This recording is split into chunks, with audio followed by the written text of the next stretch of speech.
Hello. All right. I well, I'm here now. So, we're about to get started. I know we're like way into the next round and it looks like we're almost done with the second set. Hey Eric. Uh I think let's hang out here, catch up a little bit because this match looks really close. 39-39. Midway through the second segment. Now, with that said, I mean, there are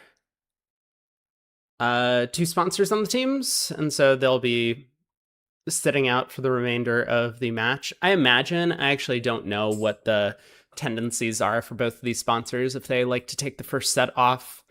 Wish I had gotten here earlier, but man, it's tough when I'm trying to do many segments a day and I have a bunch of other things on my schedule.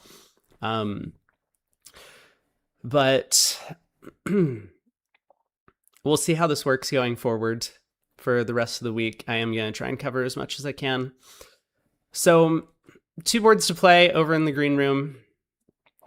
And then quite a few boards to play over in the blue room. Let me actually look at BBO and see where everyone is over there. If everyone on BBO is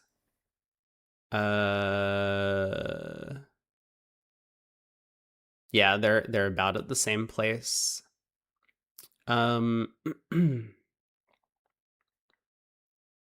Am I here for the full rest of the day? I think I am here for the full rest of the day. So,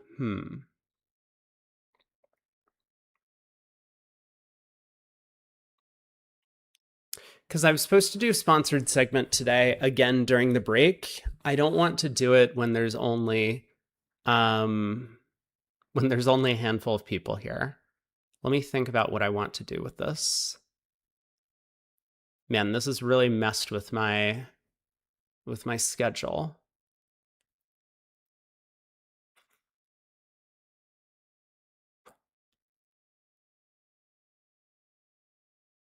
I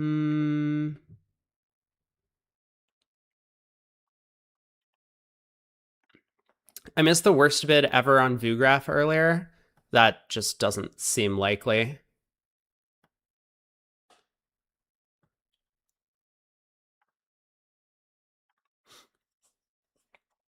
Okay, here's what we'll end up doing.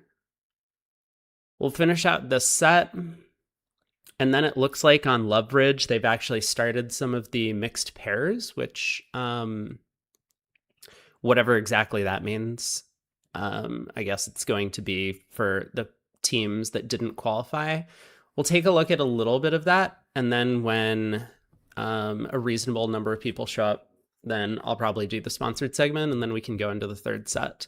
And at some point, I am going to need to get food. Oh my god, my eyes just waking up is hard.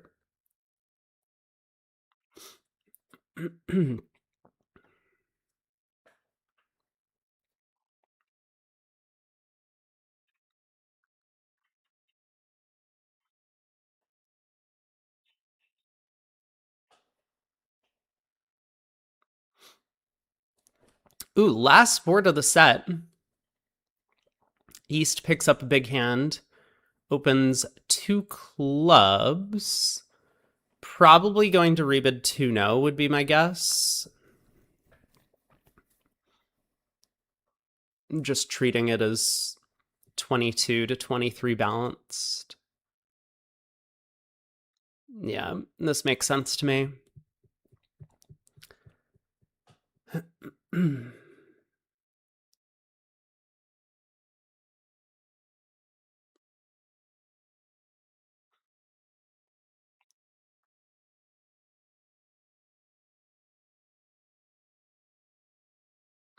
Oh, this looks like an interesting hand. Whatever's going on here. Other table ended up getting to 2 diamonds east-west, but here north-south struggling in A no trump.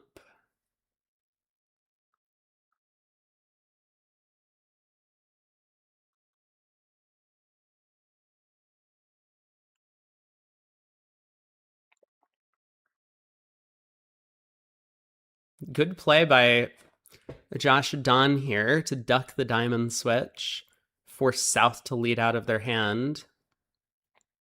Yeah, and now Josh Don is going to win this, play back the diamond 10, and he's going to claim the rest of the tricks. Or cash the king of hearts and then play back the diamond 10.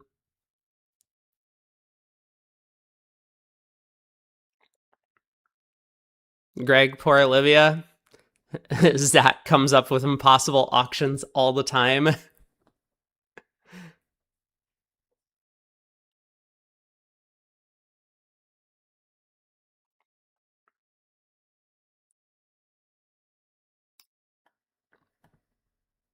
So I wonder if this was some sort of puppet stamen and three hearts showed 5, and then 3 no and 4 hearts showed more hearts. um,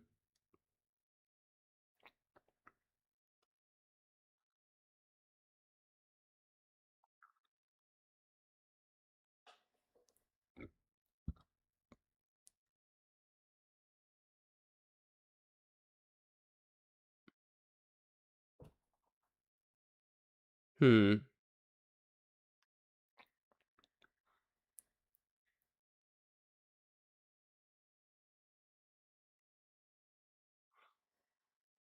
Well, it does look like 4 hearts is going down, right?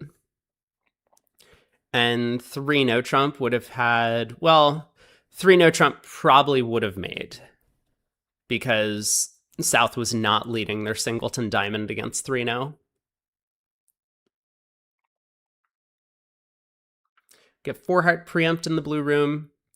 I think I'll just close out the green table. Let's head over directly to the blue room here, where they still have quite a few boards to play.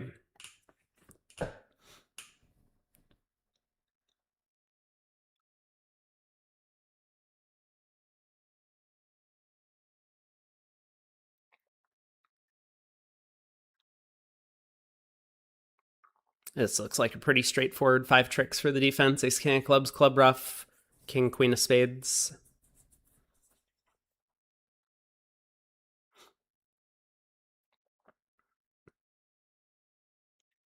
Also, hello Laxi.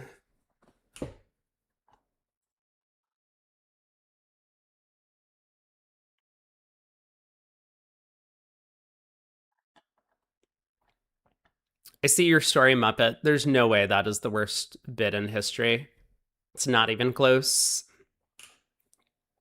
2 club roughs, I mean? Oh, that's true. So it is going to go down 3, right?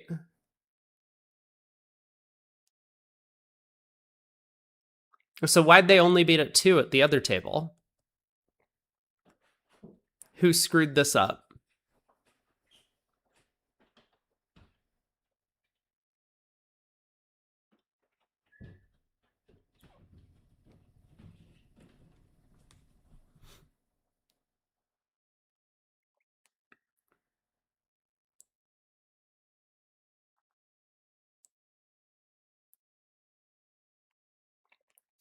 I mean, maybe what's going to happen, and again, it's a lot more difficult to defend if you're playing with a sponsor.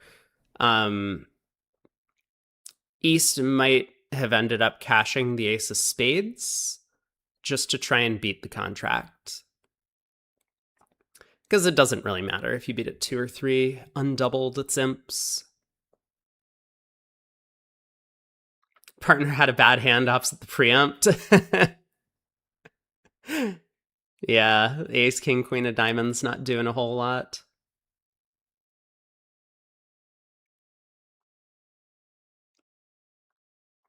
Okay, East finds the winning defense. So king of spades overtakes with the ace to give another club rough.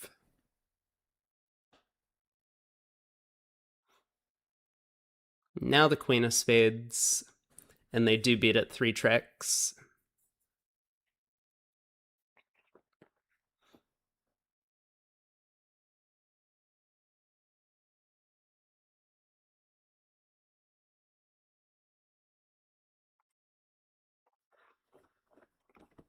Good defense.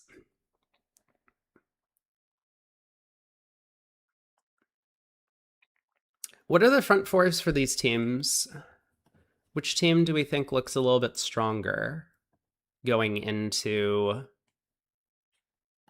the second half of this match? Muppet says Wide West rough with the queen. So that was actually a good play because West doesn't know if Declarer is over roughing. I mean, they probably should if you have some sort of agreement about that, where East can let you know if Declarer is over roughing you. There's probably one sort of specific spot card that East could have played the way that I would normally play it, and I talked with Jay Dunn about this, is that the very lowest outstanding card in the suit. So West should probably know Declarer is not over roughing, but there's no danger, right? You rough with the jack, so what? Then Declarer, if Declarer is over roughing, they over rough with the ace or king, and then, you know, I guess at that point they might have a heart finesse that they could take against you. But if you rough low, they over rough with a small card. So just protects yourself a little bit if partner has 10 doubleton. You roughed with the jack, you would rough with the jack, they rough with the queen. Oh, I don't know. I mean, that's just a random sponsor thing. What is a no trump? Dude, I don't know. This is why we don't watch these tables. I have no idea what's going on. Maybe it's some sort of artificial game force. I mean, it's not alerted, so I have no idea. Maybe South miscounted his points. You can never really know.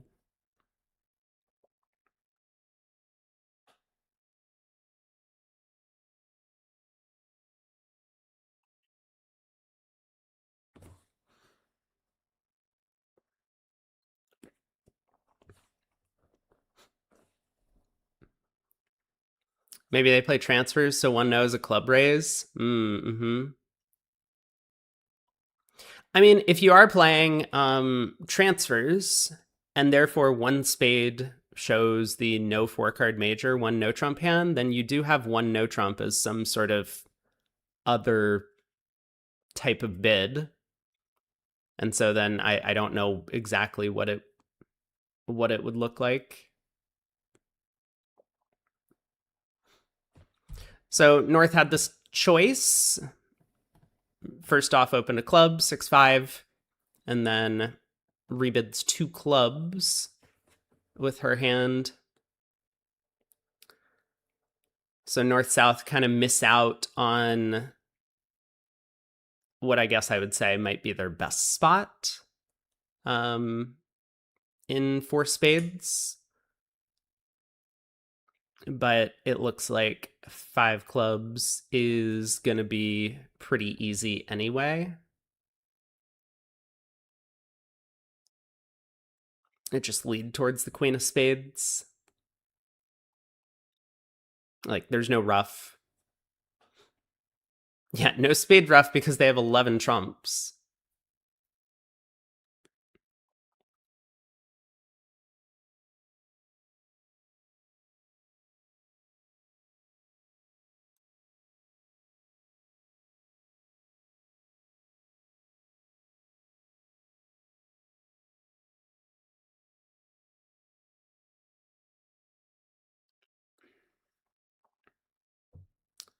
So heart lead, just pull some trumps. Really nothing to the play.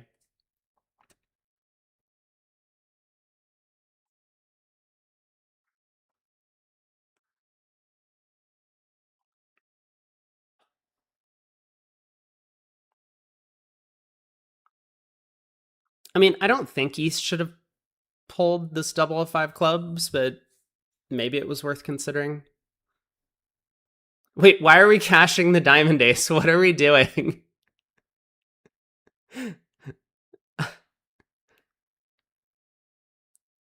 Did I miss something? I guess it doesn't matter.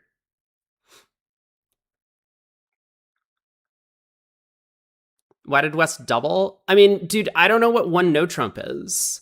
So I think it matters what one no trump is. Because East bid a red on white game. So they might be in a force. I guess North is like trying to make sure, just in case West doesn't have the ace king of spades, that there's that there might be an end play or something.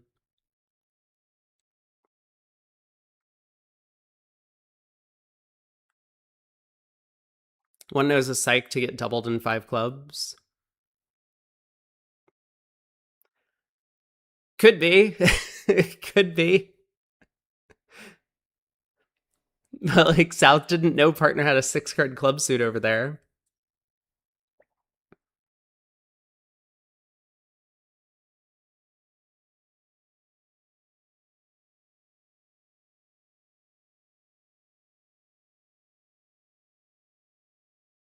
Garth is creative. Yeah, creative is the word that we would use.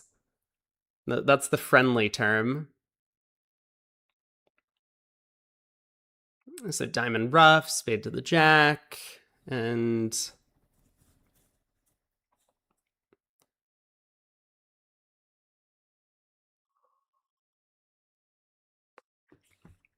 then even if West underleads their spade and East gets in with the 10, East is end played.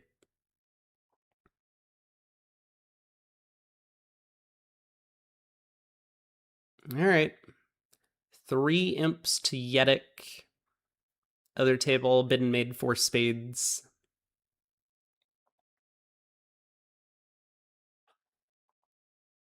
Okay, here is the full hand. 1 no trump doubled. In the South. Yeah, how did they get to 1 no trump doubled when East opens 2 spades? That seems like I guess there was an insufficient bid that East West accepted, and they just doubled a no trump. Is that how it worked?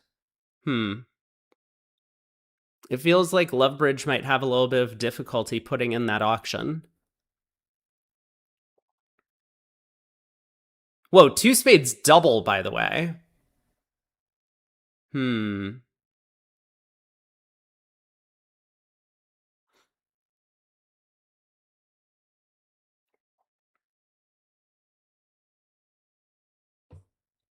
Yeah, so West passes. I think West's proper bid is maybe redouble. Maybe West isn't strong enough to redouble. That's a normal double. I don't know. I mean, it's probably close. 4 small hearts, the king of spades, a 13 count. I don't know. It's probably close. How can you have an insufficient bid on tablets? Dude, I don't know, but how else do you get to 1 no trump from South?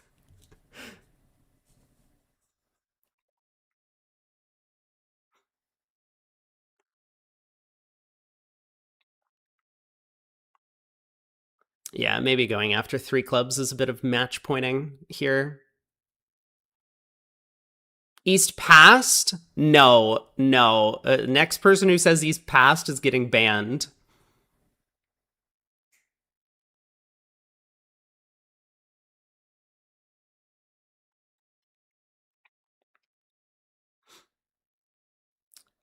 So this probably isn't going to go very well, is it? Spade, rough. I mean, West is gonna... Craig. Playing with fire, bud.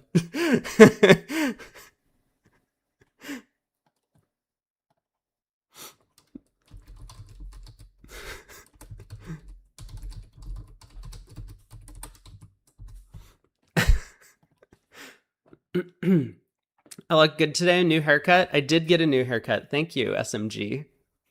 Yeah.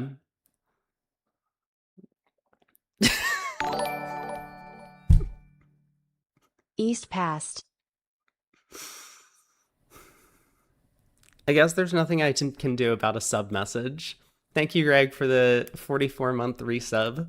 Appreciate the support. Very patronizing. Loophole.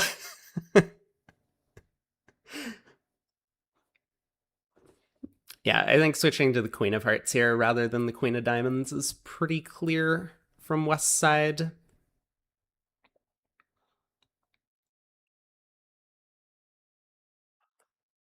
I'll let partner know what you wanna do on defense.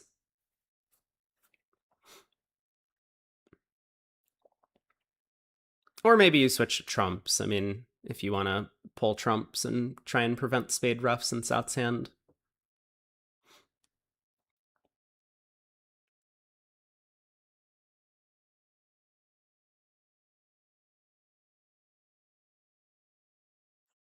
Yeah, South is not having a good time. South is not having a good time on this one.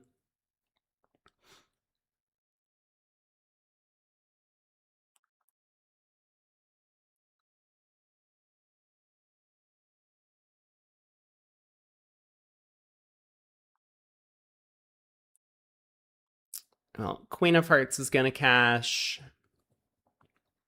East can throw a diamond.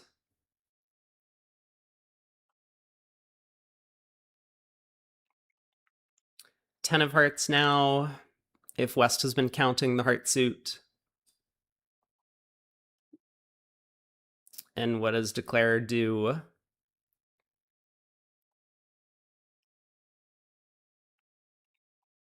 I mean, if they just rough high, East can pitch another diamond. If they rough low, East can over rough.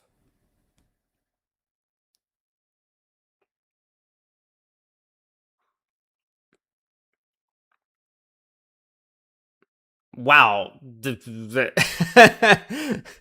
Rough high seems crazy, but okay. Well, we did that. Now what's the plan? Spade rough? Ace of diamonds, East roughs?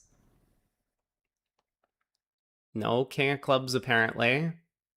Yeah, so this is, I guess, still only going to be down 2.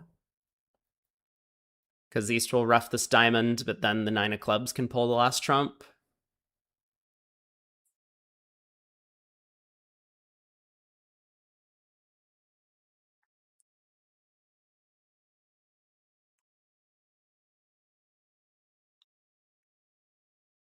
So Josh might discard to try and get Declare to go wrong here. But okay. 3 clubs down 2. And Yedick picks up 7 imps because they didn't get doubled. As opposed to what happened at the other table.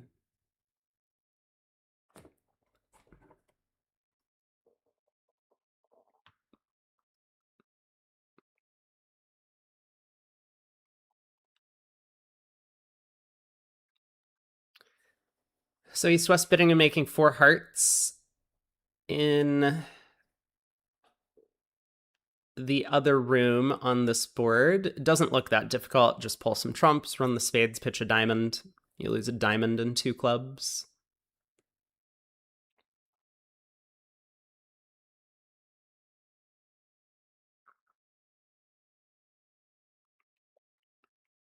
So club, take out double from West, looks normal.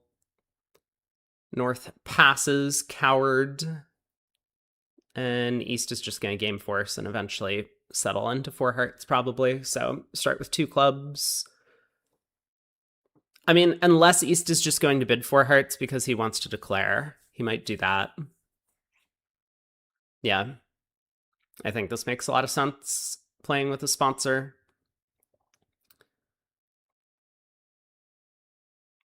I need to start thinking like this again. it's not great bridge, but you do what you got to do to steal the contract. Is my sponsor playing? No. No. She really only plays in events in like the Southeast Asia region.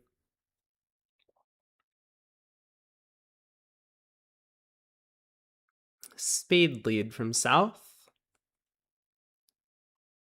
If they ask, you're protecting the club king? No. I mean, I just wanted to play the contract. That's what I say if they ask.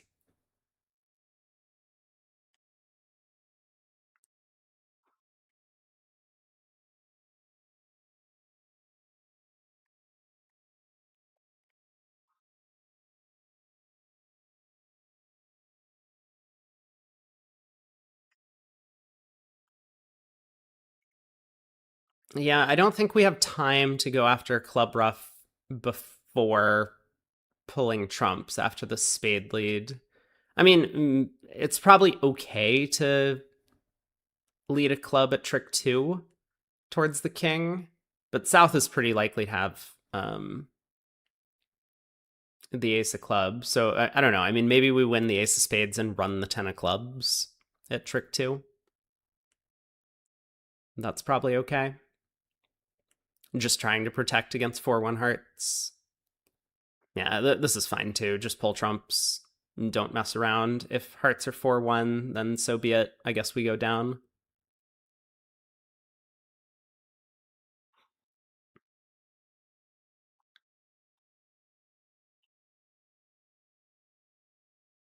I mean, it definitely looks safe to run the 10 of clubs. South doesn't have 5 spades. So even if South led a stiff spade, North has no entry.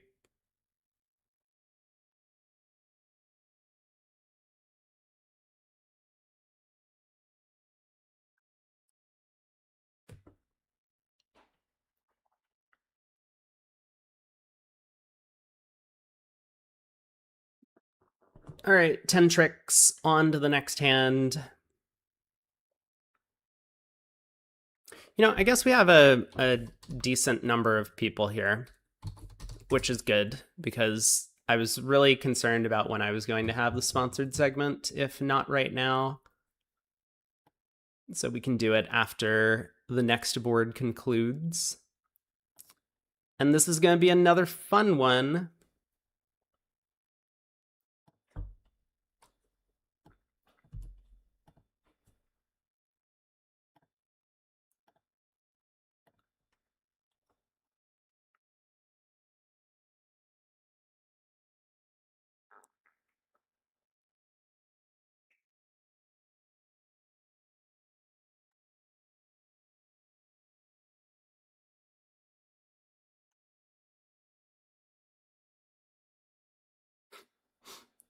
Josh is being clever.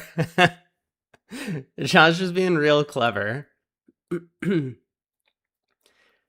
He couldn't afford to cash a third spade to strip South's spade before running a diamond into them, because if he did so, he would also have to cash the fourth spade, and that might give away his hand. But he was hoping South might panic and switch to clubs. That would have been good. Really nice try.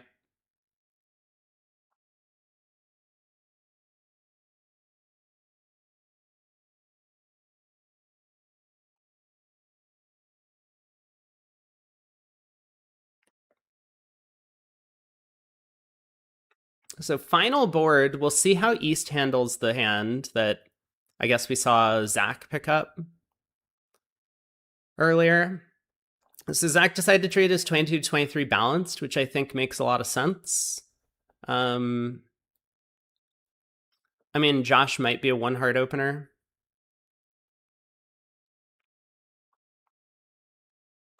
I suppose you have to like consider subsequent auctions, right? Like if you open a heart and West bids a no trump, that's kind of going to mess with East's plan, because East would then want to rebid 3 no.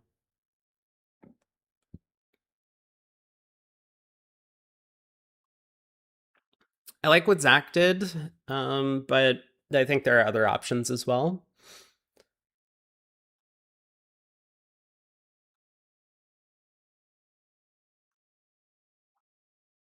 He does open a heart. So this time it's going to be relatively friendly. West is going to bid a spade, and then he can probably bid 3 no.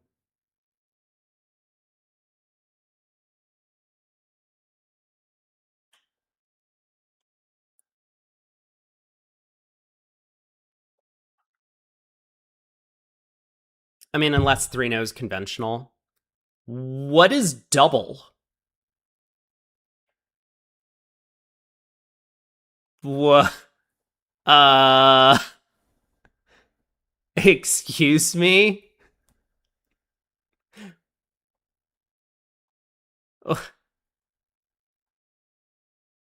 Double is nuts, right? Well, they get to the same 4 heart contract. I don't know why no one's bidding 3-0 on these cards. I mean, this to me looks kind of like the perfect 3-0 bid. North has the unbid suits? Yeah.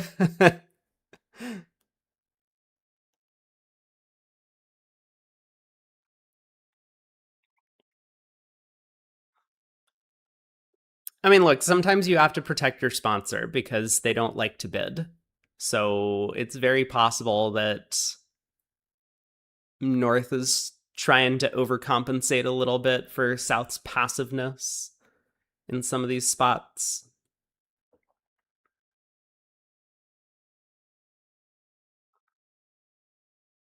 Greg says you could try going through Kokish and then rebid 3-0 to show solid hearts without wrong siding.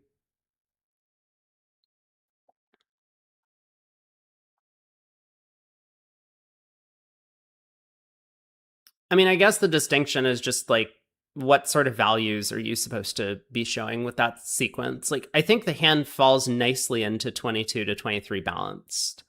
Like, normally I say if you want to upgrade by 2 high card points, you need a 6 card suit. And so this is kind of that. And so I feel like 22 to 23 balanced is like a pretty good description of the East hand. And I'm not sure what going through Kokish and showing solid hearts should show in terms of values. Like, would that be more like a 22 count or 23 count with this same solid heart suit? So you're kind of lacking in values because you've opened 2 clubs? Because hands that aren't good enough to open 2 clubs would just start with a heart. I'm not sure. Well, sure. I mean, Declare is going to guess the spade queen, but that doesn't help. This is what happened at the other table. They got to 4 hearts. South led their stiff diamond, got a diamond ruff. South even switched to spades in that room. And I mean, there's no squeeze or anything, so just down 1.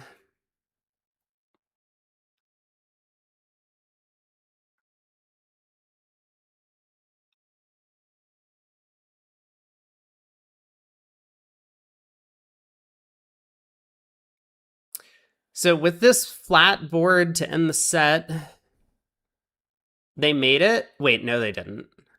Wait, what?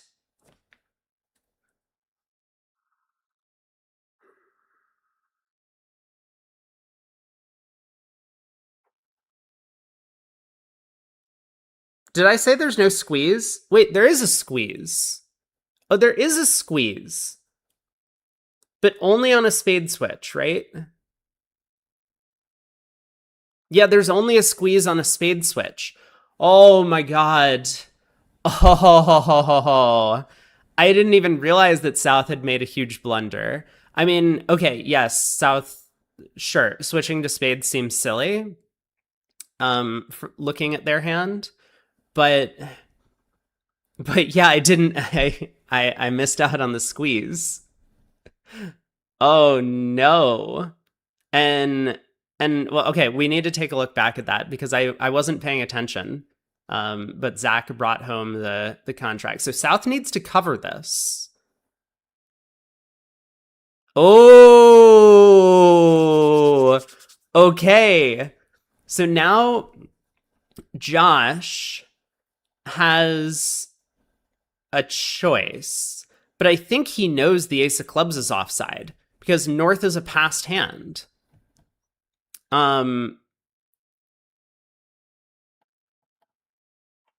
Because North is turned up with the ace, queen, jack of diamonds, and if North had the ace of clubs, North would have opened in second seat with length in both minors.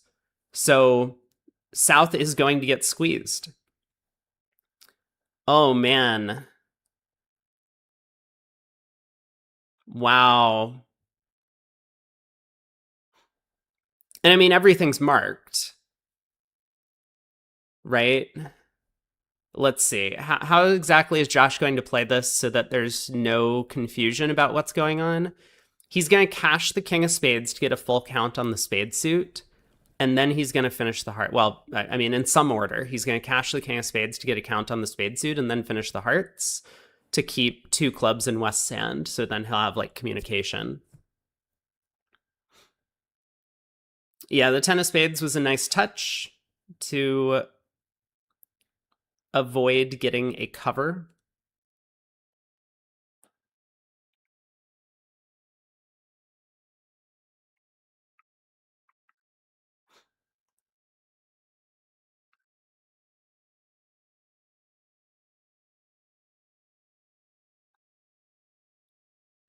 So he should pitch a diamond here and then cash the king of spades to clarify the position.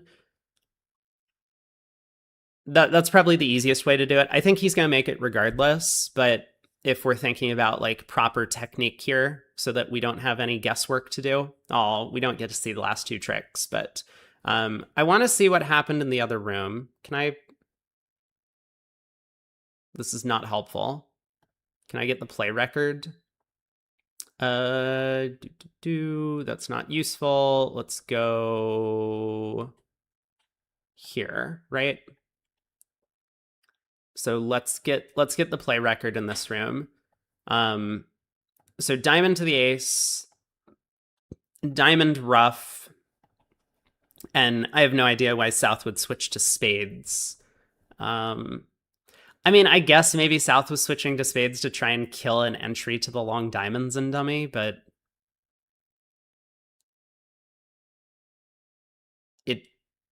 I don't know. There is some merit to a spade switch. It does feel anti-percentage, though, to me. So spade switch, ace of hearts, king of hearts, queen of hearts, jack of hearts, nine of hearts, king of spades. Good play by Zach. Clarify the position. King of spades cashes, and then the five of hearts, and South is squeezed. And Zach reads the hand perfectly, ditches a spade from dummy, and can now... That's not the correct play. He ducked a club. Vugraph operator just didn't know what was going on, so they had him play a spade. But yeah, he ducked a club in this position to South stiff ace. So, I mean, Declare has a guess because North didn't take a call in this auction. So you don't really know where the ace of clubs is. But I think for similar reasons, North turns up with the ace queen jack of diamonds. We know the ace of clubs is offside. So you have to decide what's going on. But it's a lot harder for East here because North having not showed both minors in the auction, East has a lot less information to work with. So another reason why these light overcalls or takeout doubles or whatever end up costing us tricks, costing us imps, match points, whatever, in some of these spots because Declare just had no guess at the other table as to what the distribution was. So really nicely done. But there is this moment where we can beat the contract. I guess we'll go back and take a look at this quickly.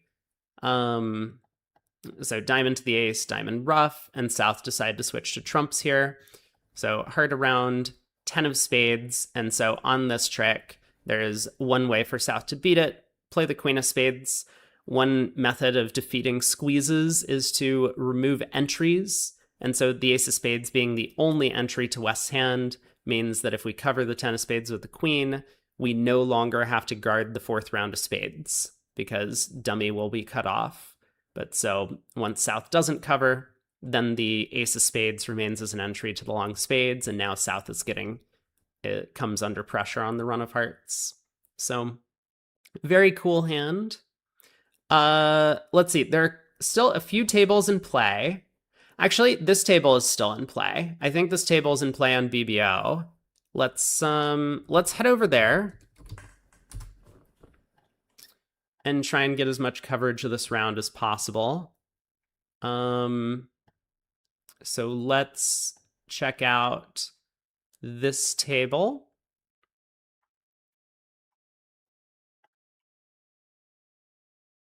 And then we'll take a look at the scores at the halfway point. I also don't know exactly who qualified, but obviously Civi B qualified. We saw that they were in a fight for their lives yesterday, so they did well to pull through.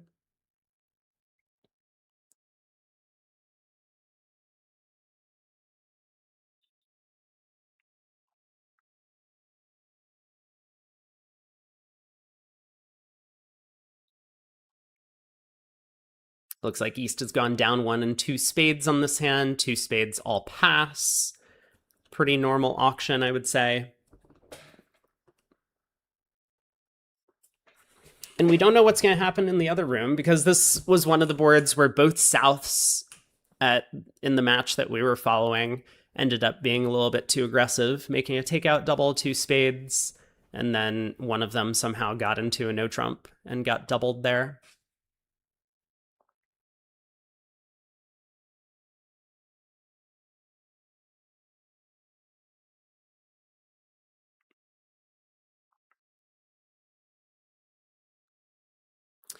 Greg, you don't like having VGraph split across many sites. I agree.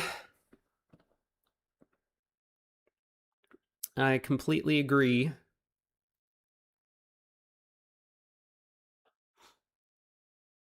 So pass by South, coward. West gets to open. Are they a diamond opener or a club opener with this hand? I guess we'll find out. A diamond. So a diamond, a heart, 2 hearts.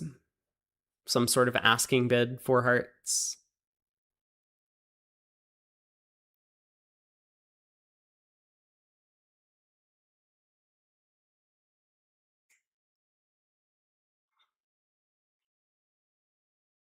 I suppose the safest contracted imps might be 3 no. East west, they just have 9 top tricks and stoppers everywhere.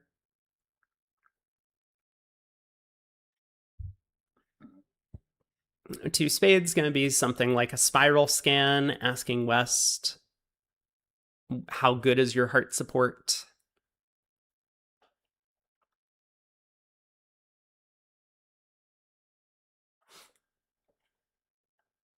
Ooh. 12 imps on board 25 because not only did this table also get doubled in 5 clubs, I don't know how that happened, but the other room got too high. Wait, the other room, okay. BBO has been glitching on me every time I've tried to click on the other table. Got to 6 clubs.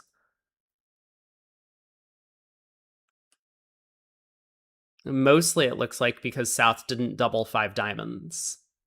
North thought passing 5 diamonds was a slam try.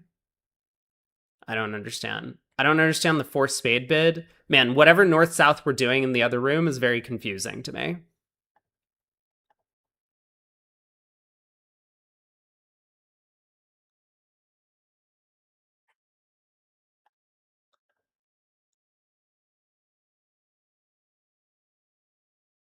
Uh, Debbie? Debbie? Nice opening lead. Queen of clubs. Sure, yeah. Yep, no problem. So Declare is just going to pull trumps and cross ruff, 11 tricks. Doesn't cost too much.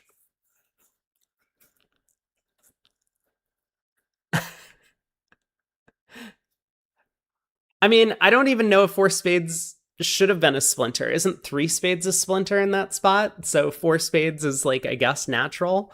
Maybe that's how you show 6-5. I don't know.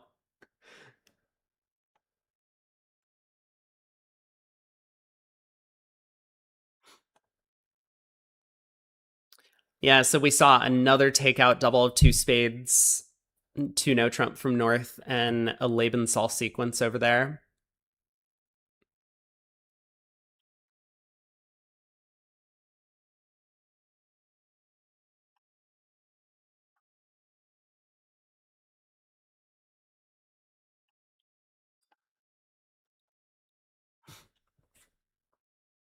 Oh, they're playing precision.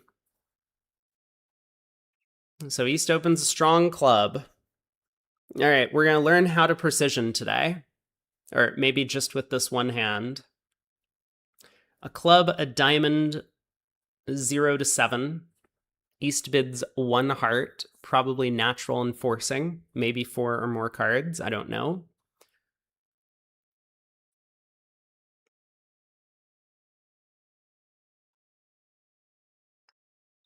Maybe 1 heart isn't forcing. Maybe 1 heart is passable. West bids a spade. Is this pair going to get to the 3 no trump game? I wonder.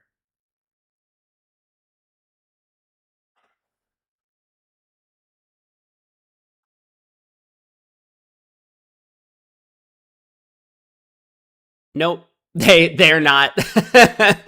They're not. So are we going to see better defense now from north south?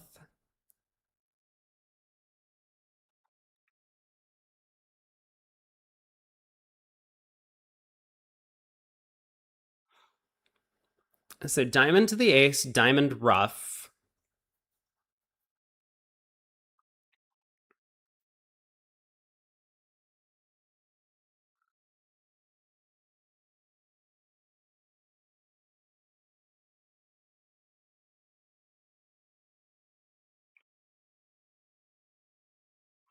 Hmm.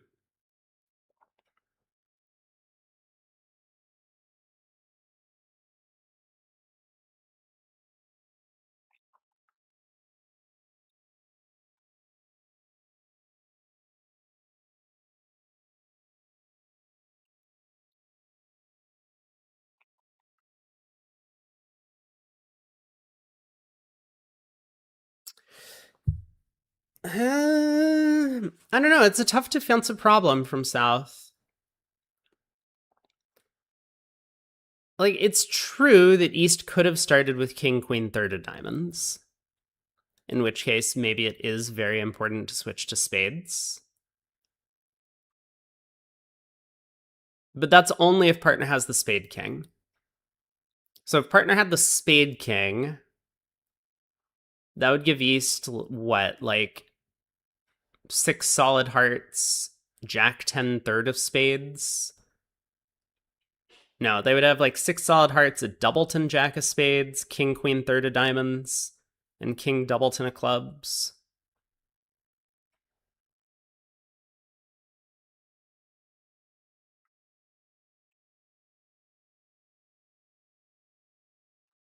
I don't know, is that a 4 heart bid? Maybe that's not a 4 heart bid.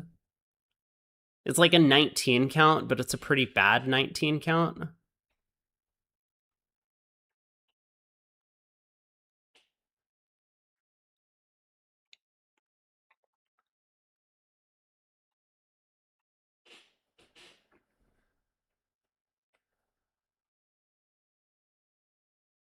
And I mean, of course, if they don't have king, queen, third of diamonds, then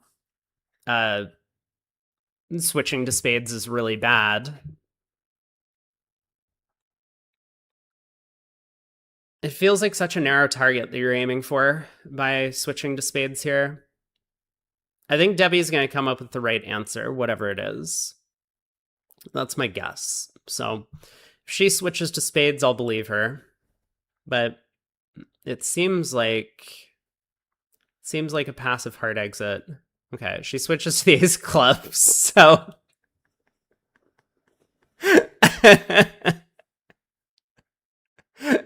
I mean, well,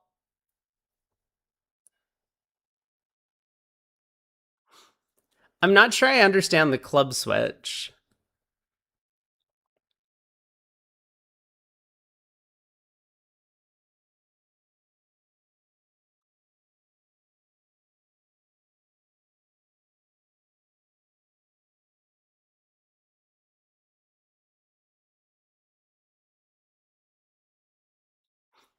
I need to find the spade queen. Pretty likely. I'm not sure it's that likely.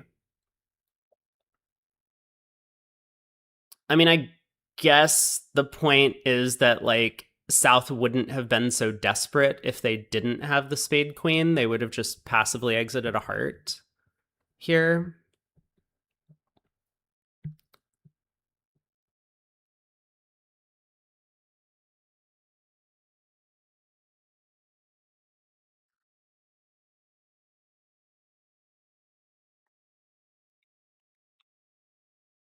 So Debbie can count tricks. Debbie should pitch a spade here, obviously. She counts six hearts into Claire's hand. The king of clubs is now known. And therefore Declare has at most 3 spades. So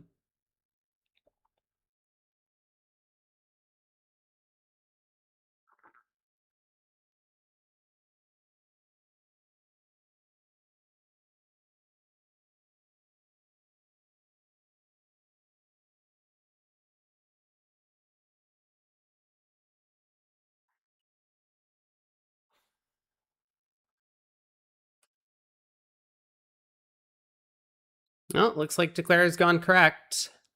King of spades, spade. Maybe just for the simple reason that diamonds were 4-1. South is more likely to hold the spade queen. I think there's probably a lot of information to be gleaned from this ace of clubs switch, though. Let's head over to the other room. They're also in 4 hearts. They are also, but they are going down. Yeah, defense just took 4 tricks. So it went diamond, diamond, rough, and then a heart switch. And Declare decided to immediately take a spade hook, which I think makes a lot of sense, right? You know, we'd seen Josh Don elect to overtake the heart and run the 10 of spades, which didn't get a cover, but Kevin Rosenberg tried to play a spade to the jack immediately, and this gave him much better squeeze chances depending on what happened in the suit, assuming he was able to guess the spade queen in this position. So if North had queen double 10 of spades, then spade to the jack and then run the hearts, and South would come under the exact same squeeze pressure as we had seen at a bunch of tables. But 10 ups there, going in the way of grass. Let's hop back over to Lovebridge and take a look at the unofficial scoreboard for this set, if I can find it.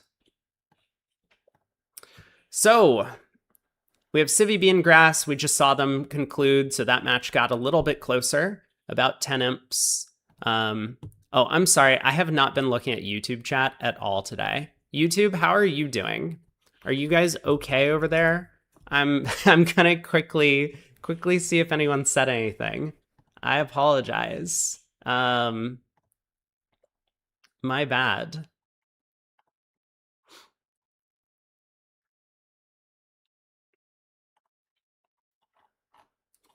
Hello, Kirsten. Hello, Yehugan. Hello, Lunaire.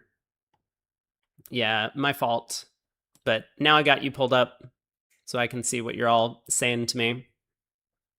Bulgaria mixed ahead of Rosenthal by a substantial margin. Rosenthal always gets behind a little bit early. Platinum over Shen. We saw Platinum take down someone yesterday, whoever it was.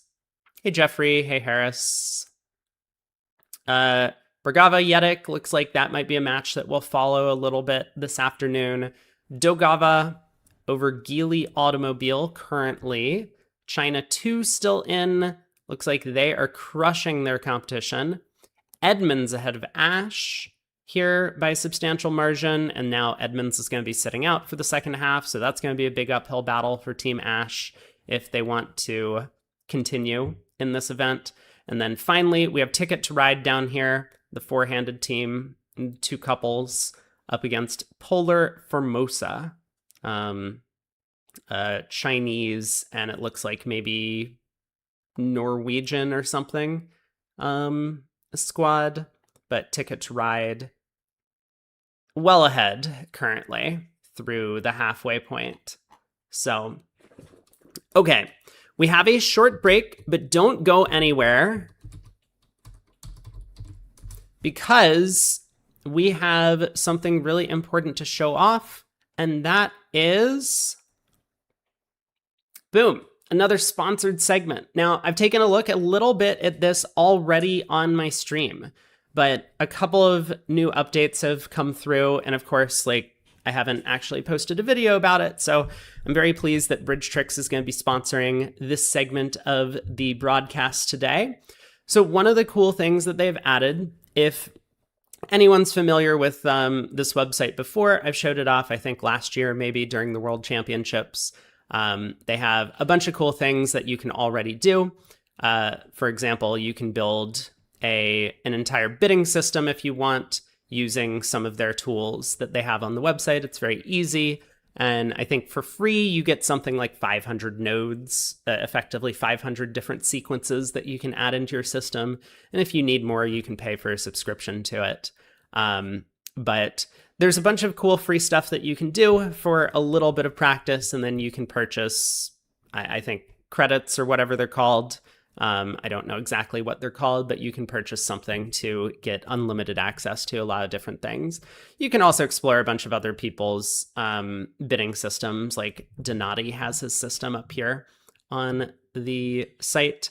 There is a super fun tool that you can utilize. Oh, it looks like we did this during the USBCs actually earlier this year was when we first took a look. And we ended up using the simulation tab in the Bridge Lab to run comparisons of a bunch of different contracts. So like in the past, I ended up doing a simulation like this of 1,000 hands, and I gave one player one of the hands, and then the other player I gave a very specific shape because we had kind of found out that information in the auction, and we were trying to decide between 6 hearts and 6 no trump as 2 possible slam contracts that we wanted to potentially play in. And so I don't remember exactly what the result of the simulation was. Oh, view results. There it was. And so it turns out that 6 no trump was a slight favorite in terms of what we wanted to play. Gives you an average score, average number of tricks, and then some other useful percentages where like this is the best contract and whatnot. So we can run simulations and whatnot, but the new features that I wanted to show off today, because there's a bunch of stuff you can explore on this website, BridgeTricks.com.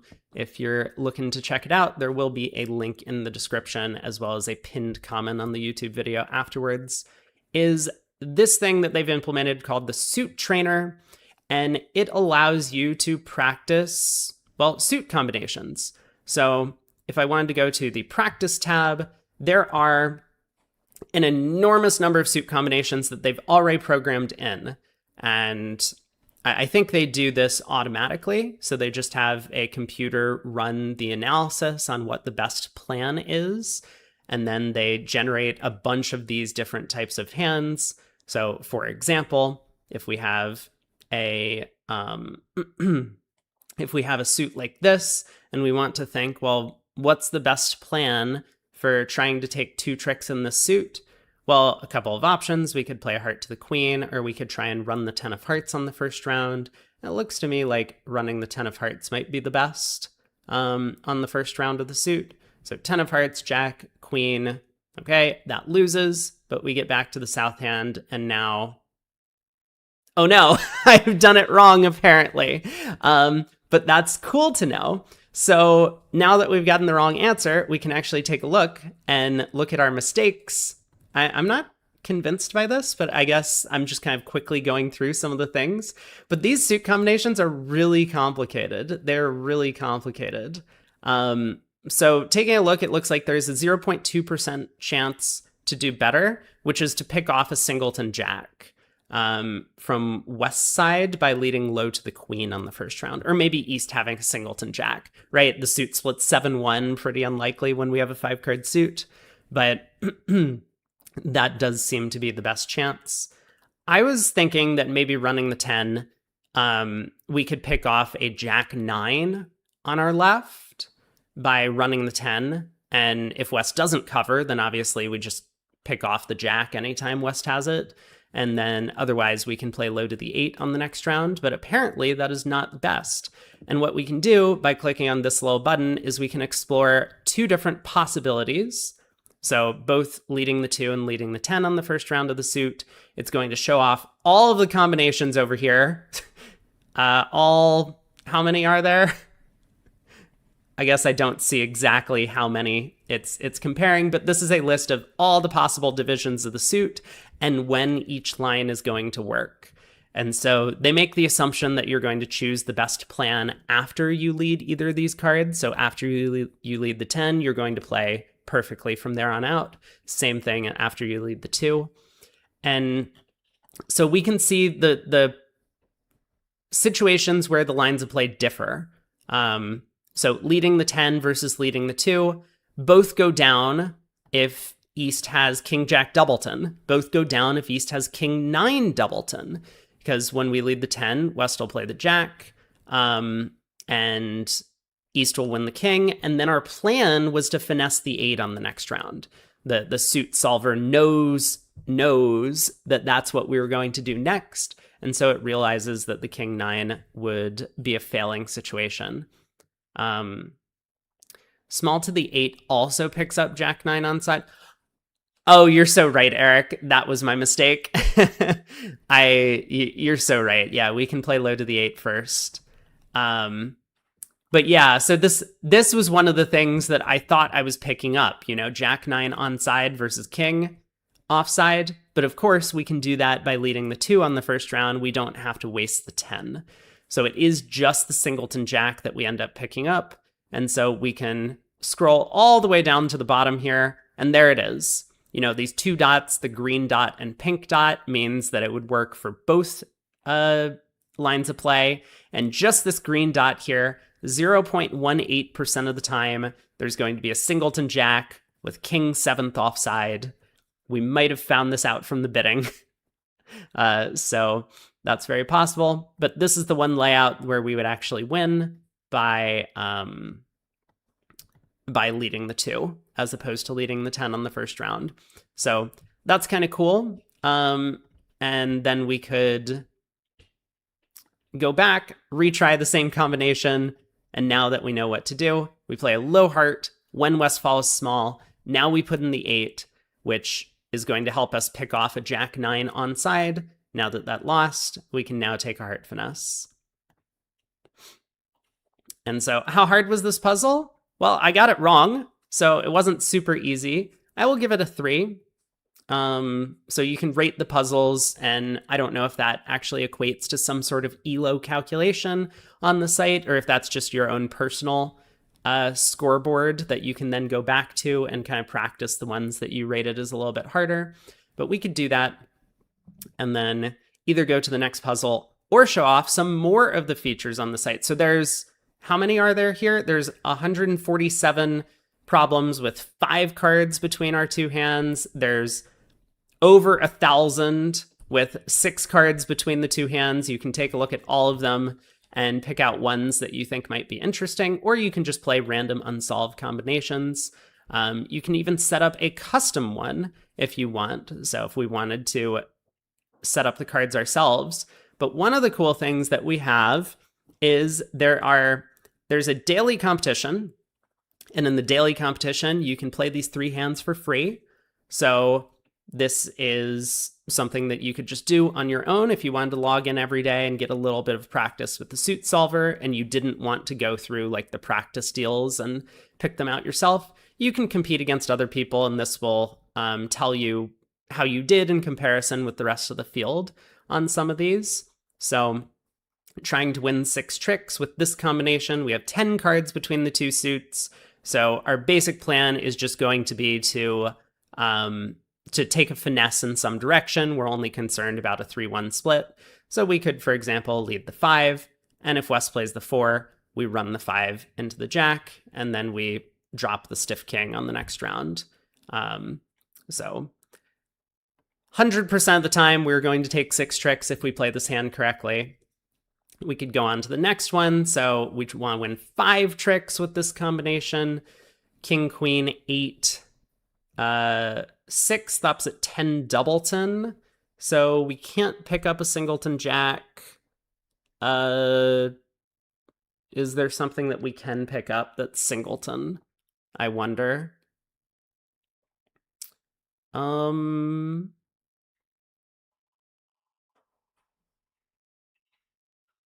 don't know. I guess not. So then the question is, what's our best chance for the 3-2 splits?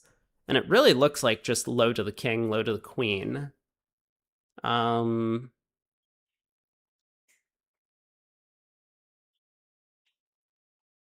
mean, is there any reason to lead the 10 on the first round? Do we pick off like a singleton 9 maybe?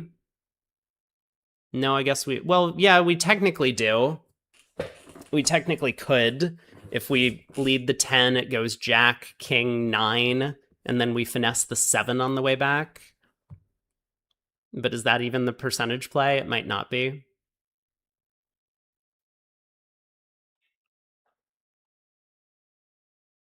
I'm going to try leading the 10. This looks like a little bit of a complicated combination, but what we found out from playing these on stream is that it actually is a little bit difficult. Oh, looks like we didn't do it. Okay, we came up with the wrong plan this time.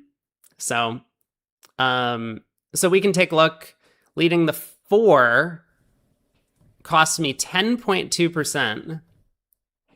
Oh, playing the 4 cost me 10.2%. So that looks like a pretty significant error.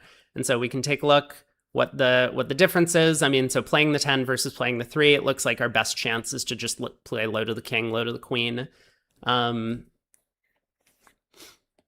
is that? Like, why would it matter? Maybe the point is that left-hand opponents should be covering with the jack a lot of the time. But in practice, would they? I don't know. So sometimes suit combinations are a little bit, you have to take them with a grain of salt, because in reality, opponents might not be covering too often. But I guess if West is always covering 100% of the time when it's right, then leading the 10 and running it doesn't make a ton of sense. Kind of the point being that if left-hand opponent had like Jack Doubleton, they should cover the 10, and then we would always lose to the ace and 9. And so running this is an error, is what they say. So we could take a look, kind of open up the possibilities, lead the 10 if West plays low, we're supposed to play the queen. So we unfortunately can't really compare the possibilities of us making the wrong play. It only has it set up so that we can compare the best possible plans. But we can go back and continue playing the third deal of the day. We need to win 2 tricks with this combination. This looks to me like low to the 10. So I guess I'm going to do that. And then low to the jack. And then we can cash the king.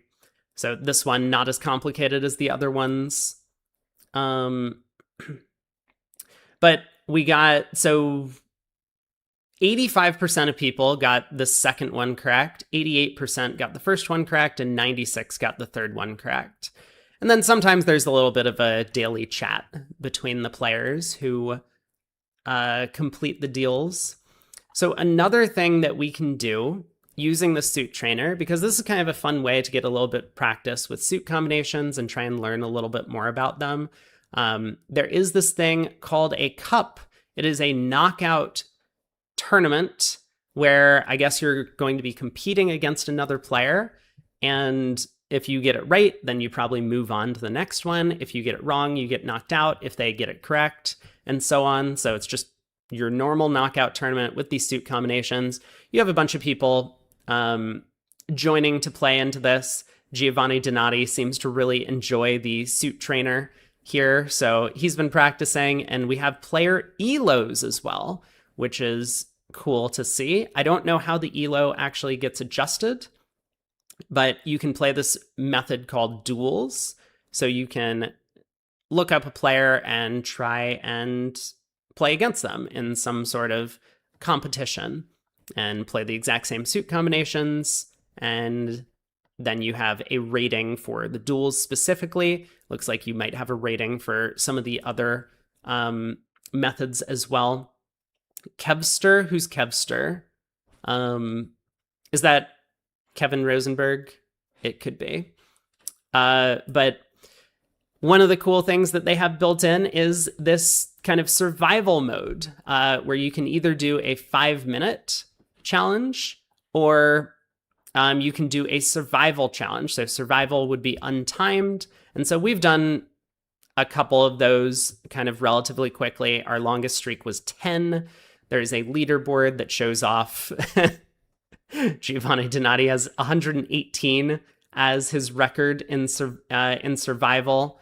And then there are some duels, it looks like. So Donati up here in first place. And then there is the 5-minute timer. And yeah, this makes more sense that in 5 minutes only solves 9. So we can see that Donati is spending quite a bit of time trying to solve each of these problems and make sure he gets the right answer.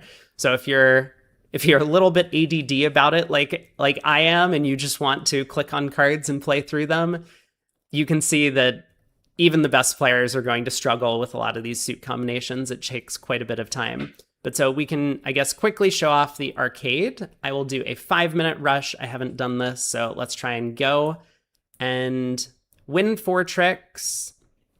So I guess we'll run the jack first, and then we will cash the ace, and then it's probably play the queen would be my guess. Looks like we got it correct. So we get 1. Next one, win 1 trick. I guess I'm going to play low to the queen. And then I'm going to play low to the 8. And then I'm going to try and drop the 9. Very good. Then the next one, 2 tricks, probably low towards the jack 10 would be my guess. Okay. And then again. And then the suit splits. Very good. 3 tricks. So we probably run the 9 is the first thing we do. And then we play low to the queen, I guess. Nope, incorrect. All right. Oh, and I probably have to be better at win 3 tricks. Okay, I guess we'll cash the ace first, just in case there's a stiff queen. Yeah, I probably have to be better at like not win 4 tricks. So diamond to the queen. If West drops to the 9 or 10, what do we do? It's probably low to the 8. This is a restricted choice thing, I think. Very good. We're doing okay. We're up to 5. Win 5 tricks. Okay, we'll start with the 10. And then low to the jack. Very good. King of clubs. Win 2 tricks.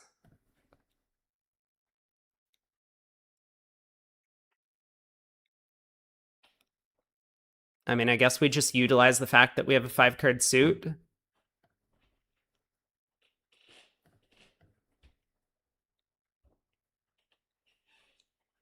Come on, Ops, no thinking. What is this?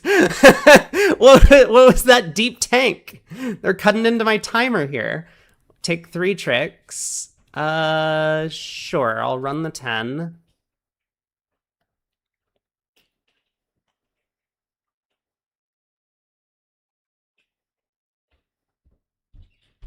I don't actually know. I'll cash the ace. Oh, well, that was easy.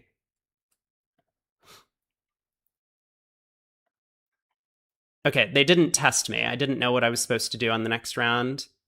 Win 2 tricks in this combination. Well, let's lead towards the jack. And then let's lead towards the 10. Great. We're up to 9. Win 5 tricks. We have 10 trumps.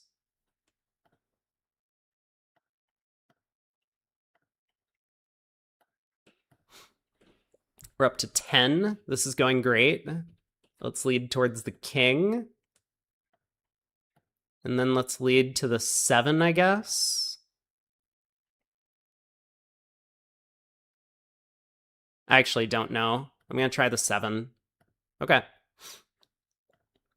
Very good. 11. 3 tricks with this combination. Gotta be low to the 10. No, it's low to the king first. Yeah, low to the king. Because we don't have to worry about uh-oh. Oh man, oh no, we did get it wrong. It was low to the 10 first. Some of these are tough. Win 3 tricks. Uh-huh. I guess I'm just gonna cash the ace.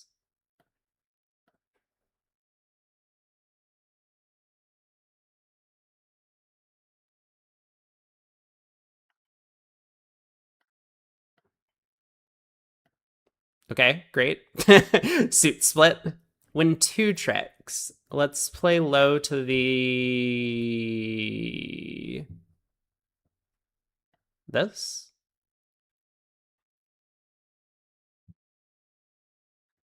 Hello? No tanking.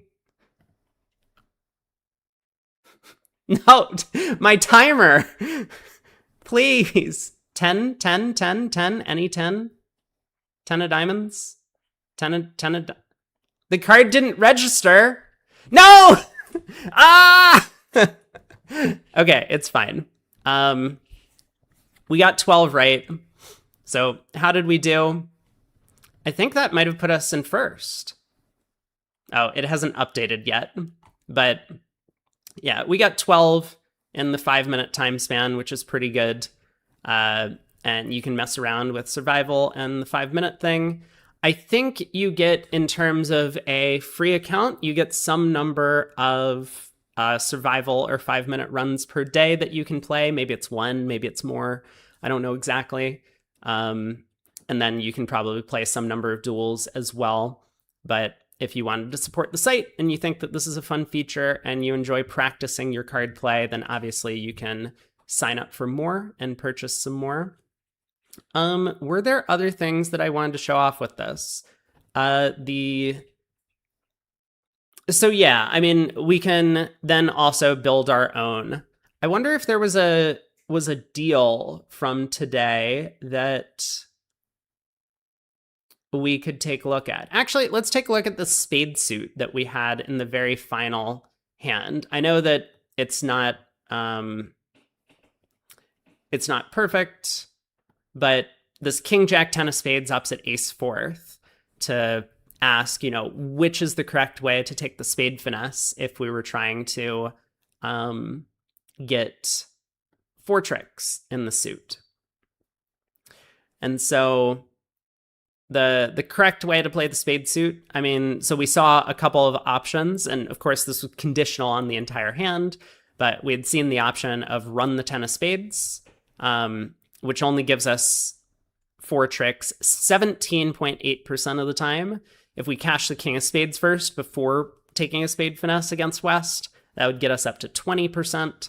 And then, of course, the best plan would be to play a spade to the jack, because that would give us a 50% chance of making 4 tricks. As long as we have the entries, we could then take another spade finesse, then unblock the king, then get back to partner's hand and cash the ace of spades for enough tricks. So ace of spades would take the last trick. Is there anything else to show off? I guess before we go, let's try and do one more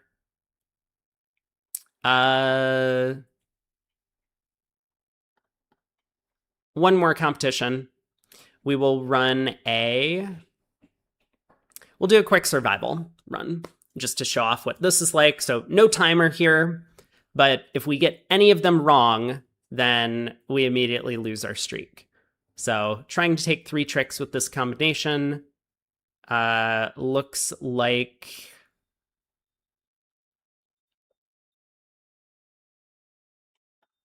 I mean, we'll lead the jack on the first round. We probably take a finesse.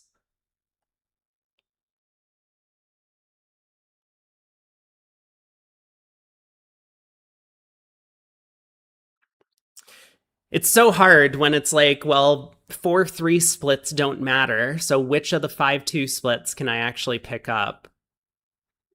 And knowing the fact that our right-hand opponent would have covered with the queen if they had it a decent amount of the time. So we run the jack. That holds.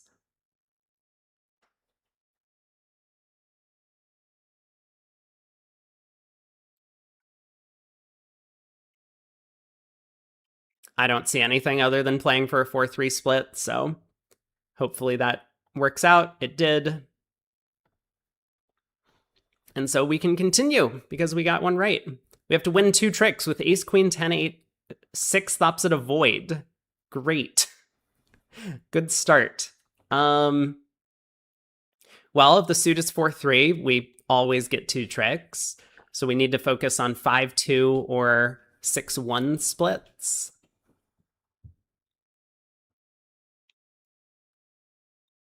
So I guess that means we should start with the ace. So it's probably ace then queen to pin as many doubleton honors as possible, because that'll pick up like a doubleton.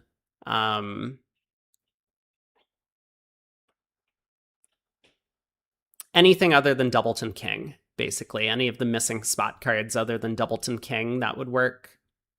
And it picks up any singleton as well.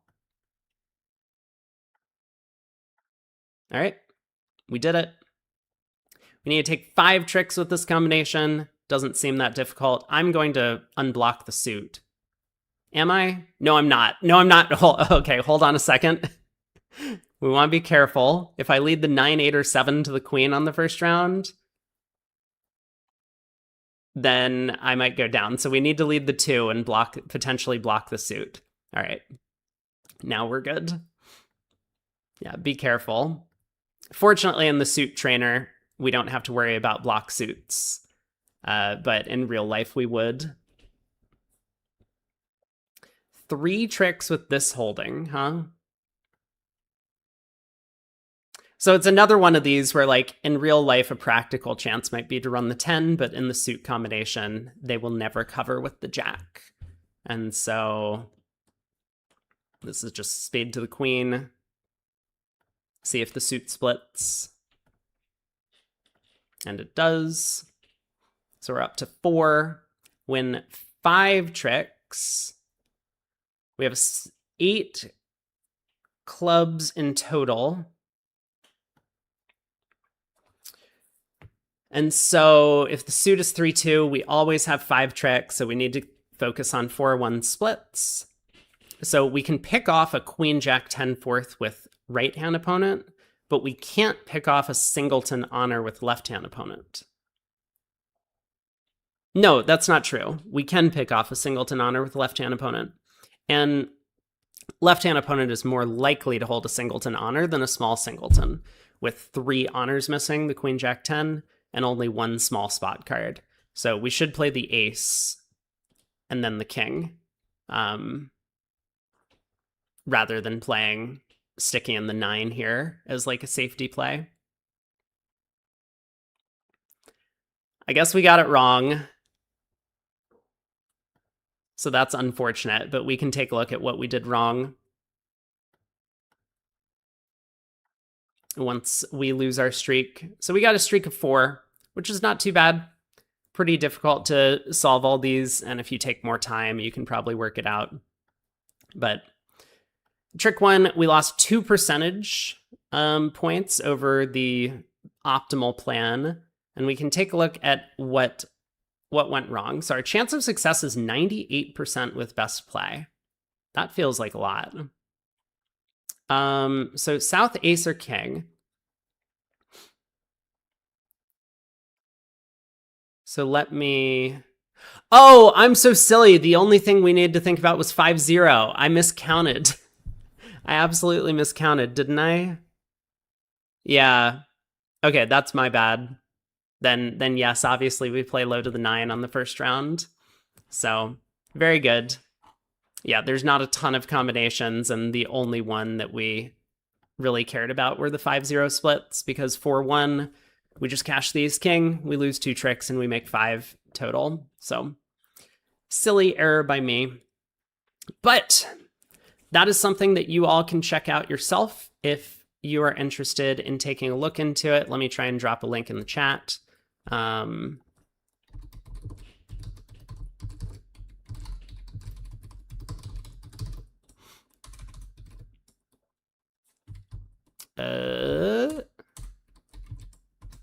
There you go. So hopefully, if you're curious, you can open up the website and take a look at this suit trainer and explore all this stuff. And if you do enjoy playing in it, then, you know, feel free to support the website. I mean, I'm not asking you to, you don't have to, but you do get a little limited number of things that you can do every day for free over here. So once again, thanks to BridgeTricks for sponsoring this segment of the video. And now I need to find a way to get something to eat. And then we also need to get back to, renting a car, apparently. So when does the next segment start? Always my question. The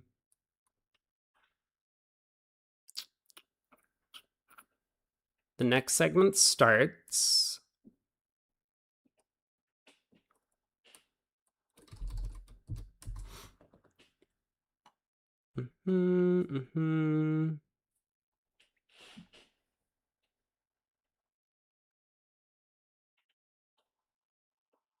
in 25 minutes, it looks like.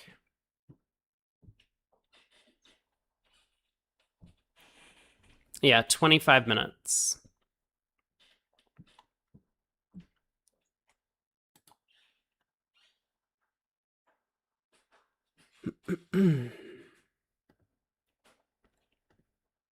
Okay, let me figure out how to get some food delivered. I'm going to do that now. And then, once I get some food delivered, we can do something for the next 20 or so minutes.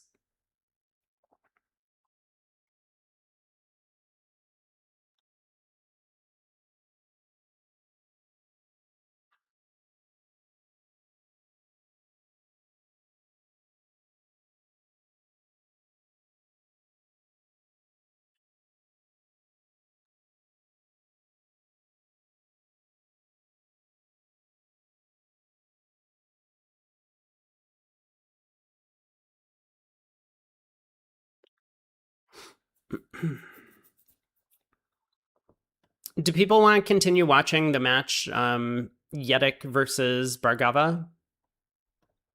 I think that would be a good one to continue following.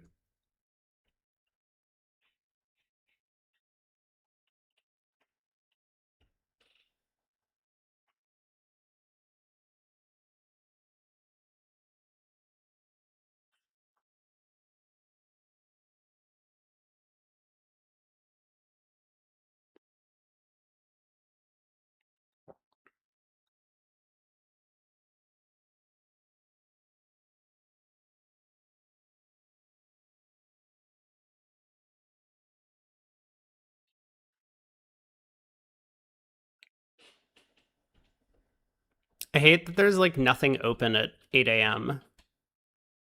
This is a problem that I'm going to run into if I'm continuing to try and get food. Maybe I need to go to the grocery store after the matches today.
All right.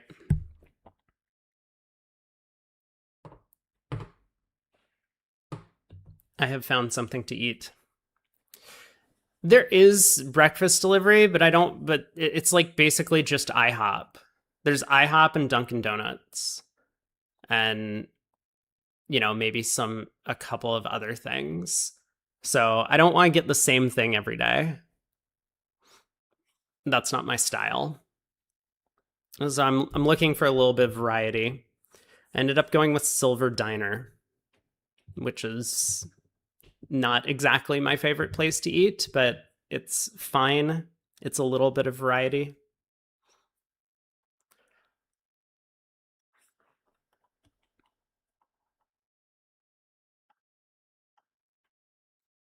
So we can take a look at what happened in the first segment of this match.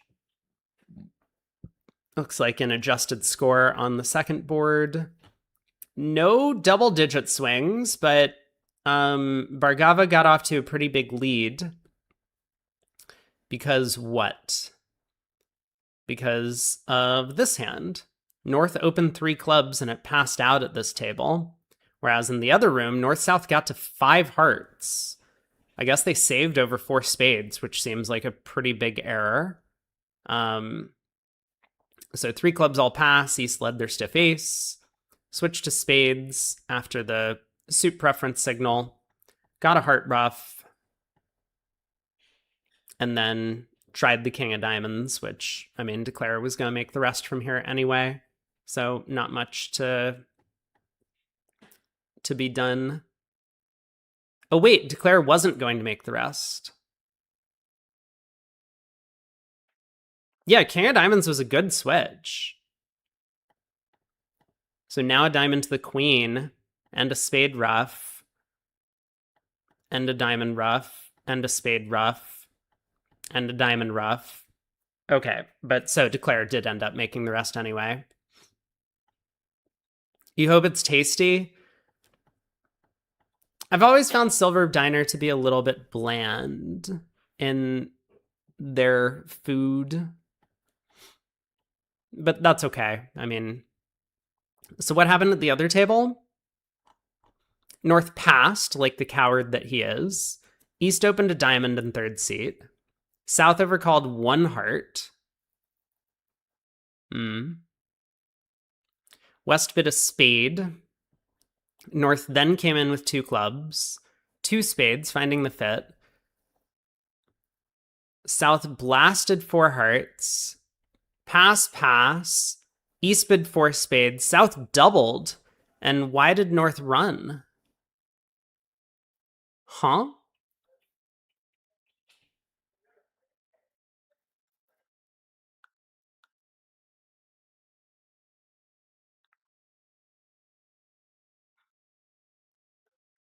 I guess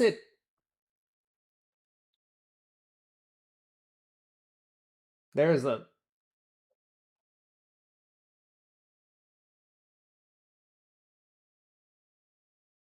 there's a heated conversation going on right outside my window in the driveway.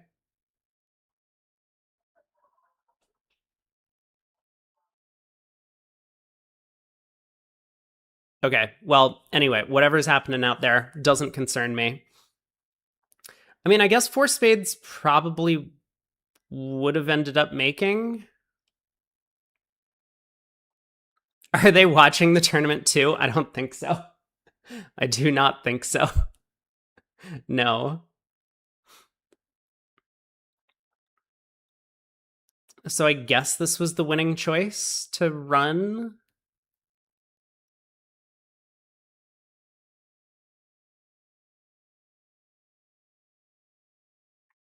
But like, how bad could this have been if East West defended like double dummy?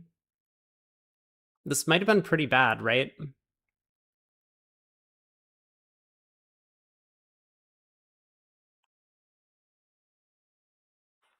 How'd the play go? Also, no one doubled.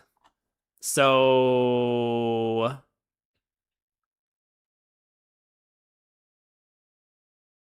that seems like a blunder. Diamond lead to the queen and king. South took the ace and played back a diamond. East won. Switch to spades. Heart around to the ace. A diamond. And what? Did West ruff? Yeah. To return a trump. But South able to win, pull trumps, and the queen of clubs dropped. So only down 2.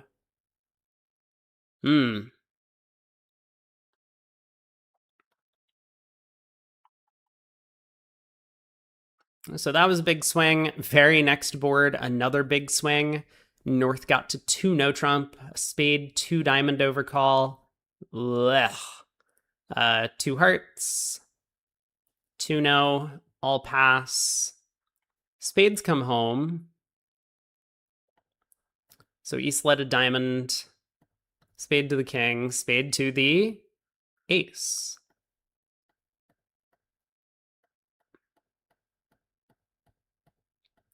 And then just club to the ace, club to the king. Oh, just kidding. North knew what was going on. East had thrown a lot of clubs. So 2-0 making 4. The other table got to 3 hearts because what? Because South went crazy? Yeah. 1 spade, 2 diamonds, blah. 2 hearts, 2 no. And then South decided to bid 3 hearts. Not in love with that choice. Very bad 6-card heart suit. Diamond to the king, ace of diamonds cashes, another diamond.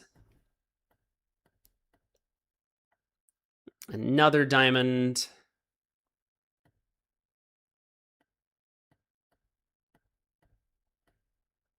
And Declare just misguessed everything.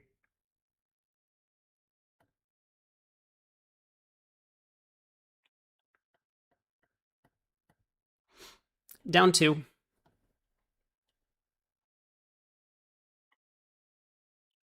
Six clubs doubled versus 6 clubs undoubled. That feels like a weird result, doesn't it?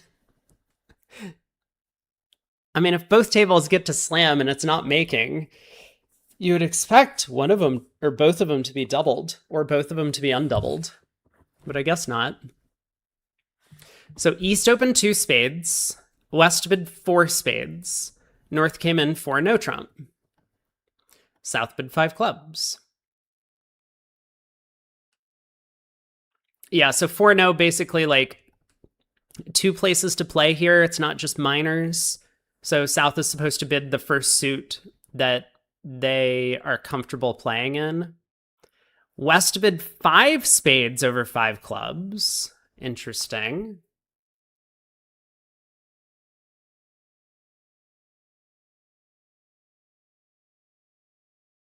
Not sure about that bid.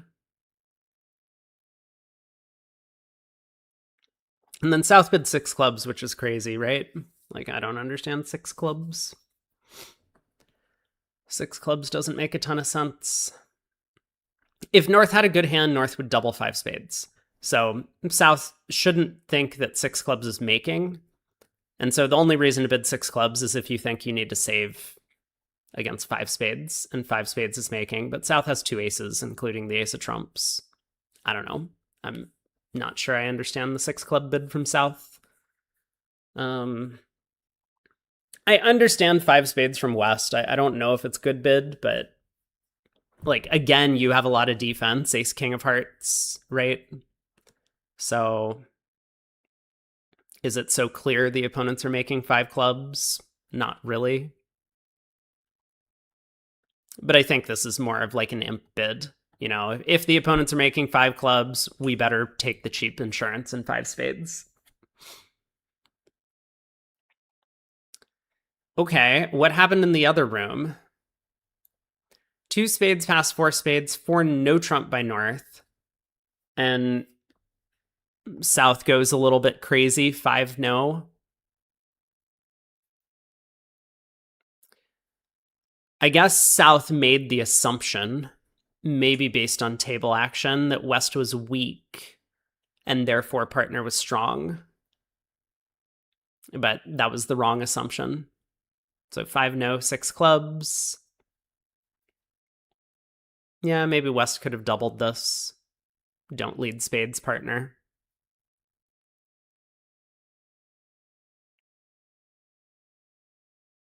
But ends up picking up 7 imps, right? No double. I mean, lots of small swings, which added up to Bargava getting off to an early lead. But then, of course, in the second set, it was Yedick who got a bunch of the swings. We didn't see some of these hands earlier in the set because I wasn't quite here yet. But this one, for example, 1 spade, 2 clubs, Drury by past hand, 4 spades. So both tables got to this thin 4 spade contract, it seems. Diamond lead around to the ace.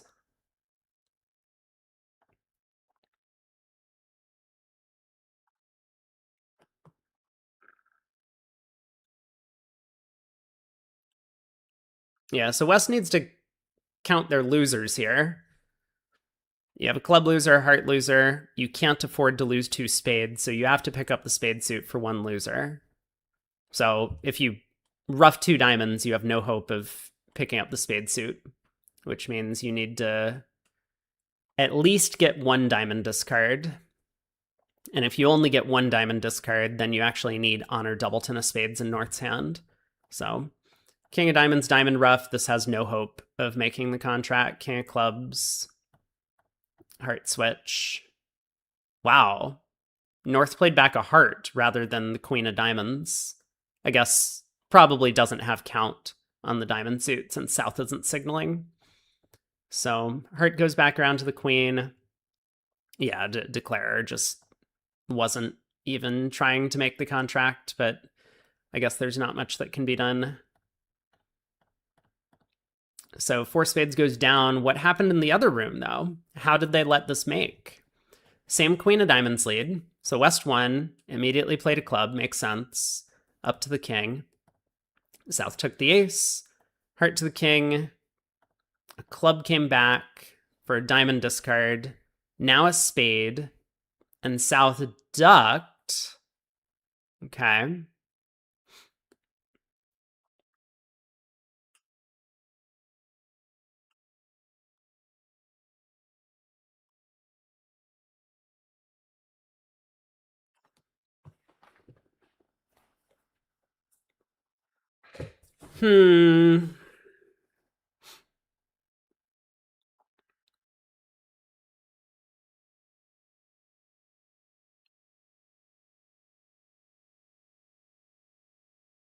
Yeah, I mean, South would need to think about this ahead of time. But if we want to consider the problem that South was going to be facing, what do we know about West's hand? I mean, so West started with the ace king of diamonds. West started with some good hearts. We don't know exactly what.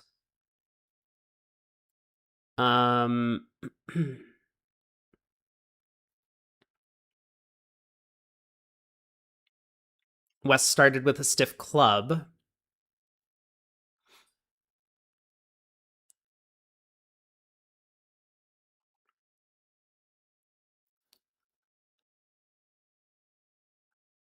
I think we can work out that if we play low here, our king of spades is just going to fall under the ace, right? Like, even if Declare has queen, 10, 9, fifth of spades over there, and plays a low spade to the 10, and our partner wins the jack, Declare has to rough a diamond, right? Like, Declare can't unblock the hearts, otherwise our partner gets a heart rough. So Declare just has to rough a diamond, and then there's going to be no hope of us scoring the king of spades later. So I think this is a problem that's solvable for South. But you can just sometimes go on autopilot. It's like, if Declare leads low away from the ace, they're probably trying to guess the suit. And so a lot of players will just instinctively play low from their king in this spot. So I think that's possibly what happened to South here. But I do think this is a problem that's solvable. If we can beat the contract, we have to play the king. So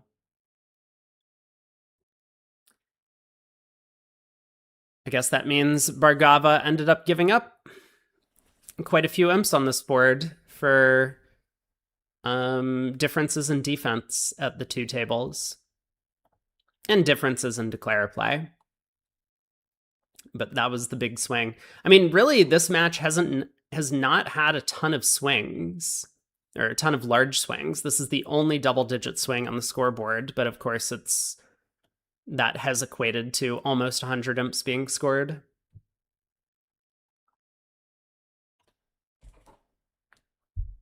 I did order food, right?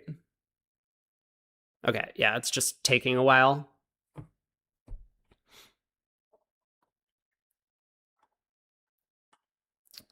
So starting soon.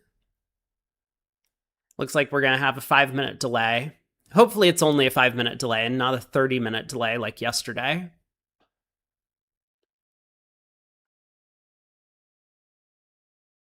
We could look at the seniors. What food did I order? I got some salmon. Salmon and rice.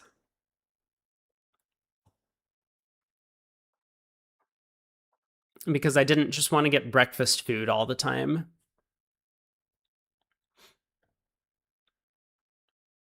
Zimmerman up in first. Dominating the seniors. Now you're hungry? Get some food. You have DoorDash. I know you do. You talk about it all the time. Milner doing well. They're ahead by 18. I can't prove that. I probably can prove that, because I think that the chat that pops up on my screen is recorded on a bunch of my YouTube videos on my channel. So unless you copyright strike my YouTube videos, don't do that. I should have records of this. It might take me a while to find them. Poland is winning over Texan aces. East Pass, don't say it like that. Oh, it's so mean. Was that Grossack? I think that was Zachy G. He was the one who passed with ace, queen, 6th of spades in first seat. Was it first seat? I don't remember I think it was first seat.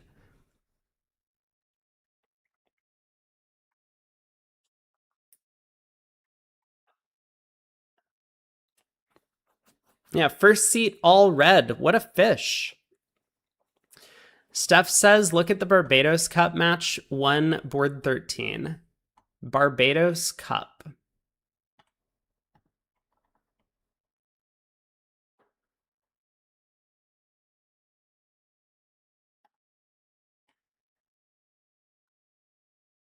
Oh no, Dinkin is in.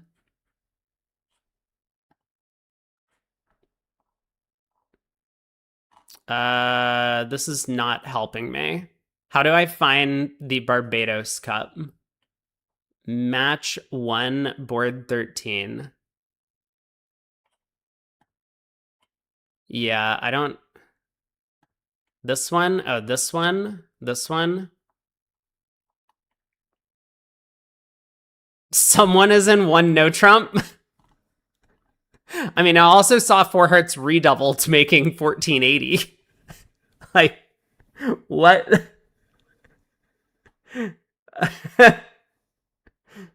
What was this hand?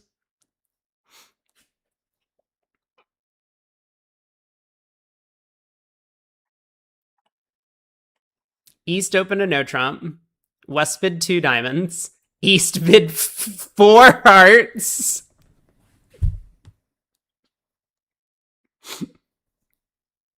That's a super accept. That is a super accept if I've ever seen one. I mean, double, pass, redouble by East. Okay, I need to know who the Chad is that was sitting East. This this is the open room, so it would be firms East West. Who is firm East West? Oh, wait. There's no way. Wait, is this it? No, it wasn't them. Oh, it was Brink. It was Brink.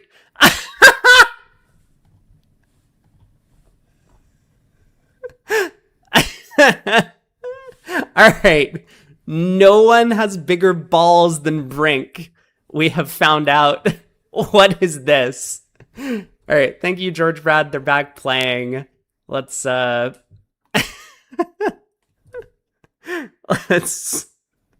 let's try and get into the match. So Bargava Yedic has moved over to BBO.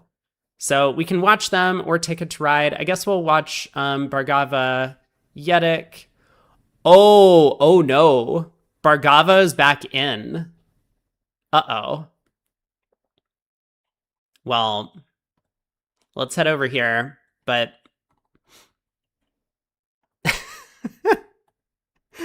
dude, I can't.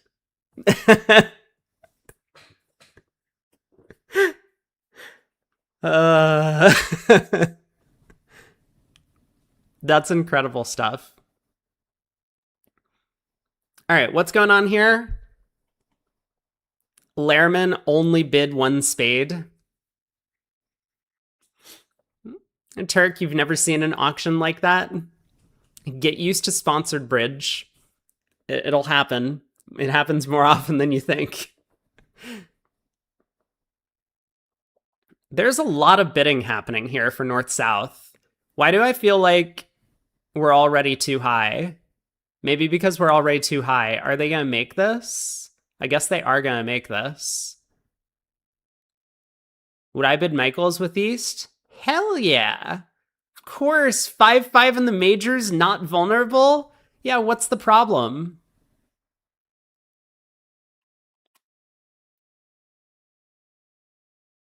Well, just get into our cold slam on the first board of the next set. This feels like a win for Yedic.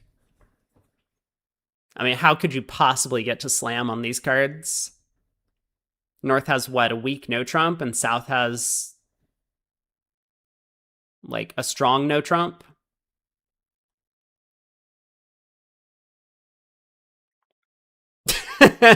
Kaplan is just like Queen of Clubs lead, you say. South did a lot of bidding. I have noticed that. We watched a couple of boards that this pair bid. South likes to bid. That's what we've learned. That is something we have learned. Sometimes to their detriment, but hey, you can't turn the corner if you don't keep bidding like a crazy person.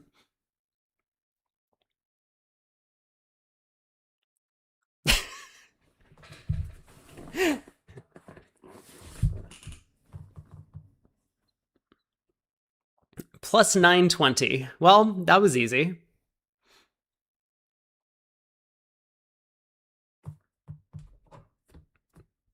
I'm still pretty sure I was supposed to have food at some point. Oh. My dasher is nearby.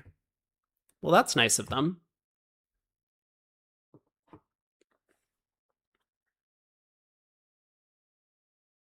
All right, are we getting to slam again on this hand, North-South? Because, again, it's cold.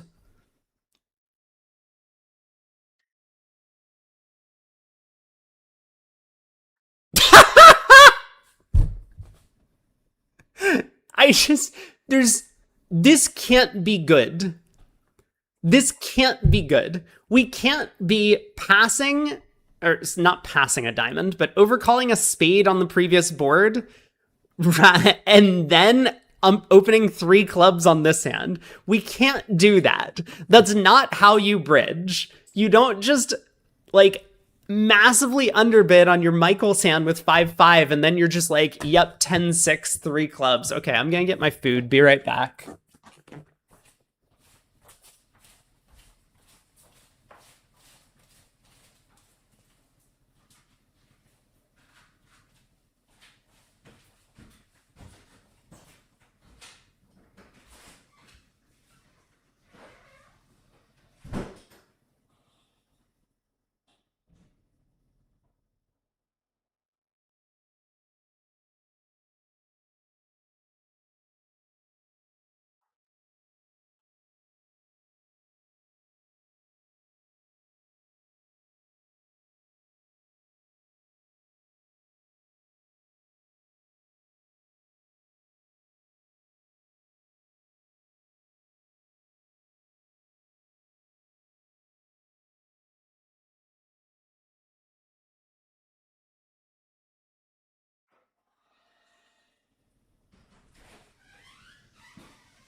Did he lead the stiff queen of spades against 3 no? He did.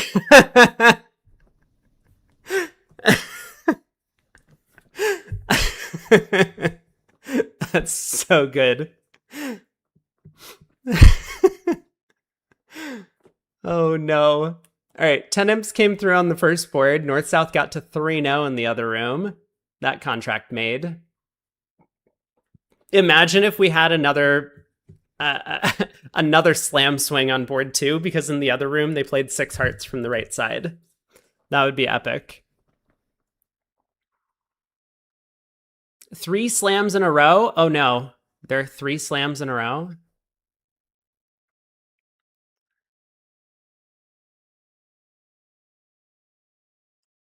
Sure, yeah. This one less clear on how you would actually make it, but you could play a heart to the 9.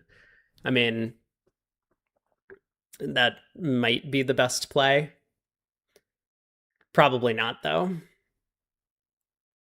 Actually, I guess West gets squeezed in the red suit, so maybe heart to the queen is just best. Don't you lose a spade and a heart? No. I mean, Yeah. If we're in spades, we lose a spade and a heart, of course. Unless they don't lead the ace of hearts. But we have no idea what East is going to lead because he doesn't have a singleton queen anymore. Okay, let me get rid of this and put up this. There we go. Now everyone knows I'm eating.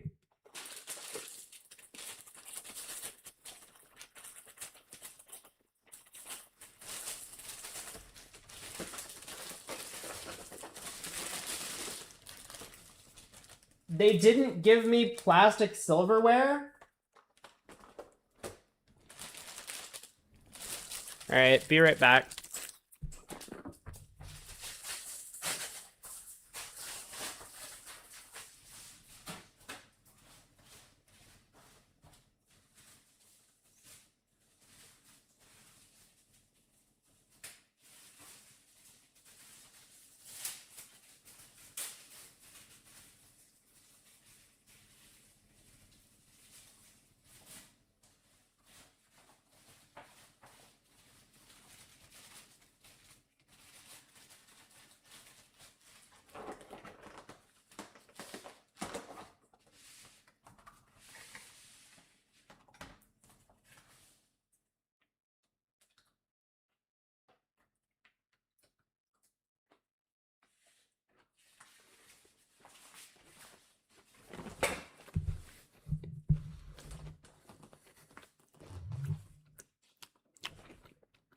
What is this double?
So 4 no key card, 5 clubs showed 1. 5 diamonds asking about the trump queen, and South signs off in 5 spades.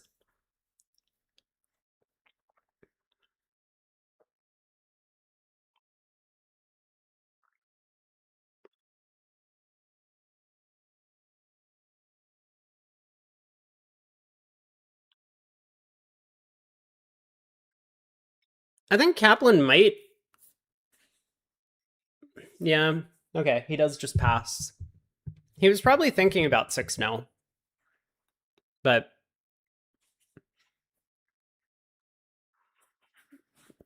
East is a lunatic.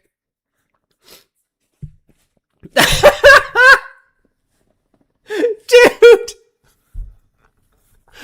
I can't watch this table anymore. I'm leaving. I can't do it. What is this? What did I walk into? No, dude.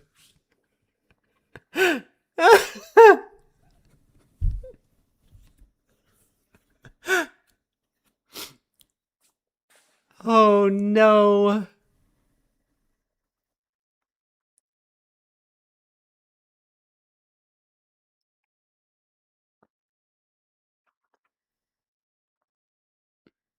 Well, that's 500. So pick up for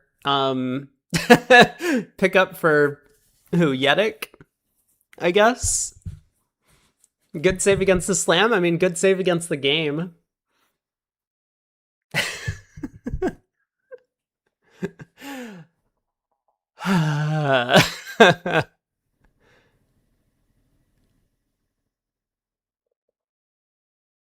Unbelievable.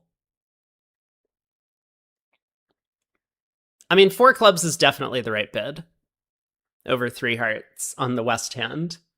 It's just a little bit unclear on whether or not you're supposed to open 3 clubs.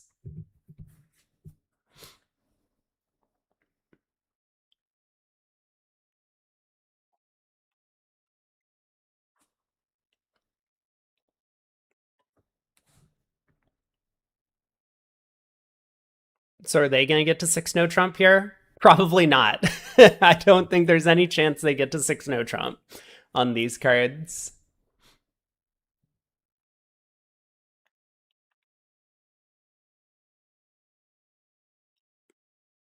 See, this is the problem, Greg. People open 3 clubs and they're like, see, I won a bunch of imps with this, so this is a good bid, so I'm going to do it again.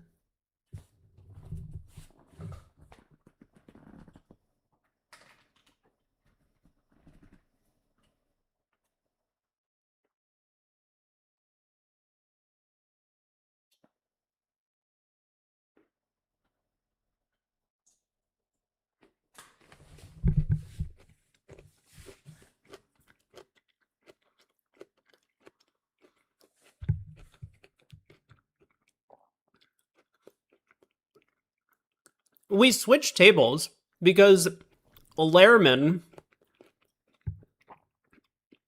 has decided that he's just going to psych on every board. And by psych, I mean not just in the auction, in the defense as well.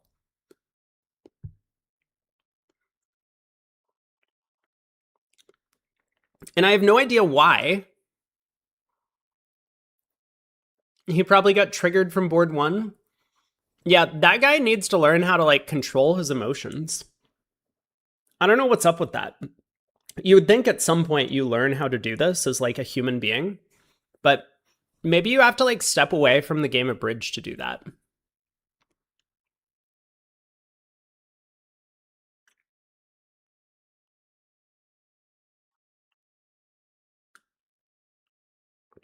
Have I ever met a human being? I mean, certainly not at the bridge table.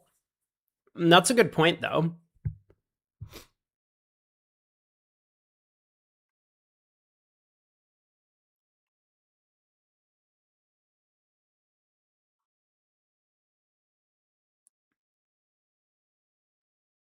Do we think East is going to double 5 diamonds on this hand?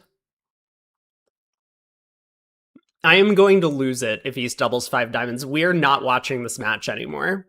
If East doubles 5 diamonds or underleads the ace of hearts, I'm going to go insane.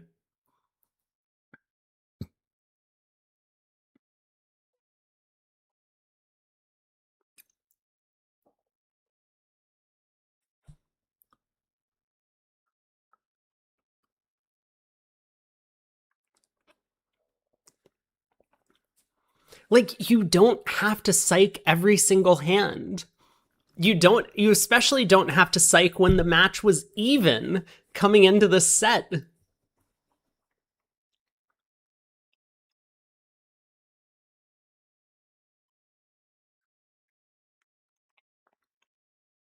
You just kept collecting M's. I mean, that's what you should do. Okay, moment of truth. East insta pass 5 diamonds. Good judgment.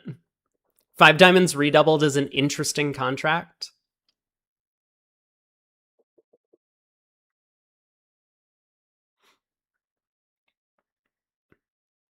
I mean, it seems like it should make,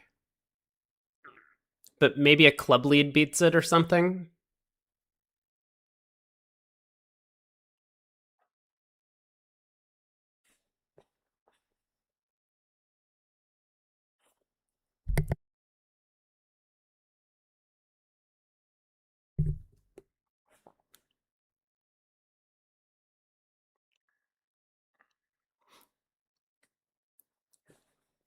Steph says Lehrman does this a lot and says he's unlucky when it doesn't work and a genius when it does. I don't understand because I still think that he played really well in the Bermuda Bowl. Like, he wasn't doing any of this crazy stuff.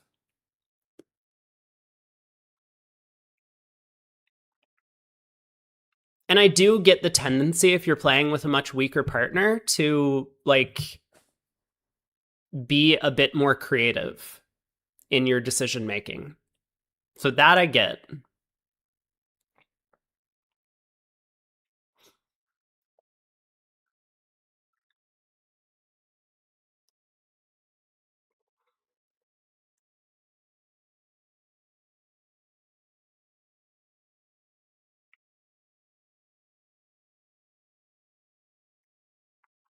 Because Morden and Bilda were kibitzing. Yeah.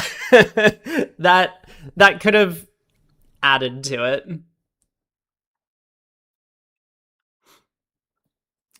The 3 club bid and the lead away from the ace were good stream value. It's true, but it hurts my mental health seeing stuff like this. You're right. I should be more content focused. You're absolutely right. I need to just really calm my nerves and be like, let's find the person who's gonna do the craziest shit and we're gonna sit and watch them play. And you might have thought going into today that would have been this West player at this table, but you would be wrong. It is East from the other room, apparently. Pass, 1 diamond. Double. Pass. Two spades. Pass. Three spades past four spades. Or maybe just two spades past four spades. Or maybe just, yeah, okay, fine. Good call, Josh. Good call. Just bid four spades. Let's not mess around. Partner's not going to understand if you bid two spades. It's all good.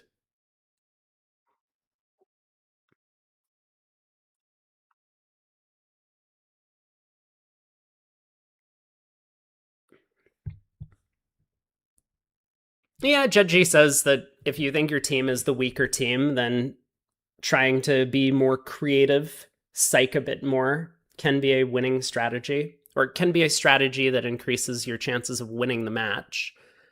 Because if you just play down the middle, you're going to bleed out. But I mean, my guess from what I've heard about Lehrman is he thinks he's the best player in the world. And so I don't think he has any belief that he is ever going to be on a weaker team than the opposition.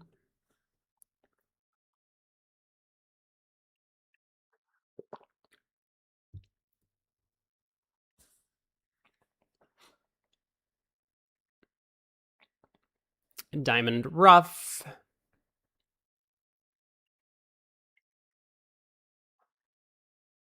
Ace of spades, spade to the queen, diamond rough. Knock out the ace of hearts, guess the club suit, 11 tricks.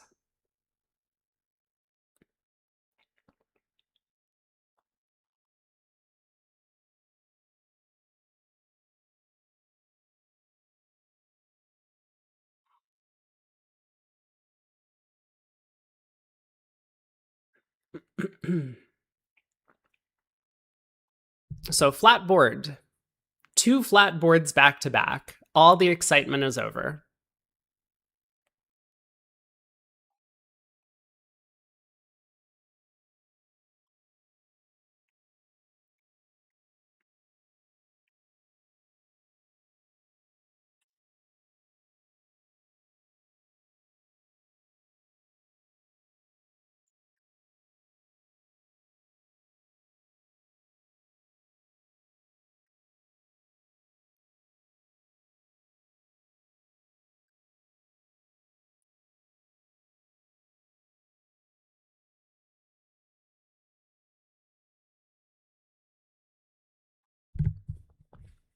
Oh boy.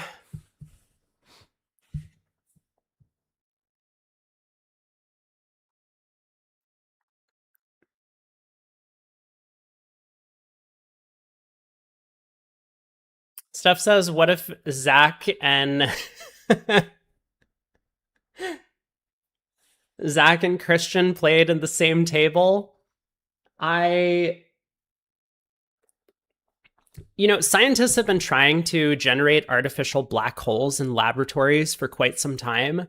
And I think we probably want to avoid that happening, if only for the sake of maintaining the ability of our race to flourish on this planet. The photo of me eating is a jump scare every time you look back at stream. That was the purpose. Now people can be concerned and curious at the same time. Can I explain this auction? Yes. Yes, I absolutely can. Here I go. I'm going in. Two no puppet, three clubs, no 5-card major, three spades, four hearts, three no trump, no four hearts, four diamonds. Like,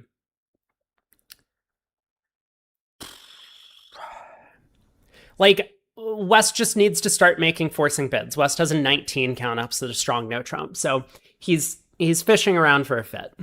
I mean, he came up with a plan. Once we don't have a heart fit, then he's looking for diamonds, I guess.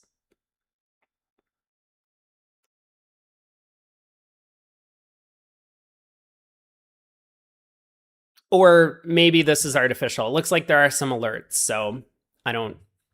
Maybe East West actually have some sort of agreement for this type of sequence.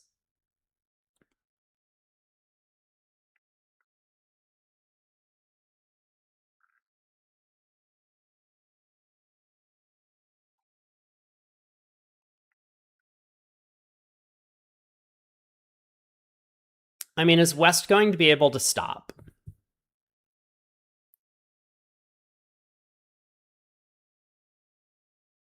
Steph, you got bullied? How did you get bullied? Was YouTube chat being mean to you? You want to meme with the chat? Okay, no, that's fair.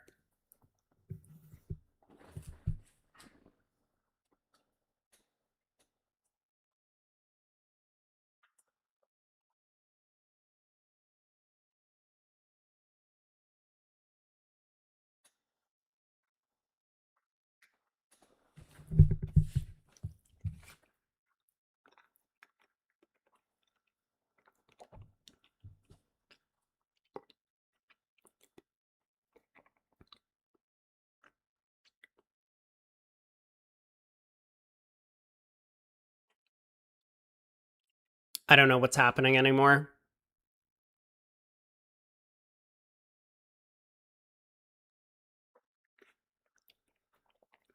I was on board with 4 diamonds being like maybe key card and diamonds and 4 hearts showing 3, but now I don't know what 5 hearts would be.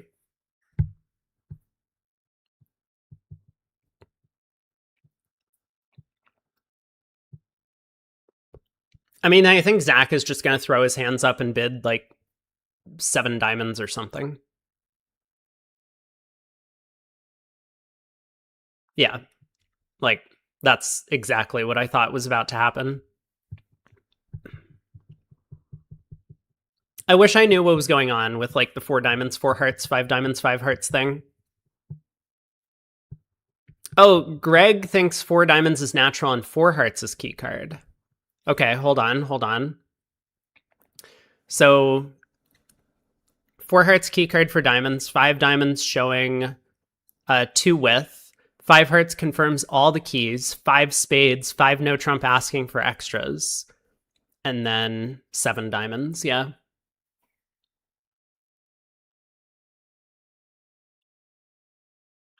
That seems very reasonable. So this is going to go down 1.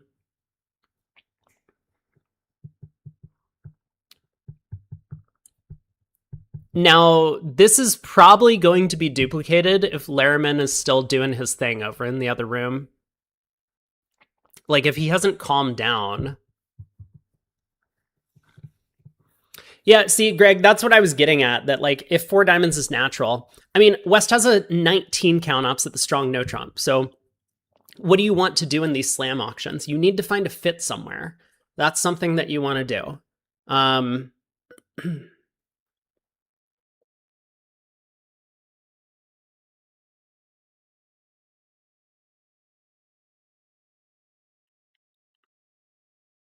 Sorry, I'm looking at the guy who sponsored the stream today. He sent me a message. I'll get back to him later. Do we have a compound squeeze or something? What do you mean a compound squeeze? Double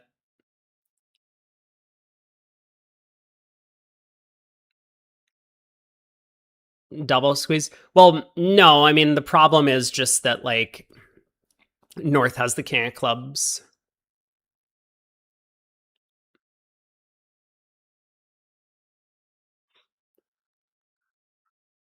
Yeah, there's just, we don't have enough tricks, right? Like, we rough a spade in West's hand, rough a heart and play all the tricks, Steph says.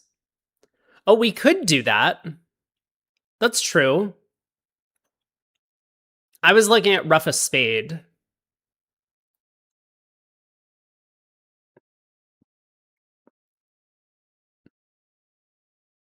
But I guess you can't because you don't have the communication, right? So you have to rough a heart.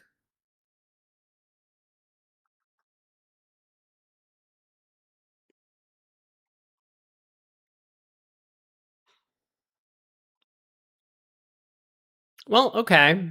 I mean, so Declare has a chance. North is going to come down to stiff king of clubs. So heart rough, spade to the king, diamond pitch the club queen, ace queen of spades, and then Declare is going to have a guess. Declare being Zach is going to have a guess. Yeah, well, rough the heart's also better because we have communication in the spade suit. If we rough a spade, we don't have communication in the heart suit, so you can't execute the squeeze. Well, looks like Zach guessed it.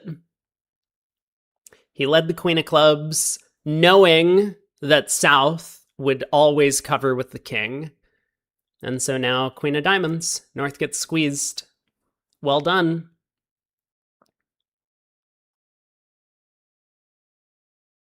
Yeah, I mean, going back to the the four diamond bid. I mean, I really like the four diamond bid. Normally, four diamonds um would be like 4-5 at least. You would have at least a 5-card diamond suit. But because your hand is so slam going, you just need to look for a fit and start asking about the important cards that you're missing. Yeah, very nicely played. And the fact that West's hand was concealed was really helpful to his line of play because he was able to lead the queen of clubs. Now, maybe a good South would not cover the queen of clubs. It's possible. Because a good South might be like, well, Declare must have the jack of clubs to be doing this, therefore, why would I cover?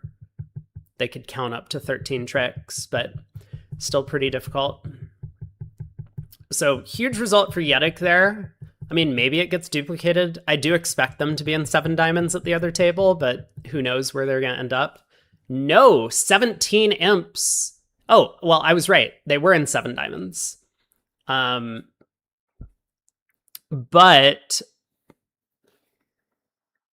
Lehrman was not declaring. So after a diamond lead, 3 rounds of diamonds, ace, king, queen of hearts, pitching clubs, heart ruff. And then this was the big play that Zach made. So Zach led the queen of clubs at this point. Instead, they played a spade to the king and then played a diamond pitching the club queen. And so North did get squeezed, but Declare ended up taking the club finesse in the end.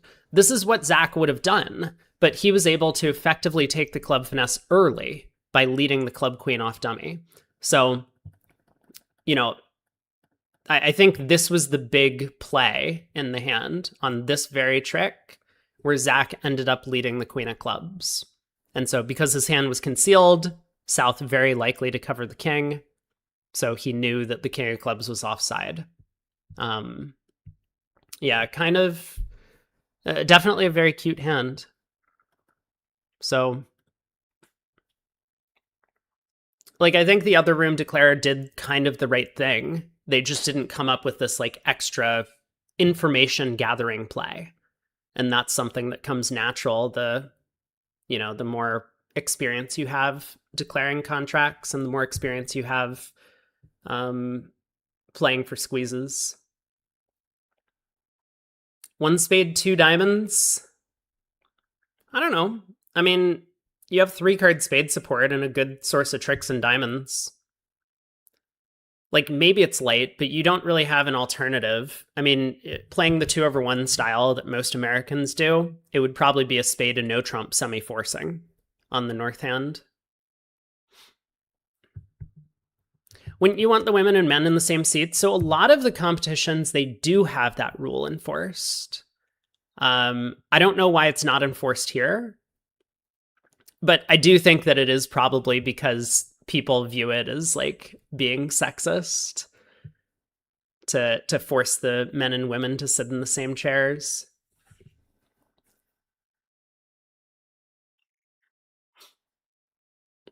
I don't know that it matters too much. I mean, in general, if you as the male player are much stronger than the female player, or vice versa, depending on, where sponsors are sitting, for example, then the what's it called? Like the pro player should be able to navigate the auction so that they declare most of the time.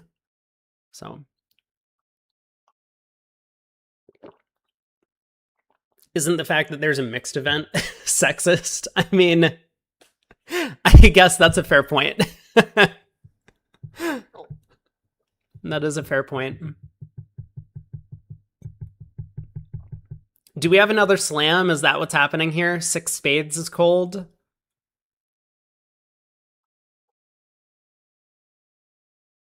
It definitely looks that way. And they find it.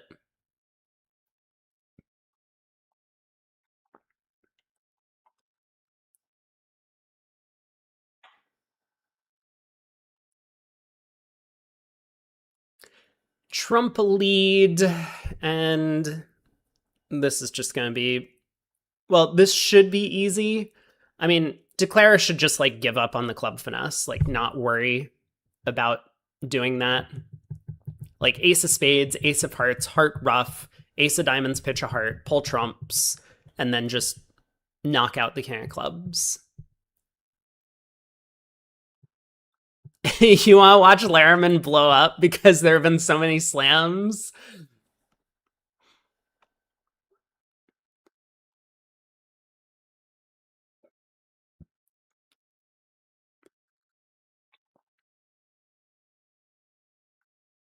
Hey, Zavillion.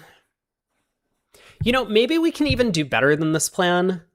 Like, I'm thinking just cash the ace of diamonds is simple, but maybe we can do something weird, like ruff this heart and then play a club to the queen. No. Well, we would just go down if we did that. Yeah, just ace of diamonds, pull trumps. Like, I don't know why we blocked the spade suit, but it's fine. We can just go ace of spades, ruff a diamond. I mean, this would be bad if the spades turned out to not split. But now we can just ruff a diamond to get back to our hand.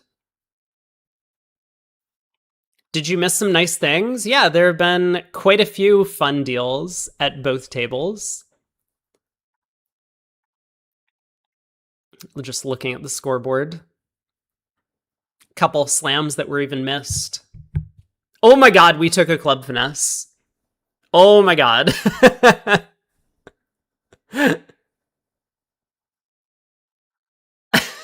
Zach plays back a club just to let Josh Don know that his partner had made a serious error.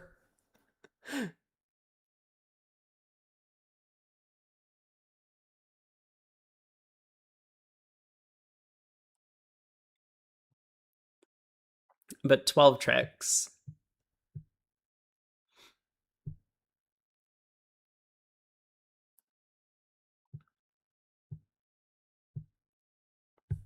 The psychological play. I know, right?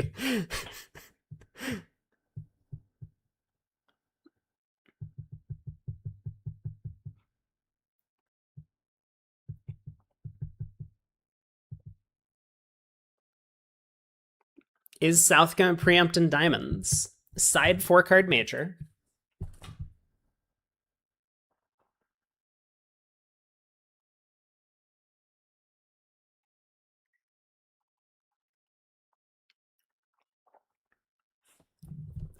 Is bridge a mental game just like chess?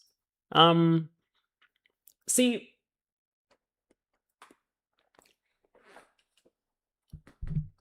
I think bridge has more of a mental aspect than chess because you also have to manage your partnership and your partnership emotions on deals. Because a lot of players feel like they never do anything wrong, so they think their partner's always the one at fault if they get a bad board. And you have to be able to fix that if you want to succeed.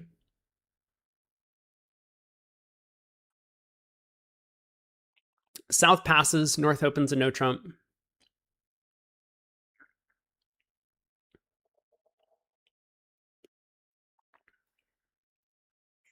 Chess is more memorization. Absolutely. I mean, regardless of what you think about memorizing complicated bridge systems, like 100 pages of notes is nothing for a chess player. Chess psychology is definitely a thing.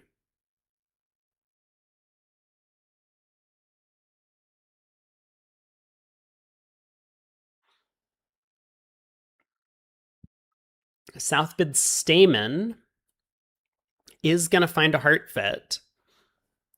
4 hearts. Ooh, good bid. I like this bid by South.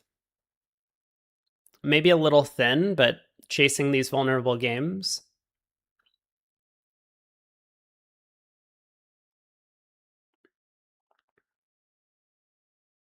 So nothing complicated here. Just pull trumps. Trumps split. Then you can claim.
Well, board 6 was flat. 6 spades been made in both rooms.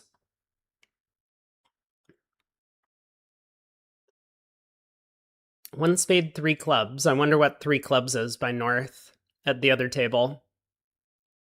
But 4 diamonds splinter, 4 hearts cupid, key card. They get to 6 spades.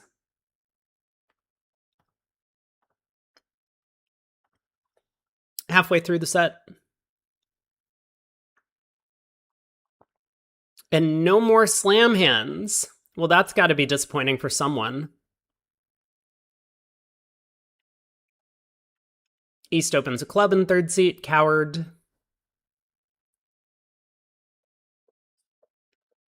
Just automatic 1-no trump opener.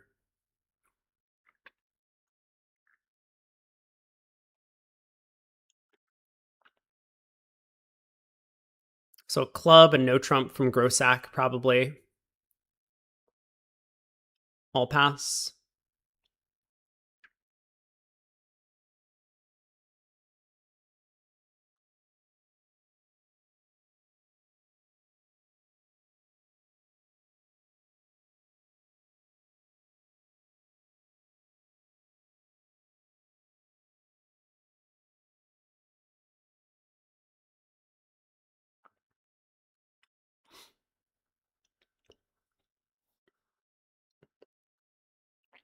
So let's see. Declare probably needs to work on clubs.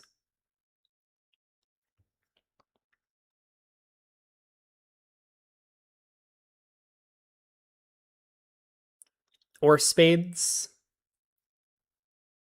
to get up to enough tricks.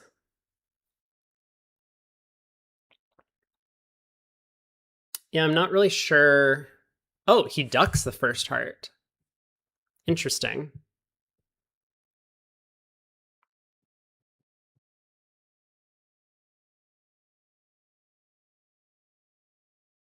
Yeah, he does go after clubs. Clubs looks the most natural to me to play on.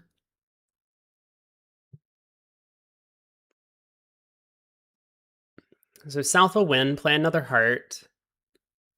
He can lead another club.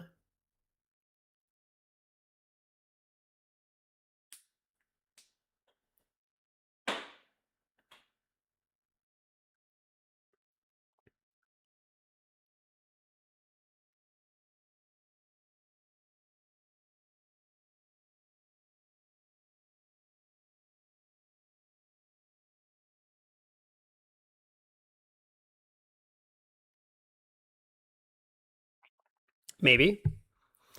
Maybe he doesn't. So what's the defense going to get? They still have a heart, 2 spades, and a club coming.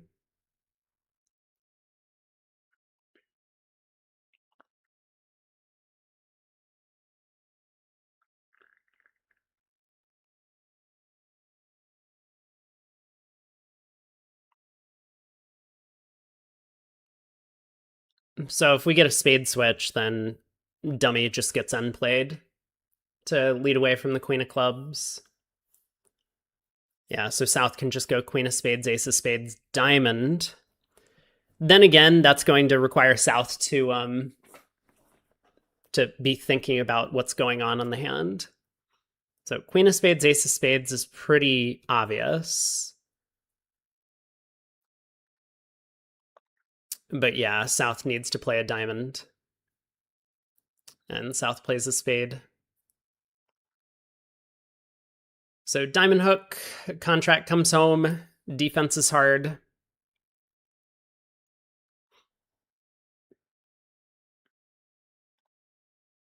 Plus 90, well done. There was a 13 imp swing on board 7 because North-South got to 3 no trump in the other room. And how did they get there? They got there by South open 2 diamonds preemptive. I said maybe we would see that. And North just bid 3 no.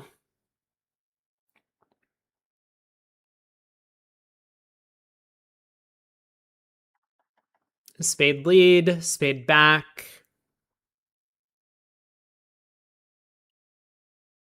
Wow, king of clubs switch. And declare just cashed out.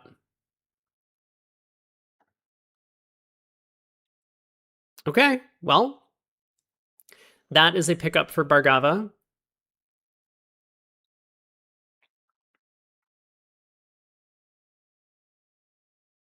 Yeah, the auction's definitely reasonable. I mean, you don't have to preempt with a side 4-card major. We've seen people who are afraid to preempt with a side 3-card major. But if you do open 2 diamonds past 3 no seems okay. I mean, I don't think you have to bid 3 no on North's hand. It feels like you're going to go down more than you make it, but maybe it's within the imp odds that you could bid 3 no on those cards. Like a 15 count ups at a week 2 tends not to be a game force. Like, sure, we have 7 tricks, right? Partner has king, queen, 5th of diamonds, and maybe 1 outside card. So that would give us 8 tricks, but that's not enough to make 9.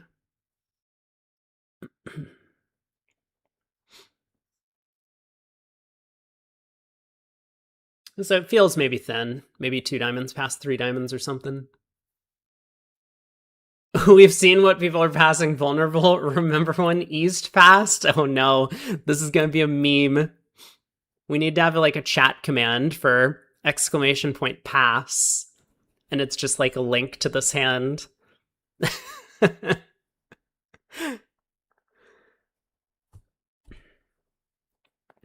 A club by East, a heart overcall from South. Maybe could have preempted. Partner's a passed hand. Negative double, redouble from North. I wonder what redouble is.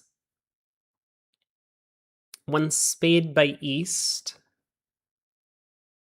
2 hearts by South. West makes a takeout double. Okay. East tries 2 spades.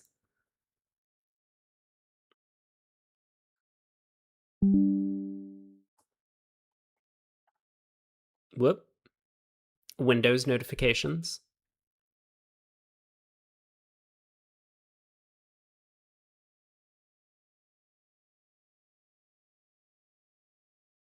I don't know what South is thinking about.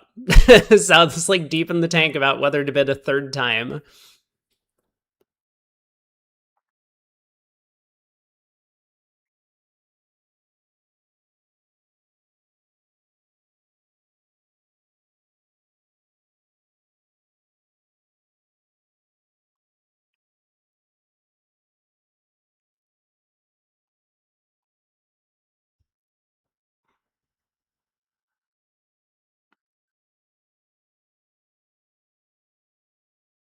Club lead?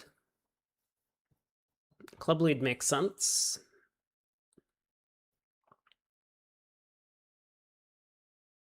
Declare probably ducks the queen of clubs lead. I mean, North has no fast entry, so it would make sense to And just duck trick one, leave South on lead.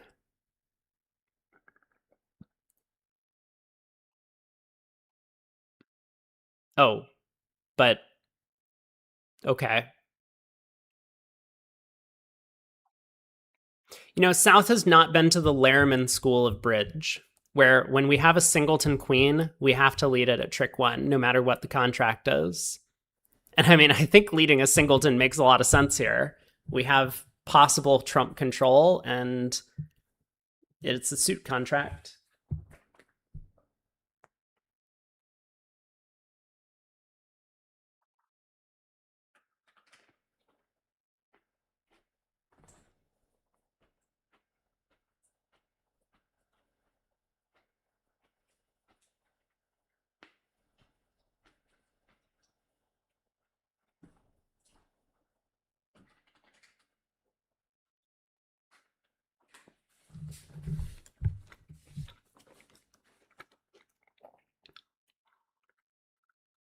Mandala also made 7 diamonds. Well done.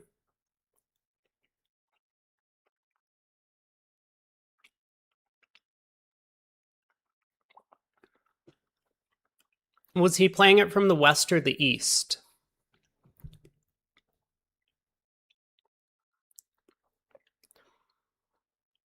Because, I mean, certainly of the 2 lines of play, yeah, playing from the west. So did he also lead the queen of clubs at some point in the play?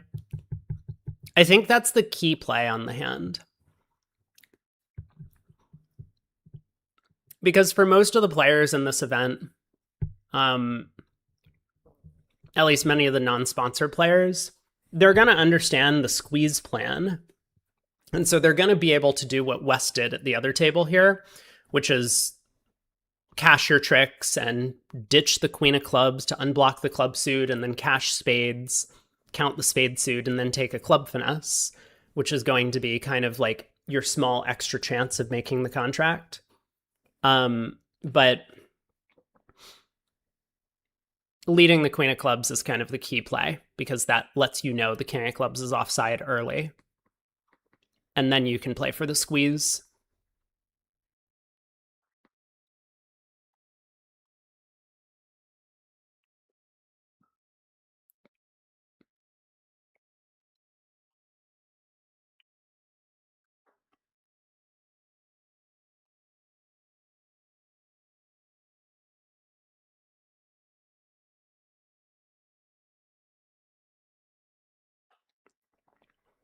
How many Souths would not cover with the king?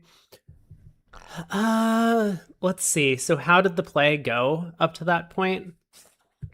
It was a trump lead, right? Well, the queen of clubs wasn't played at trick 2. You can't really play it at trick 2. I mean, maybe you can, but Zach pulled trumps. So you know that Declare has 4 diamonds. You know that Declare has 4 hearts because the auction, and you've seen them play ace, king, queen of hearts and a heart ruff. And you know they have the king of spades because otherwise they just don't have any tricks for the contract.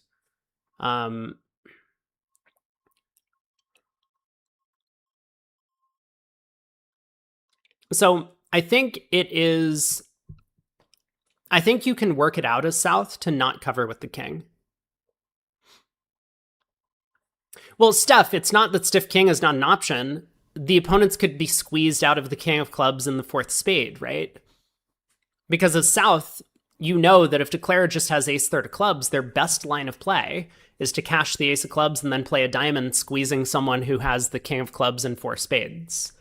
So if Declare leads the queen of clubs, giving up that option, and they're not a complete clown, then you probably know that this is what's going on, that they have the ace jack of clubs. And so you can already count if they have the ace jack of clubs. It doesn't help you to cover it, because then all they need is 2 club tricks. They don't need 3 to make the contract. So, like, again, I think you can work out that covering the queen of clubs is wrong on defense, but it's still a hard play to make. And I do believe against many players in this field, South would just always cover the queen with the king. So you have basically 100% read on where the king of clubs is after the queen of clubs isn't covered.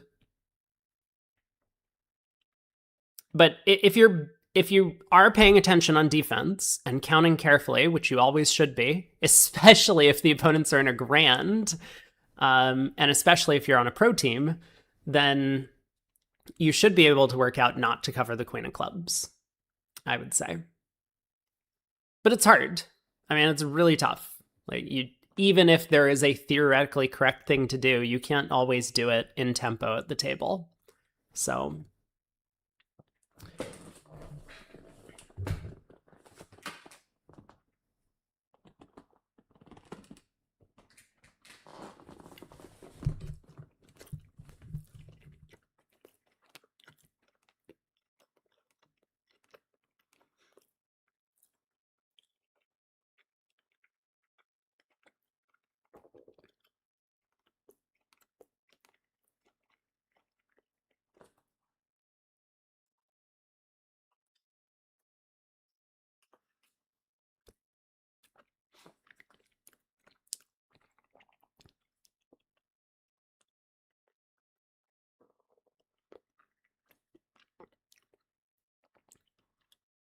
Steph says Eckenberg made it. Zmuda went down.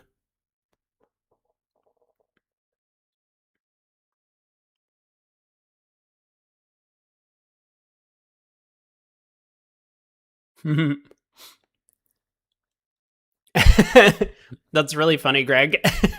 that Zimmerman got chewed out in French for not covering an honor with an honor.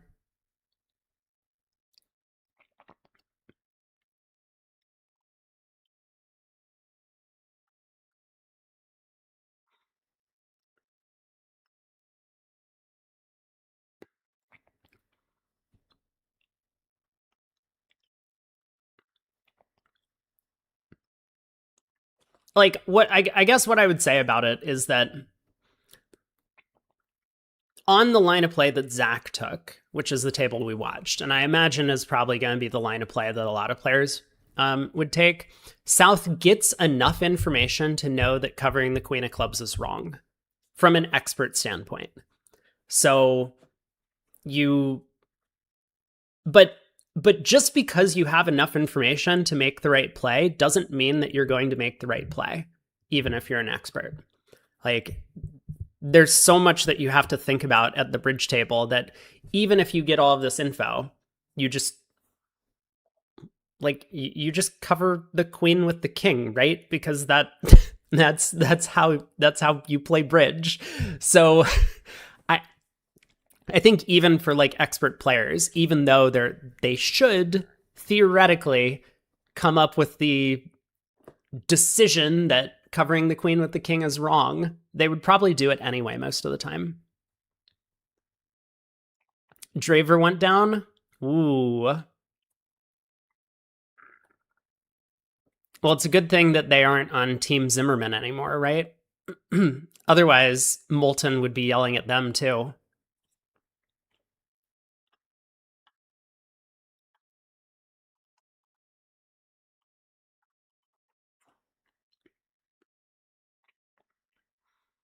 Yeah, trick 2, if you lead the queen of clubs, I think it's a little bit easier. And maybe Zach could look back at this and be like, okay, I made a bit of a mistake on this hand. I should have led the queen of clubs at trick 2, right? He could probably figure that out. But I don't know. You have to like gauge that with the possibility of diamonds 4-1. Because if diamonds are 4-1, you need the club finesse, right? Maybe, do you need the club finesse? Maybe it's the same. Yeah, maybe diamonds 4-1, you don't need the club finesse still. You can still play for the squeeze. So, yeah, I mean, I guess you could win the opening diamond lead in dummy. And then just lead the queen of clubs. Seems fine. South should take enough time at trick 1 to decide what to do if the queen was led. Well, I think the point being that South doesn't have a count, so there's no way to there's no way to count out Declare's tricks and know that just 2 club tricks is enough for them to make it, and realize that Declare has an alternative line of play. Like, Declare might be doing this because they just need 2 club tricks immediately. And so they're like, I'm going to take the club finesse. If it loses, I'm already down, so whatever. Then I don't need to spend time on this hand. And if the club finesse wins, then I can think about what to do next, right?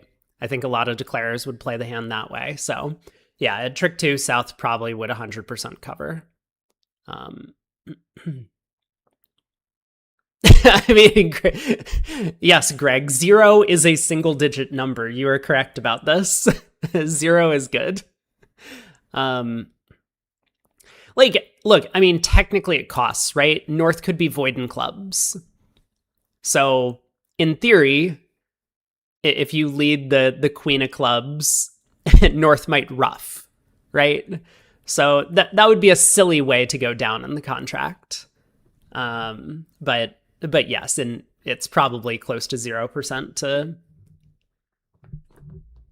to not lead the queen of clubs at trick 2.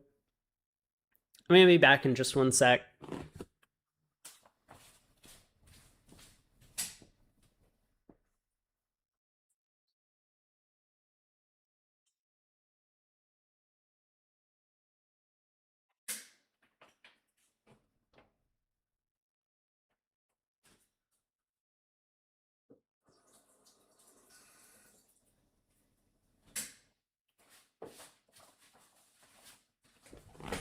I have returned.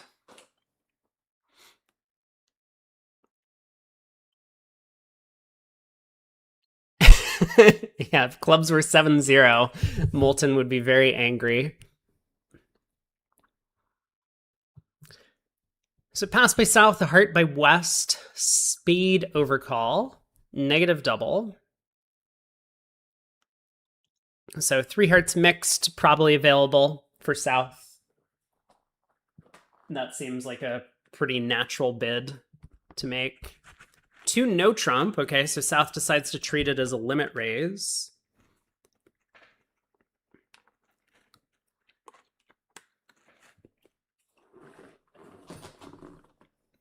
Three hearts by West, maybe a little bit aggressive, but probably fine.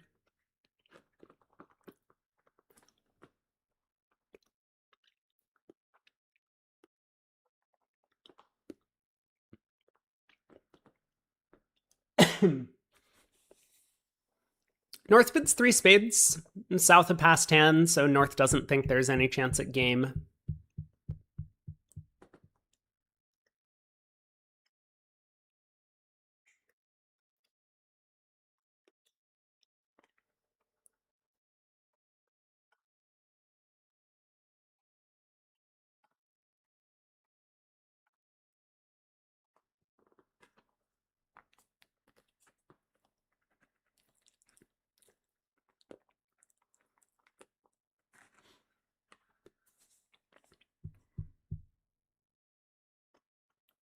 Probably 2 hearts and 2 spades to lose here.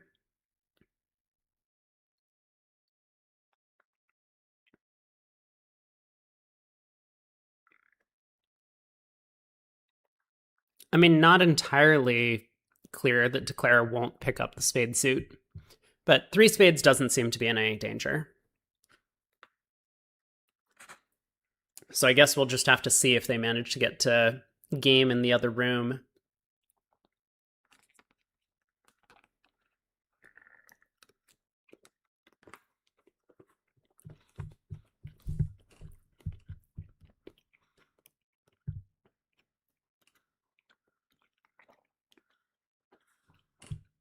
You think 3 rounds of hearts could give away the spade position? I guess. I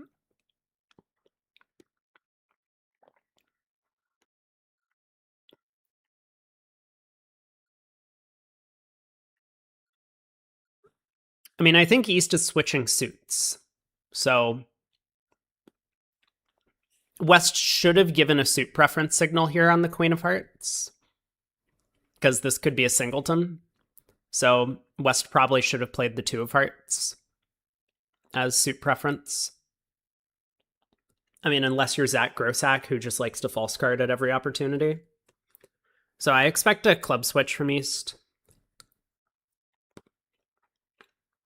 Or, sorry, on the 5 of hearts, maybe I expect a diamond switch from East.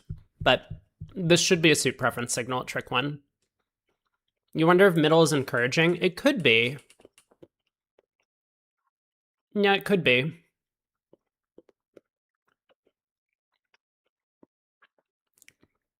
I mean, it's effectively no suit preference, right? So I think the signal that West is supposed to be giving is suit preference. And therefore, like, you're saying, I don't have a preference between the other suits, which could either mean you have like similar holdings in both the other suits and you don't care, or you want your partner to continue playing hearts if they have another one. Wait, what? There's no way the trick went like this, right? East pitched a club. Or a diamond. East did not rough low.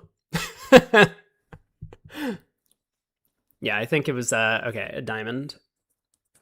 Good.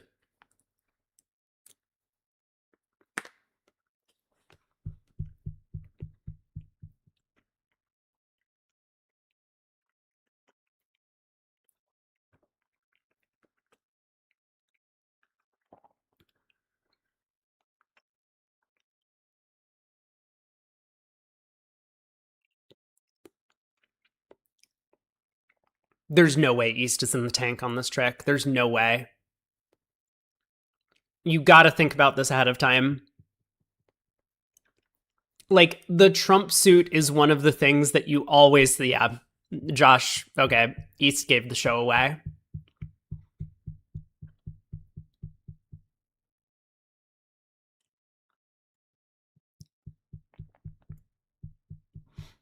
Well, it was only an overtrick, so at least they weren't in 4.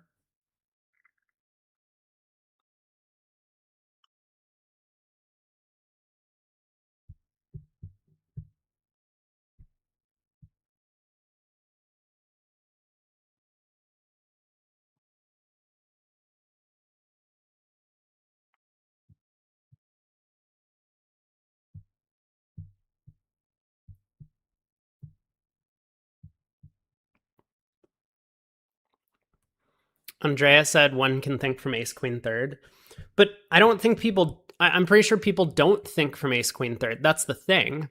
You're just hoping that Declare plays the king. Smart to do so. We're getting borderline into like unethical pauses. Like, if you're varying your tempo specifically to cause the opponents to make an error, then that's illegal. Is this real time? I think there's a 5-minute delay. So it's mostly real time. Wouldn't know my north, transfer to spades. Hey, Pixie Nixie. Any fun hands today? Would you take a look at the scoreboard? Yes, we have had quite a few fun hands.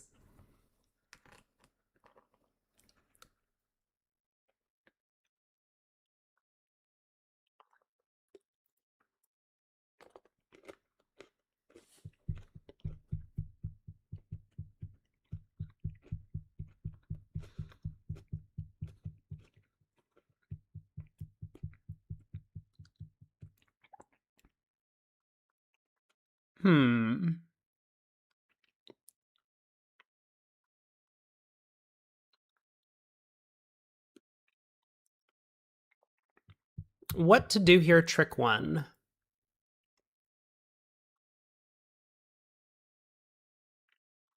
Because if this lead is a singleton, you should probably cover the 8 with the 10.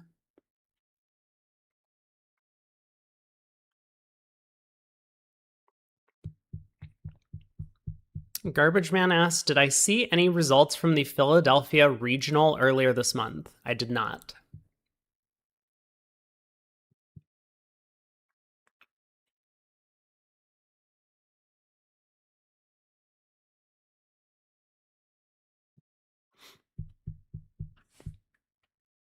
Andrea says if we're not allowed to think with a singleton or the ace or ace queen third, You shouldn't be allowed to think.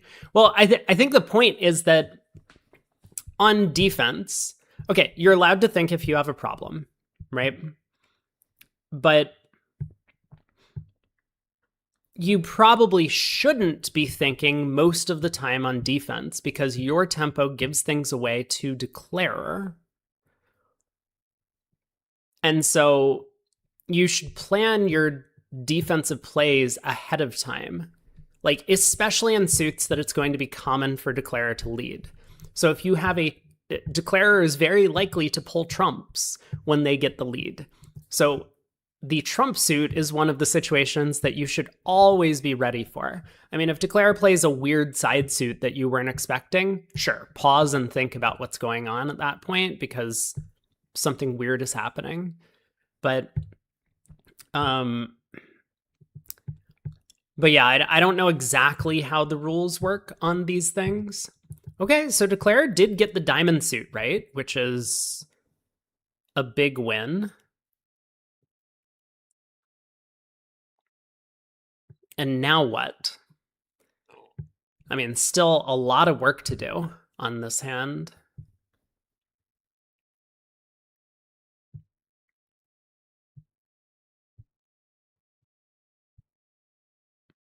I think he's going to need the heart roughing hook as well.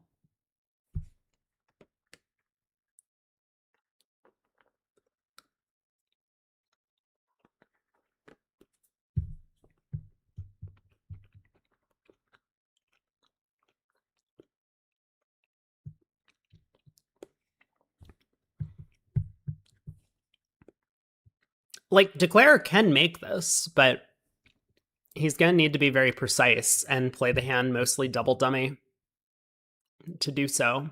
I think. Wait, actually, maybe he can't make this. I just realized. No, he can. He can. Yeah. Try the King of Hearts. East will have to think if she has the ace.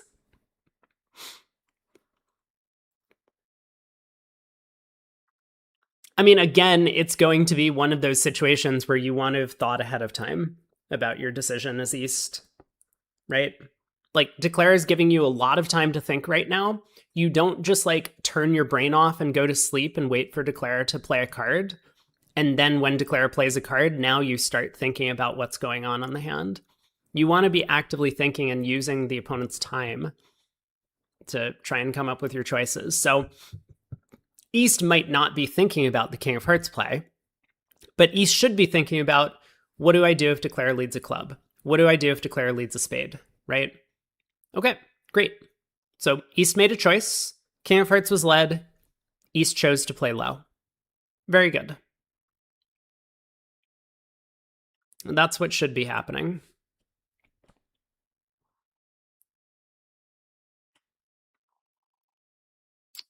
Okay, heart pitch a diamond. But now declare is probably going to go down, right? I don't understand heart. Well, okay, maybe I do understand heart pitch. I don't.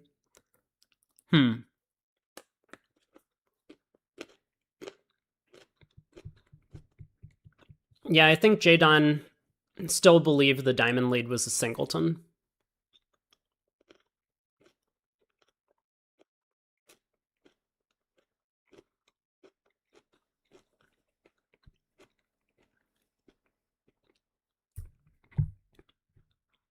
Why not pitch a club? I think he believed the diamond lead was a singleton, but yeah.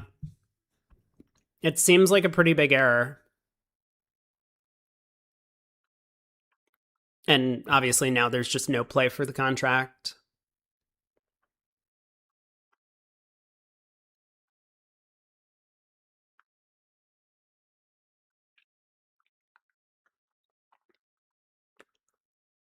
Wyatt still looks fine.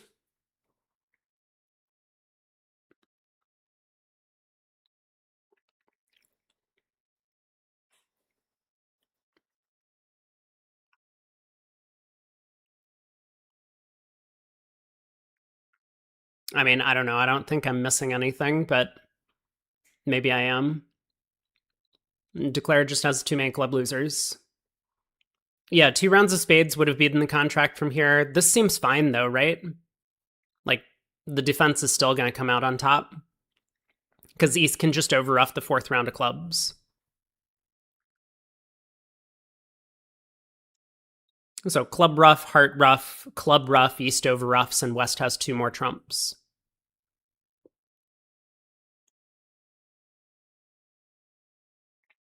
Like it's still going to go down a trick. So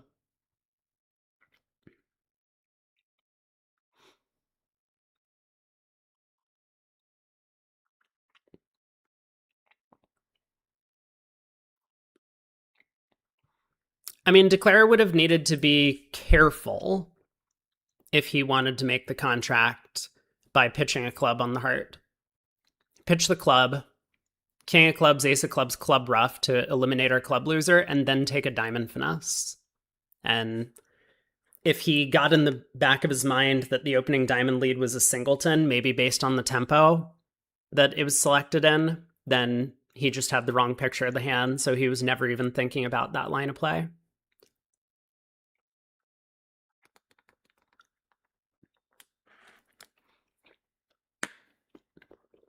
I mean, I don't really know what his plan was otherwise. Like when he pitched the diamond, I'm not sure how he planned to make the contract.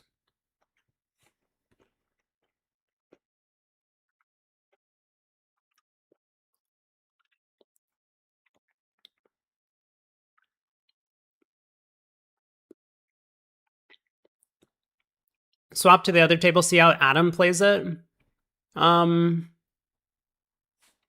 Sure, we could. If they're just starting the play.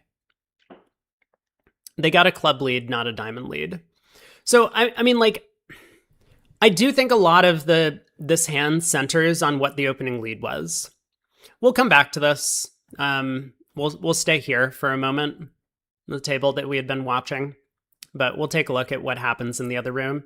Like, I think a club lead makes it a lot easier to make the contract because the diamond lead really does look like a singleton to Declare.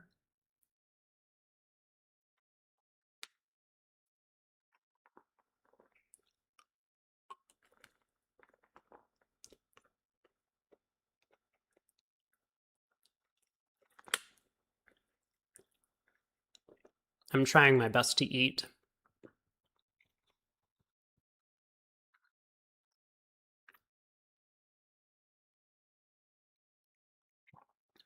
A relatively boring hand here.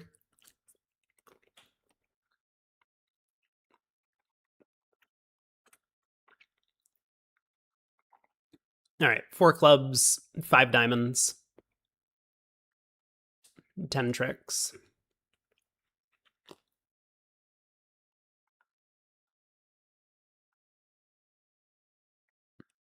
This is just going to be a claim.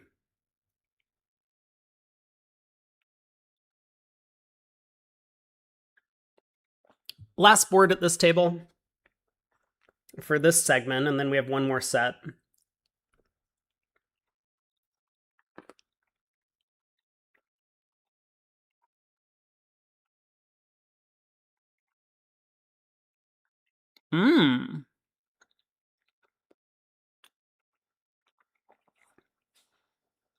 We have a potential slam. Probably not going to make, but there is a chance for... Okay, yeah. Second time today that we've seen these 2 diamond preempts with a side 4-card major. Last time it didn't work out for South, and South had a much more suitable hand for it than East does this time. But luck of the draw, this hand, it's North-South's deal, so the preempt is going to be effective. On the previous board, wherever it was, board 7, a 2 diamond preempt was not effective because it buried the heart fit. So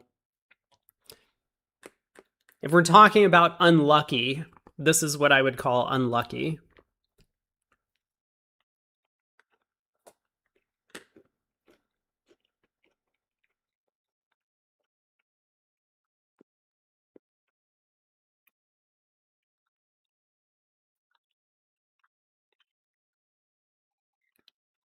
Nothing really to the play. Diamond to the ace, diamond back. North south. 5 clubs, a diamond, 3 spades, and a heart.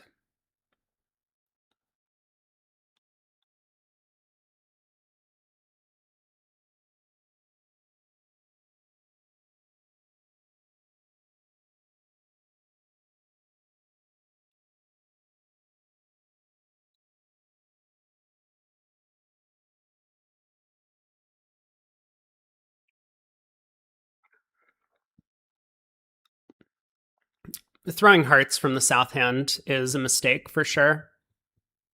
If East turned up with the long club, then we would need to set up the heart suit. So I think we definitely wanted to pitch clubs from south and not hearts. But that's okay. Didn't matter this time. Only 2 days until my next resub. I guess I have only been watching YouTube. Dick Greer, thanks so much for the 42 months. Appreciate the support. And welcome back to the lounge. Yeah, I've been doing a lot less streaming and haven't, of course, been covering many events recently. So I'm doing my best to cover this one as much as I can. So Declare also in this room ended up pitching a diamond on the King of Hearts. I mean, if we step back after the club lead, King of Hearts pitch a diamond, and now a heart ruff, and then led a spade to the king. Which looked like, from a technical standpoint, has a 0% chance to make the contract, because even if West had the ace of spades, West could have hopped up with the ace of spades and played another one, and that would have prevented a club ruff. I mean, I guess maybe he makes if West has ace queen doubleton of spades, but that's about it.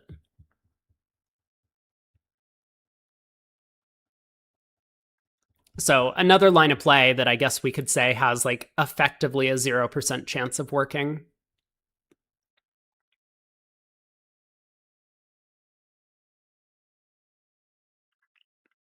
Yeah, Game King also says that if East had the long clubs, we could safety play against a stiff queen of clubs on side. So I think Josh might just be tired, because it looked like there were multiple better plans on that deal than what he ended up doing to make his contract.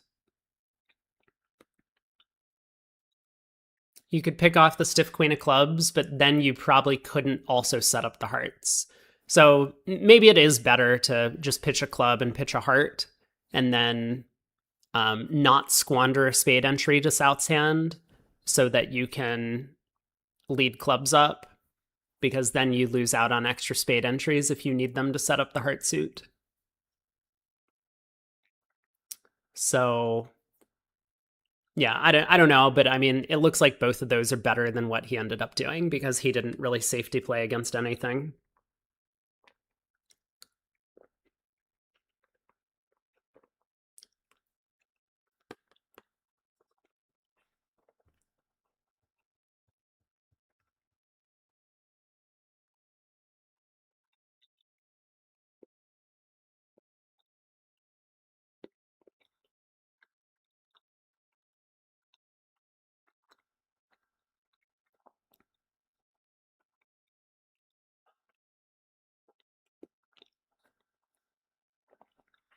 Kaplan chosen the wrong moment to think.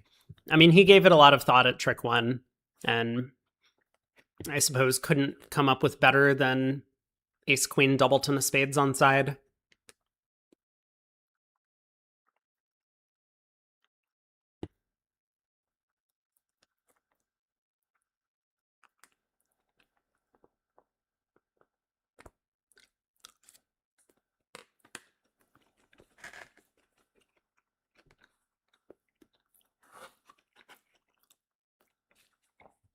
I mean, I guess actually this also works if West has ace third of spades without the queen. So yeah, this is not that bad of line of play. It will make some percentage of the time. Not this time, but he at least had okay chances. All right. That seems okay.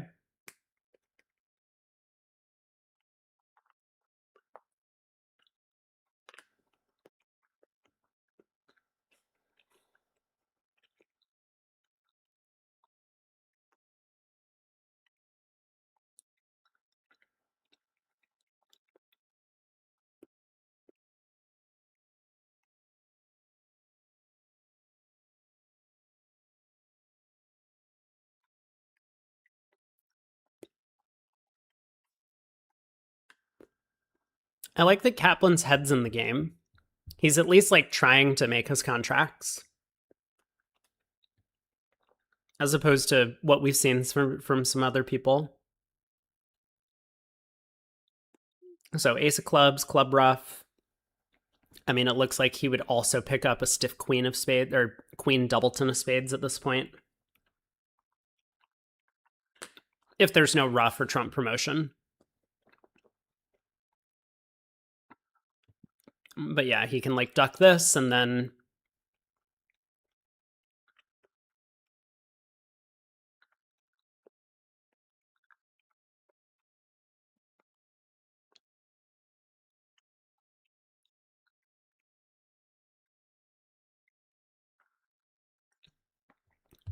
Kaplan should be Troy Bolton. I've never seen High School Musical.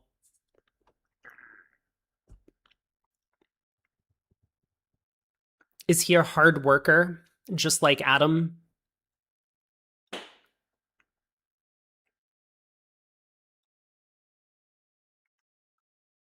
Ah, there's a song called Get Your Head in the Game. Yeah, he's there.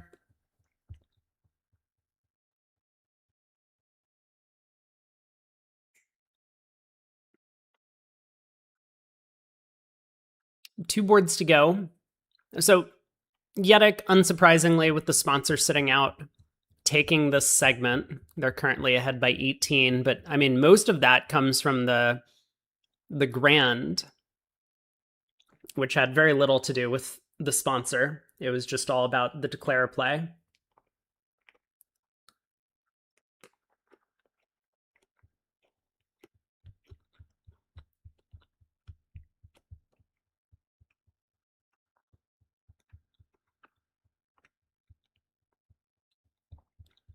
So boring board 13, and I don't remember the last board, but this might be close to the score at the end of the segment. So 19 imps or 18 imps in that range. Not that difficult to overcome for a team like Bargava if they can manage to, I don't know, bid a couple more making slams than their counterparts.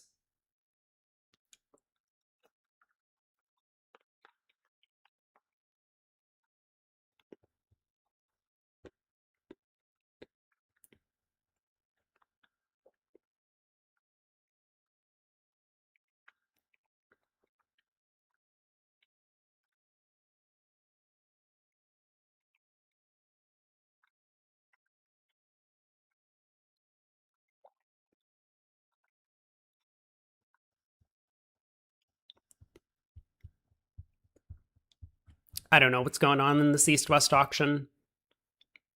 A diamond, a heart, and no trump. Maybe one no-shows clubs or something.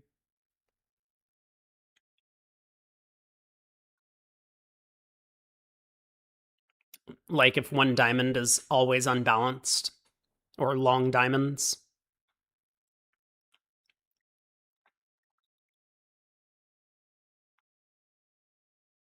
But they get to 3-0 all the same. South's probably going to find a very similar lead. Ace of spades.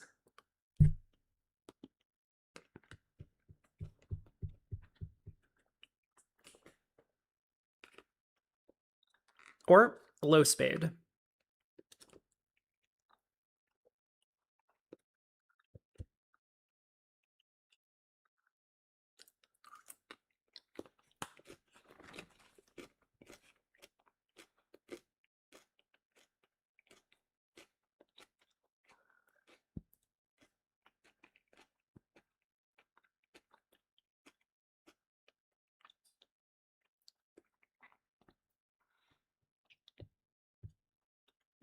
All right, spade round to the queen, claim our 10 tricks. And test the diamond suit, I suppose, but claim 10 tricks.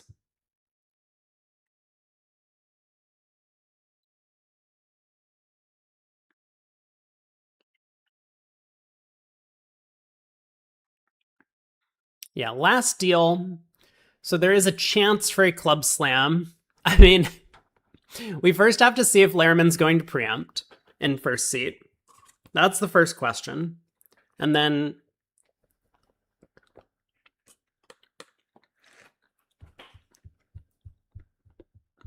See, I don't think he will. They might not have 2 diamonds available. But yeah, this is such a different hand from that hand he preempted 3 clubs on board 2.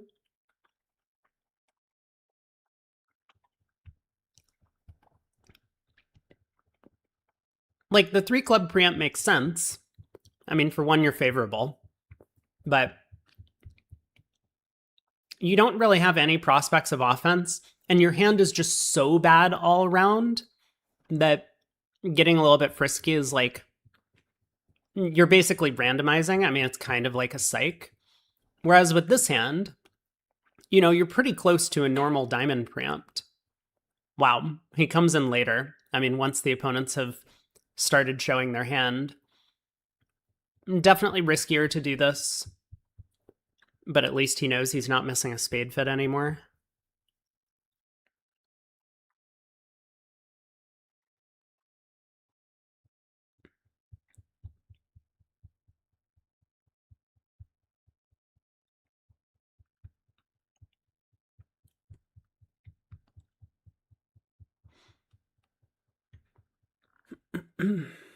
So 3 hearts, 3 no might slow south down. And they might just play there. And we'll see if Kaplan takes a better line of play than it was found at the other table. I think I'll come up with one of the safety plays that we've already mentioned.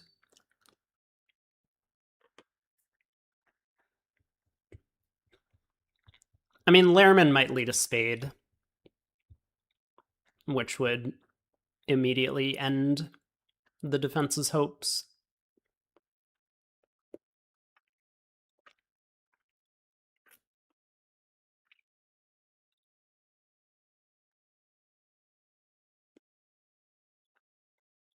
Okay. Diamond lead to the ace, diamond back to the jack and queen. Probably a third round of diamonds. I mean, maybe not. Maybe Lehrman actually does switch to spades when he gets in with the queen of diamonds. He knows he's not getting in again. He's looking at that king of hearts sitting under the ace queen.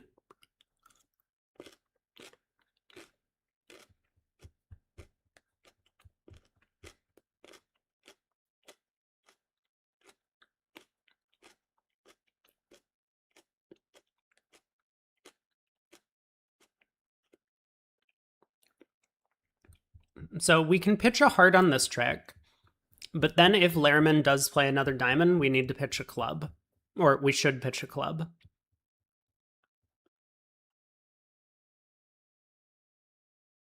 Right? Okay, hold on. It's a little bit more complicated than just the safety plays to ensure that East doesn't get in. Because clubs could be 4-0, right? I mean, 4-0 would be a little bit wild after a 2 diamond preempt, but on this auction, clubs could be 4-0. And so if we had thrown a club, then when we cash the ace of clubs, no, it's still fine. We play a spade to the ace and a club to the 9. Yeah, this is just a mistake from both declarers. They need to throw a club, not another heart.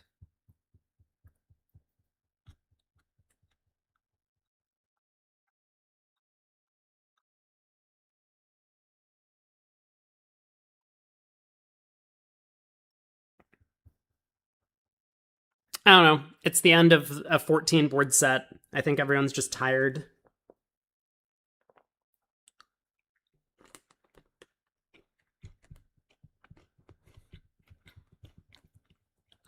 $4.30. Looks like Ticket to Ride is also getting the job done in their match.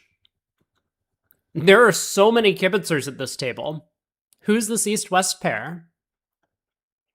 Why is everyone watching that table? Is it just like the default that everyone piles into the first table that gets set up, and so they never think to look at the nameplates in the other rooms? Yeah, could be. Let's head over to Lovebridge and check on the scores while I finish up eating.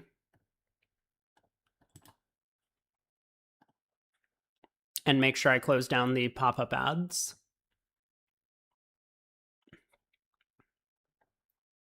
Oh, I need to put up my eating picture.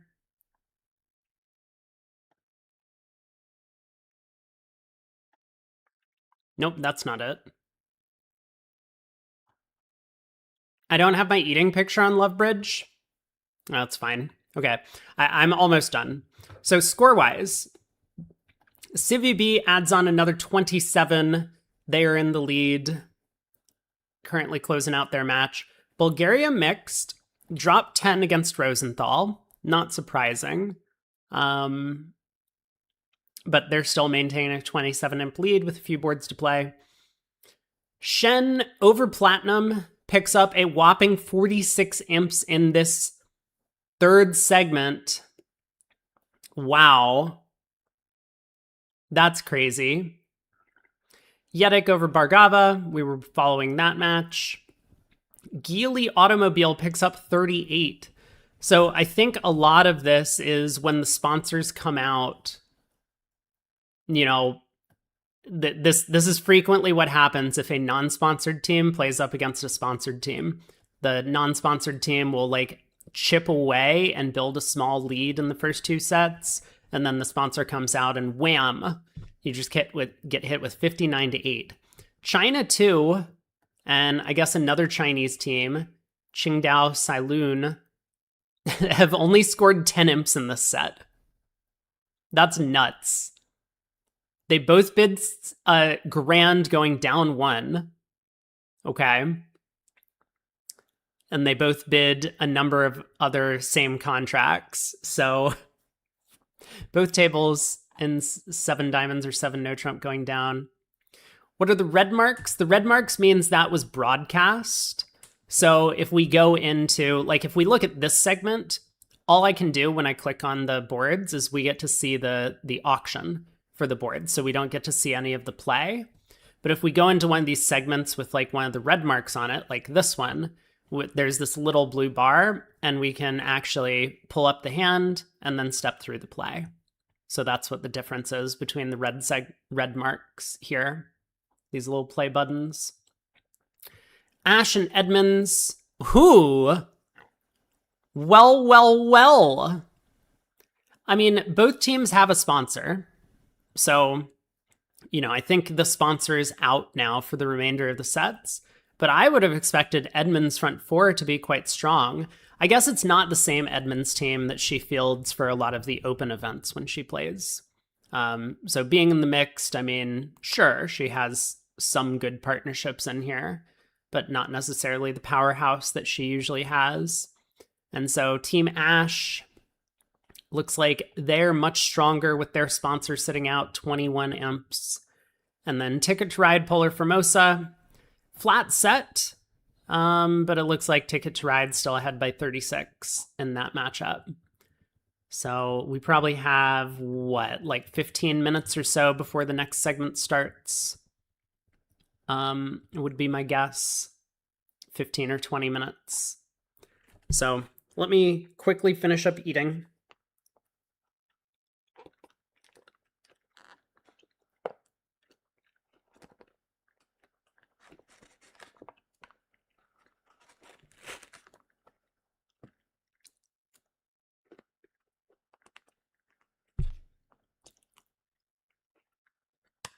Okay.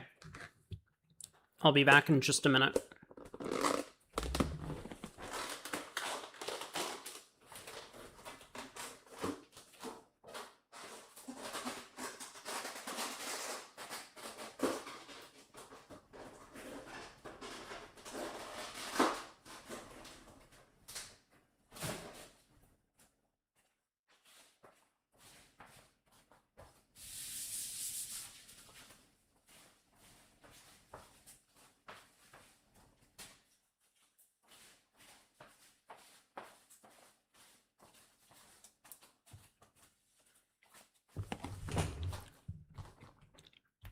I'm back.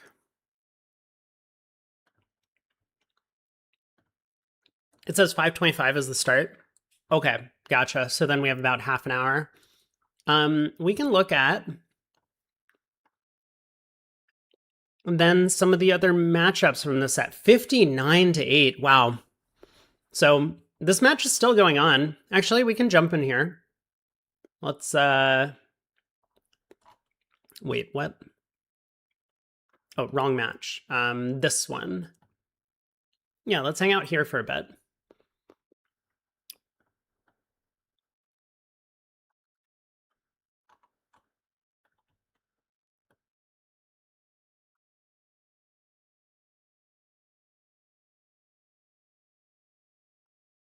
Sure. That sounds good. So I don't know any of these players.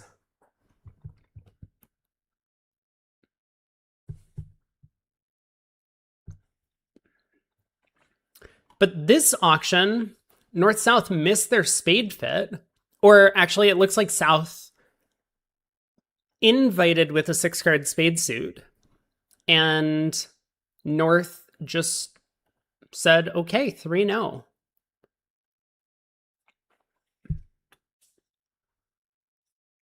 Oh yeah, sorry. Civilian asks, is Lovebridge free? Yes, Wolf says, yes, it is. And kibitzing on Lovebridge is free. They don't really have any playing available on Lovebridge, though. So you don't get to sit at a table and play with your friends or whatever. But yeah, they've implemented some ads, which I guess people are mad about nowadays, that these ads have been put onto the site.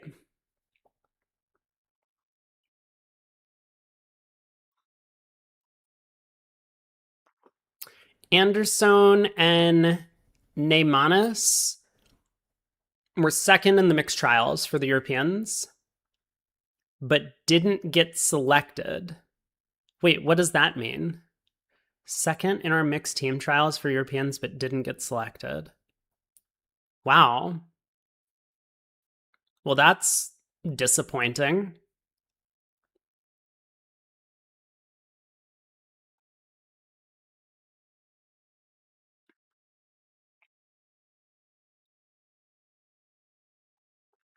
It was a pairs trial.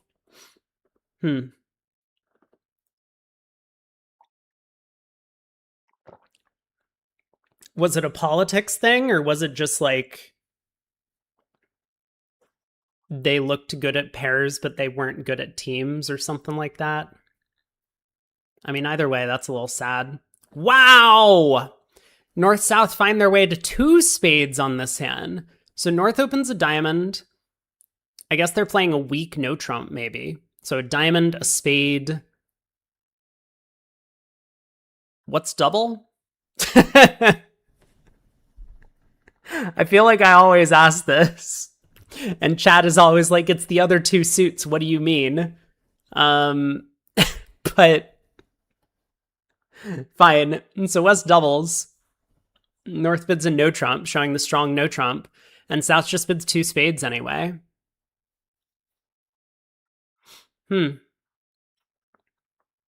Yeah, that's totally fine, Eric. I figured if there was something like systemically that like maybe a committee has some choices over who to add to the team, then they could be like, well, you know, maybe like we would rather have a more experienced pair. But no reason to share publicly.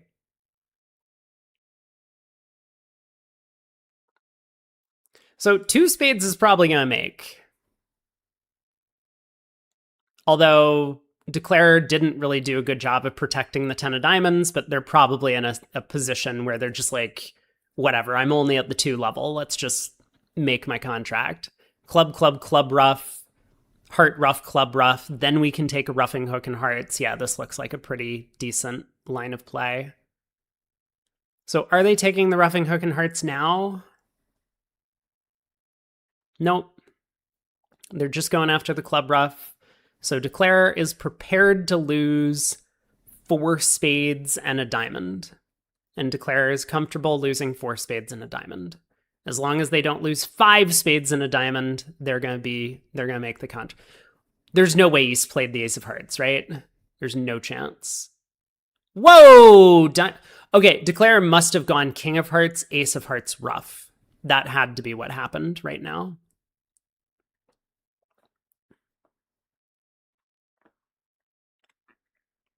Anyway, 2 spades is gonna make 3.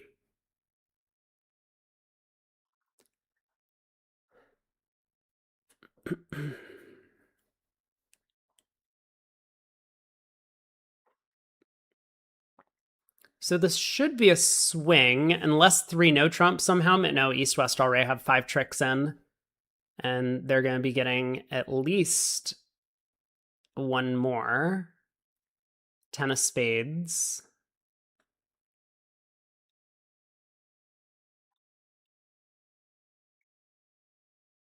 And it looks like probably even 1 more beyond that, either a diamond or heart at the end.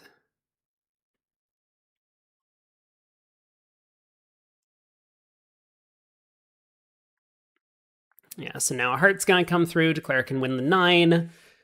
Cash the queen, but eventually loses a diamond trick. No entry to the spade suit. So this is going to be 3 down and 3 no trump. That's going to be a huge swing.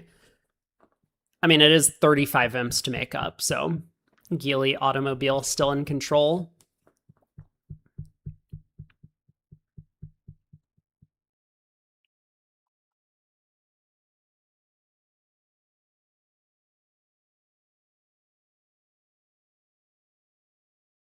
Oh, Love Bridge is glitching. I have to back out. We'll jump back in. So board 13, this one has been pretty flat across the field from what we've seen. East-West just getting to 3-0. South leading a spade. And Declare claiming 10 tricks pretty quickly.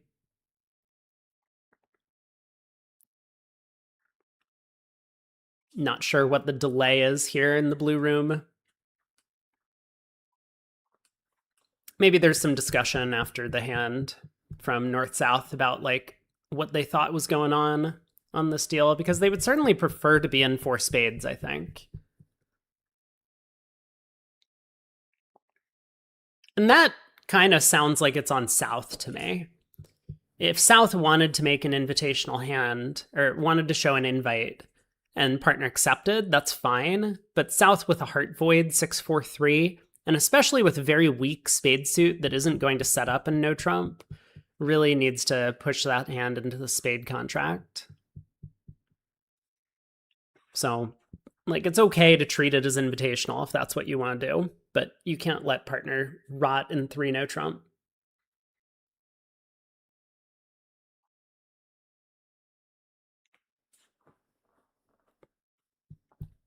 We get to find out which of our players are claimers and which of them are more willing to just play a hand out, even if there's no hope for extra tricks. Ace of Diamonds cashes. East now knows that the diamonds come home for 5 tricks, so should just see a claim. Looks like that's exactly what's happening now. Just Ace, King, Jack of clubs, Queen of diamonds, run the diamond suit. North-South get the rest.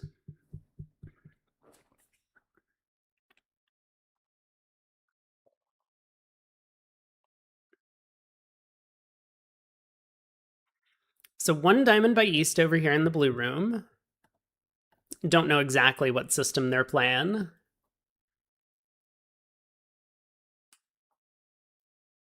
The spades could be 6-2 and you score a heart. Well, not after a low spade around to the queen. You mean spades could be 7-1? I mean, the 2 of spades was led. You probably know spades are 4-4, but sure. Yeah, I mean, you know, it's always possible.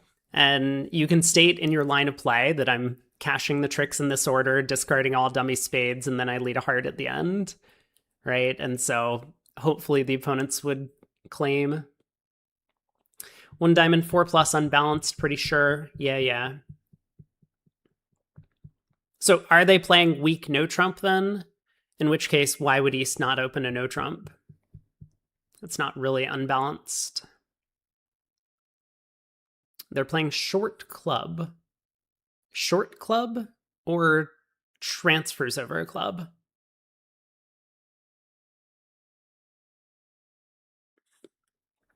So diamond, heart, two clubs. Not everyone's popular choice with this shape. But I know that this is kind of like an old-fashioned thing to do where you, when you're 5-4, you show your two suits rather than bidding no trump. So East-West get to 3-0. South again, probably going to lead a spade. Maybe selects the ace of spades this time. Let's see what's happening in the green room. A heart, two clubs, game force from North, two diamonds by South. North jumps to 3-0, which I mean, it looks like they have some sort of alerts on these bids, but normally the 3-no trump bid shows a strong no trump in these 2/1 sequences. That's like the common agreement to play.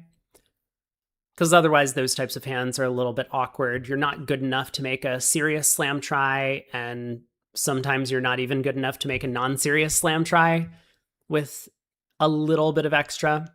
So it can be difficult to find slams if your partner doesn't know that you have a little bit of extra values.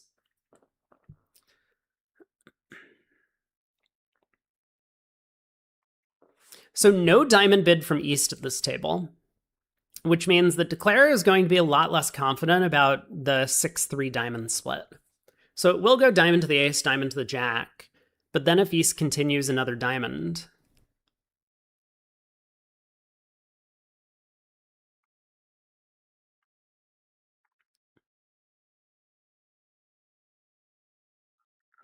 well, I don't know.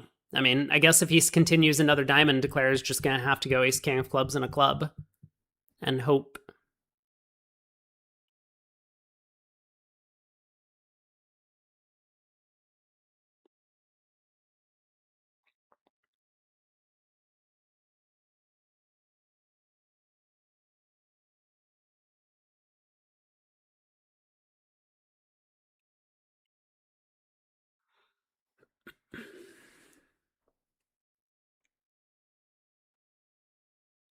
Ah, but East switches to spades.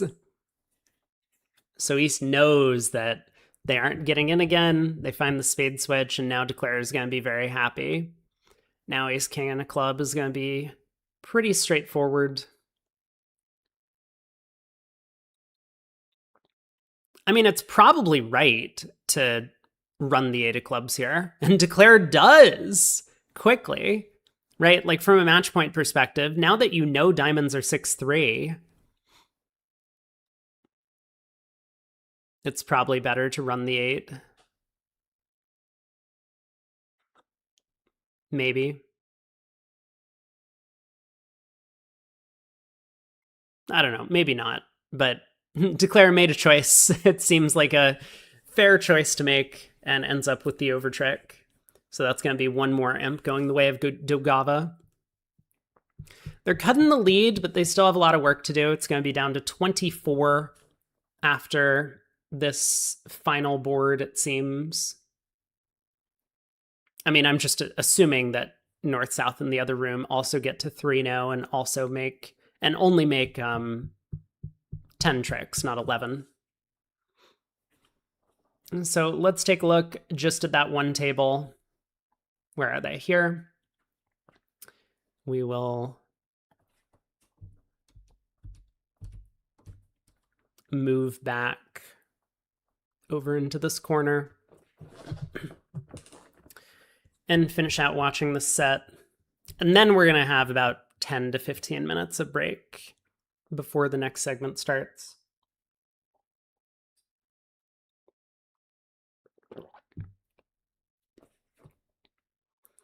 So a heart, two clubs, two hearts, North rebids, two no trump, as you always do. South should probably bid three clubs. I do not like three hearts. I mean, unless this two hearts is the default rebid by South, but then you should have had a way to show a 6-card heart suit. Yeah, I don't understand the 3 heart bid.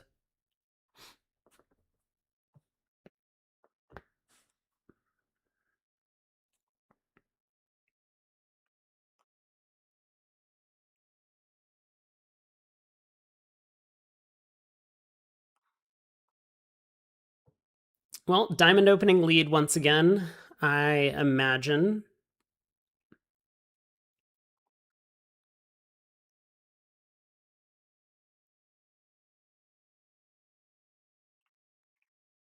I mean, maybe Declare can work out diamonds are 6-3 just from the spot cards that are played if they're leading fourth best. Like 4 of diamonds opening lead to the ace, and then when West returns the 6, now it has to be ace third with West.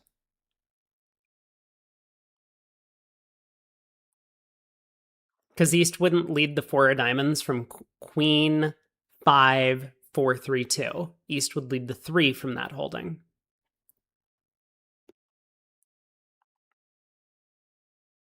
And West would return original fourth best if they had like ace 6-5 deuce or ace 6-5 3. They would return the 2 or the 3. So maybe Declare can actually work out diamonds are 6-3 after the first 2 tricks.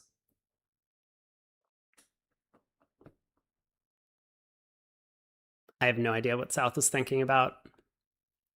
Do you imagine if South bids 4 hearts right now?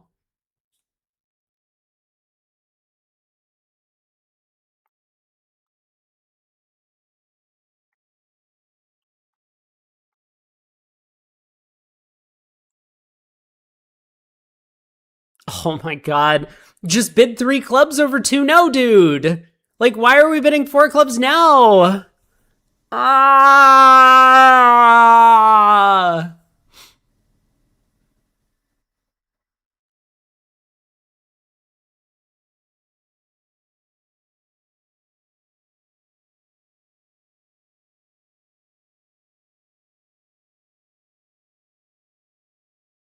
South did this to themselves.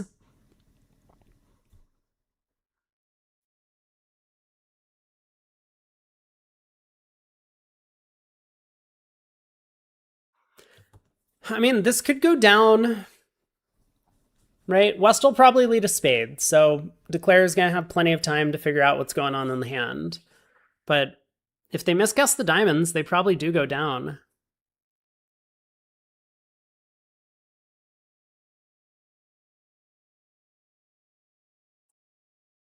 I mean, it looks like I casters cursed the Chinese team, Geely Automobile, when we tuned into this match. They were doing so well, and then, oh, what is this lead? Don't tell me. They're playing mud leads, aren't they?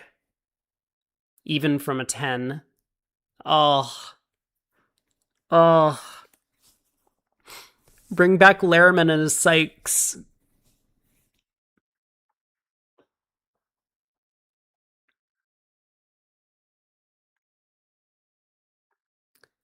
So Queen of Spades holds. Second and fourth, maybe. Yeah, maybe. Are we playing a heart to the queen or a heart to the 10? Declare decides heart to the queen. All right, ace of hearts, pitch a club.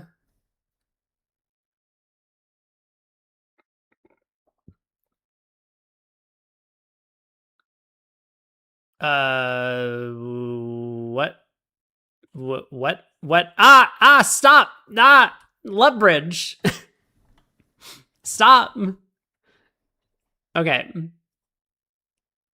Oh my god. Dude, I just... Declare misguesses the diamonds. I think they're going down in 4 hearts. I think this is going to be 11 imps. Going back the way of... Oh, maybe it's not. Well, okay. Hold on. Important decision for West here. I think West should play the 3 of clubs. I think West should absolutely lead the 3 of clubs, and this is a defensive problem that you really should be getting right. Because regardless of whether or not you see the squeeze that's going to happen against yourself, if you don't play a club here, the problem is that Declare is not playing on clubs. So you should. And so you can force Declare to make their like club guess immediately by switching to clubs now. Now it's too late. because now on another heart, Declare will pitch the 9 of clubs from dummy. Even if West switches to the 3 clubs and Declare goes up with the ace, Declare can ruff a diamond and cash the last heart, and West will get squeezed. So, yeah, this West needed to switch to the 3 clubs so that when they got in with the Jack of Hearts, they could play another club, cutting communications to dummy. You got to break up these communications to prevent squeezes. So definitely something West can look back on and think, hey, like, was there a way to beat the contract? So they find the 3 club switch now, but obviously it's too late. Now a diamond ruff, 10 of hearts, and West is squeezed. But even if you don't see this coming as West, right? Even if you don't see this specific end position happening, then you can still just play the 3 clubs. Like, Declare is going to lead a club towards the ace-10 at some point in the play, so may as well make him guess it immediately.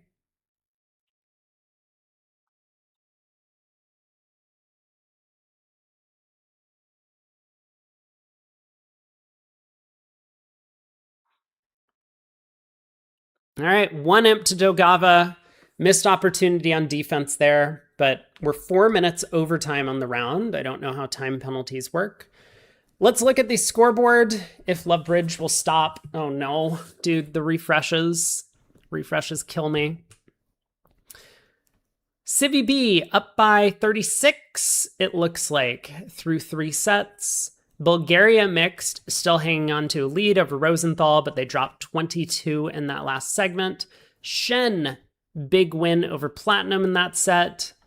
Yedick over Bargava, and they hang on to a 19-imp lead. We might see them again. Geely Automobile picks up 40 in that set over Dogava. So actually, Dogava was leading until the last few boards, or until the start of that segment at least. China, too, had a dominant performance in the first half, still hanging on to a 61-imp lead. Edmonds over Ash by a little bit. Looks like Edmonds picked up a few in the third set since we last saw.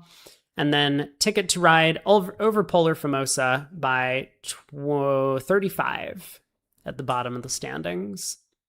So 1 more set to play, and then we cut down to 8. Let's look at the seniors. Senior teams. Quarterfinals. Zimmerman, 40-2 in this third segment. Simpson over Mossop. They're ahead by quite a bit. Milner in the lead over PKB Poznan. And then Poland, 55-1 over the Texan Aces behind my head. So they're up by 95. We might see a concession in that match. That is quite the margin. I mean, we might see a concession in the top match as well over here. Looks like no cross imps available in this. Are there cross imps over here? There are not. So we don't get to actually look at and compare, see who's doing well, who's playing poorly.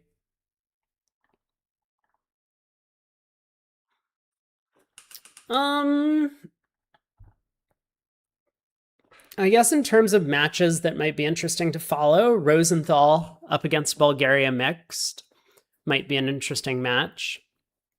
So we would have who? Mikkelsen and Kulin and Wilenkin and Brock are the 2 pairs that will be in for Rosenthal. And Bulgaria mixed is 4-handed. But that'll be an interesting match to see if Bulgaria Mix can hang on to their 15-imp lead. We could stick with Yedick Bargava. I bet both of those might be on Vugraph, but it just depends on how they set up the tables, because it's possible that they just don't have the ability to swap Vugraph between tables. But I think normally what happens is that the the VuGraph table is set in like a fixed location because the operator has to like have their desk and their laptop and everything overlooking the table. And then if your match becomes close enough and you get put on VuGraph, then they just like swap you in a different table and they tell you in the break. So it's very possible that this matchup, which has now become, I think, one of the closest ones, in fact, the closest match in all of the sets, is now the one that is going to be broadcast. And so they'll just walk over, like the tournament director will walk over to both of the teams and be like, hey, you're on VuGraph, so report to so-and-so table for the next segment. And usually the teams don't have trouble getting that worked out. I'm still disappointed they haven't showed the seniors. But what? So the seniors results, yeah, I mean, many of these matchups are a little bit one-sided. But I think overall, the seniors have stronger teams than the mixed.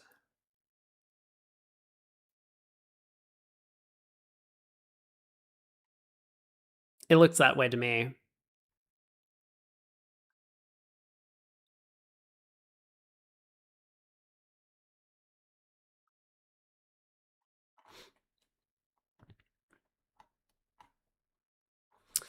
But we've got, what, maybe 10-ish minutes left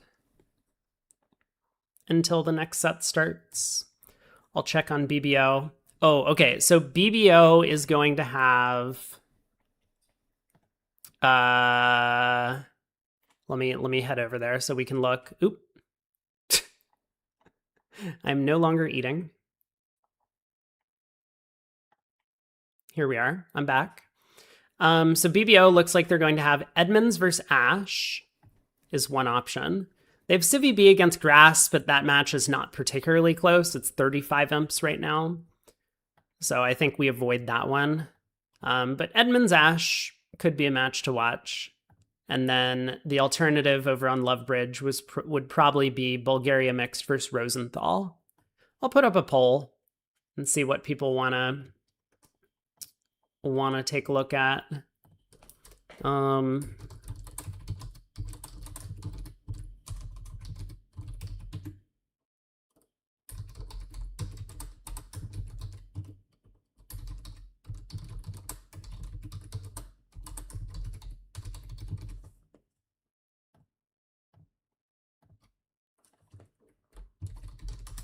Put up a poll over on YouTube as well.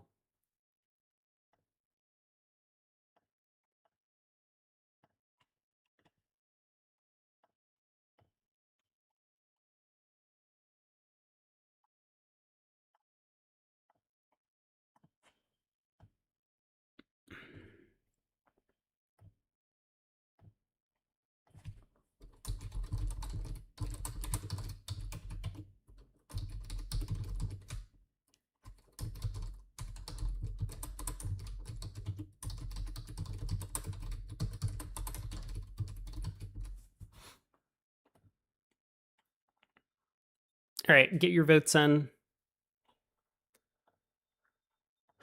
I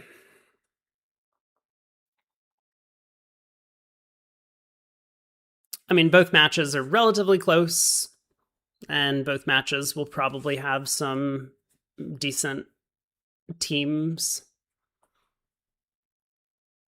decent players competing.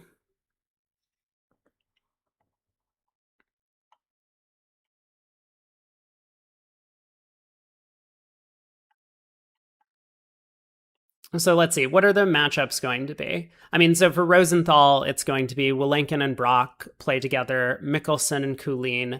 We'll probably watch that table. They're going to be a little bit slower, I would imagine. I mean, unless we want to see Chris go on tilt, but which is always entertaining. And then in Ash Edmonds, the two partnerships for Edmonds are going to be Zmuda and Klukowski, and Zatorsky and Dufrat. a bunch of Polish players. And then for Team Ash, it would be... I don't actually know. Catherine Berteau and Simon Eckenberg, maybe? And then Simon Holt and Tuva Nielsmark would be my guess. Maybe I can find out their matchups if I just look at the thing. No, so it's Holt playing with Berteau and Nielsmark playing with Eckenberg. So a bunch of Swedish players up against a bunch of Polish players, which is generally a good table of bridge, or a good match of bridge.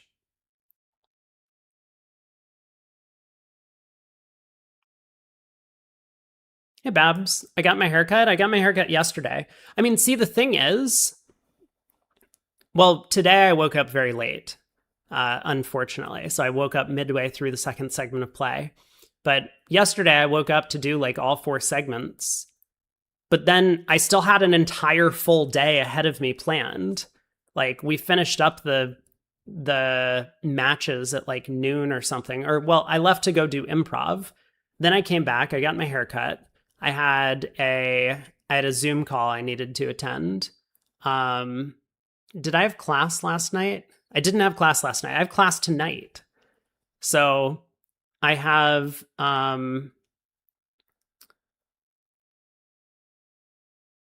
yeah, I mean, I've like I've been busy. Like I have this, but then I have an entire like separate 8 hours after stream that I'm busy doing things with my day. So it's been a bit of a mess, which is why I've had a little bit of trouble waking up on time for the events. Eckenberg and Tuva recently got married, Goran says. Ooh. Did not know.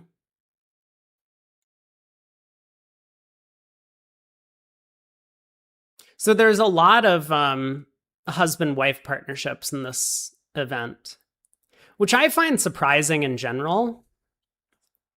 Like if I mean, I guess that's not true. When I did date bridge players, there was this like obligation to play with them in mixed events that I felt, which was always like really uncomfortable because like bridge players just argue all the time. And so, I mean, like, I don't know, maybe this is like a new thing for the younger generations. I mean, I guess Eckenberg is not really that young, but, or is he? I don't actually know. Actually, I don't know. I don't know most of these people. Anyway, like it used to be common knowledge that you never play with your significant other in a bridge event.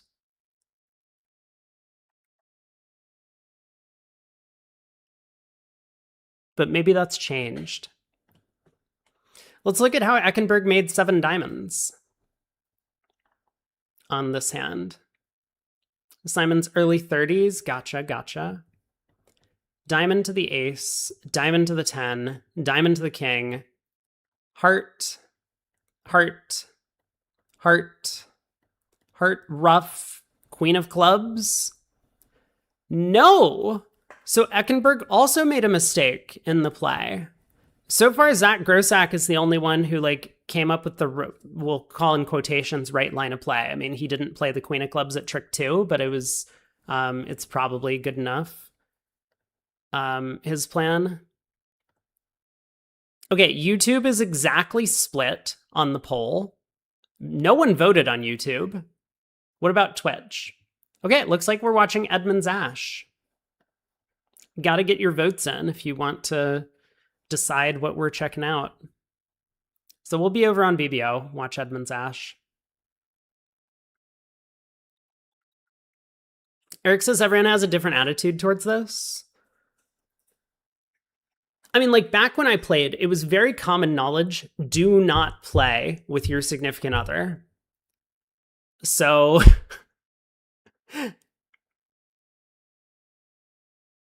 I mean, I only ever dated one bridge player, and she insisted that I play with her like all the time. which was like really difficult. That's not true. 4 votes on YouTube. Yeah, but I mean, that is so few. YouTube is usually the place where everyone votes. Normally, you all overrun Twitch with your participation. Yeah, it was 2-2.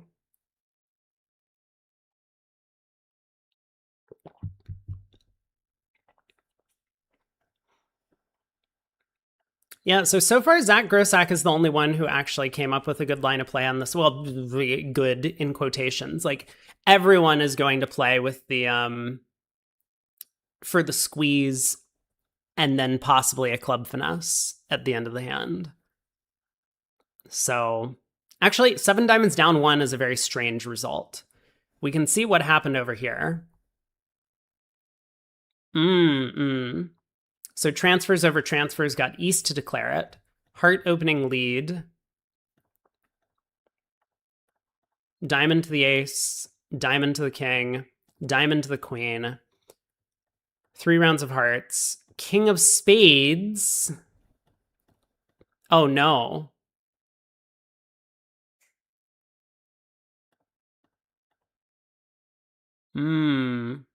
Okay. So Zmuda decided that rather than playing for a squeeze, because she couldn't find a better way to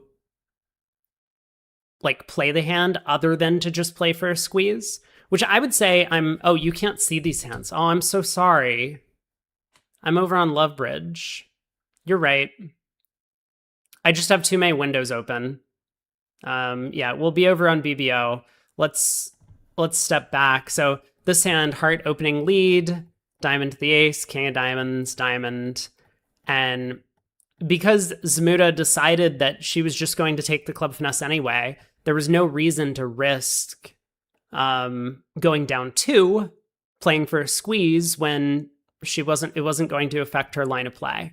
So I tend to agree with that. I know this is something Larry Cohen and I talked about when we did commentary way back a while ago, is that like there's no point to play for a squeeze and then take a finesse and go down 2 as opposed to just taking the finesse and going down 1 if you're never going to adjust your plan. So yeah, I mean, I kind of like this plan, but the idea that Zach Grossack came up with makes the squeeze plan a lot better. Lead the queen of clubs, see if you get it covered. It's different here. South is not going to cover the queen of clubs with the king. So it was just unfortunate for this partnership that they wrong-sided it in the sense that East is declaring, not in the sense that Klukowski is not declaring. But anyway.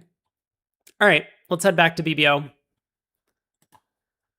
We are watching Ash Edmonds. Oh, apparently it's 81-90, so it's even closer than we thought. Let's check out this table.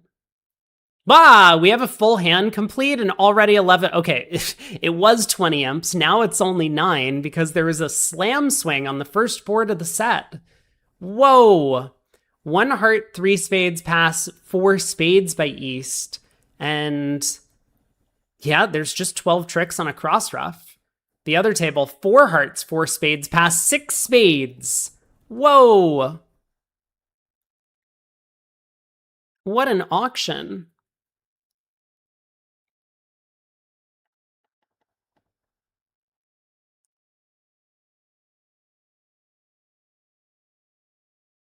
Just nothing to the play. All right. Board 16, though. 1 club, 3 clubs, showing diamonds and spades. North bid 3 spades. East led a low trump. So now a diamond comes up to the king.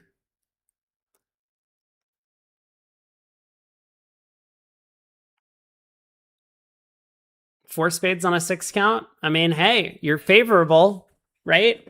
4 hearts is a transfer. So you bid what you just always bid 4 spades over 4 hearts.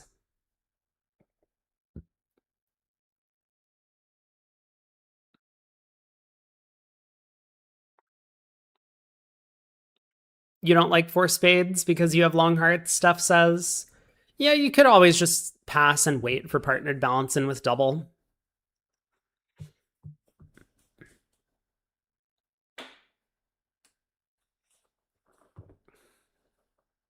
I guess the danger is if it goes four hearts, pass, pass, five diamonds, right? That's something you don't want to have happen.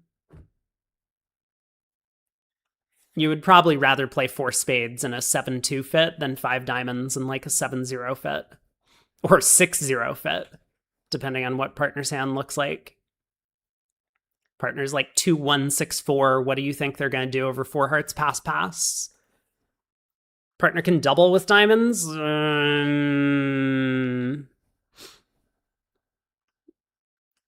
You really think partner's doubling with diamonds? Always.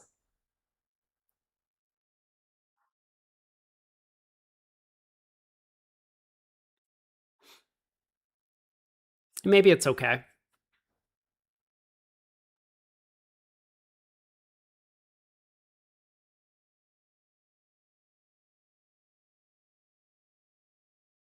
Then then you bid stop four spades.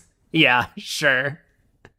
I mean, like that's the thing. 2-1-6-4, yeah, or 2-1-7-3, or whatever hand type it is you think that partner holds over there.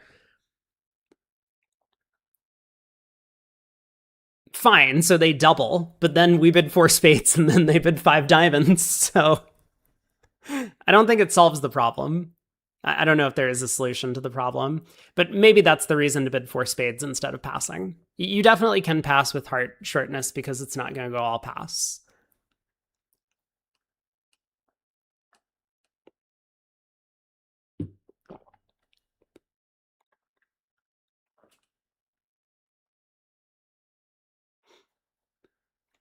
Look at this hot defense from East West. Diamond rough. Well done. Three spades down a trick. So Declare probably needed to cut communication, right? Did I miss something about the way the defense had gone? That Declare couldn't cut communication in hearts? I don't know. I wasn't paying that careful attention. Spade around to the 9, diamond to the king, diamond rough, spade, king of clubs. So Declare didn't need to play a spade here. Declare could have played a heart right now.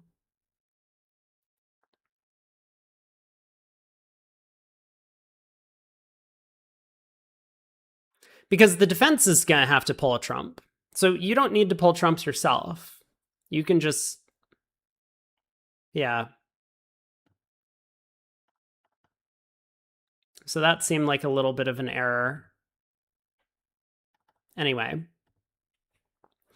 East opens a club. West bids a diamond. Polish club style. So one diamond is like 0 to 7 or 8 or something like that.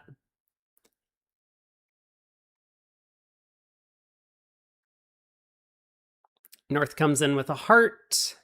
Pass by East. So, okay, one diamond 0 to 6.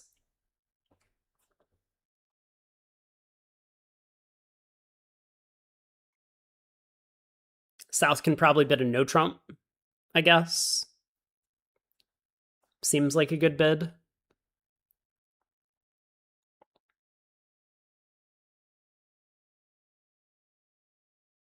I mean, you don't have to bid a South. You could just pass a heart.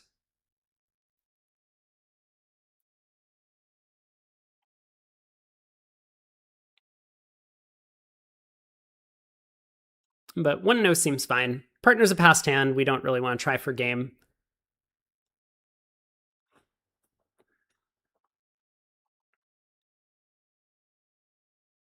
I have no idea what South is thinking about. It's really just pass or 1-0.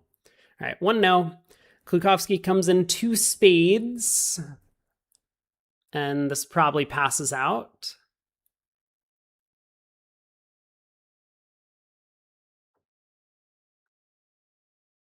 There are not that many tricks for north south on defense here. Club hook is working for declare. Heart hook is working for declare. Ace king of diamonds are on side.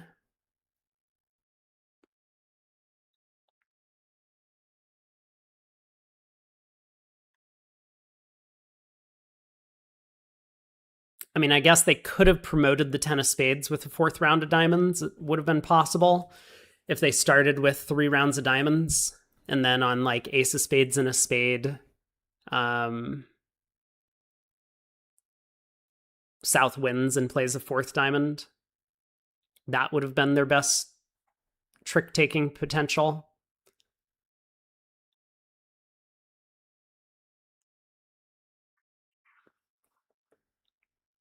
But yeah, spade to the king. I mean, south probably just does declare's work for them, switching to a diamond.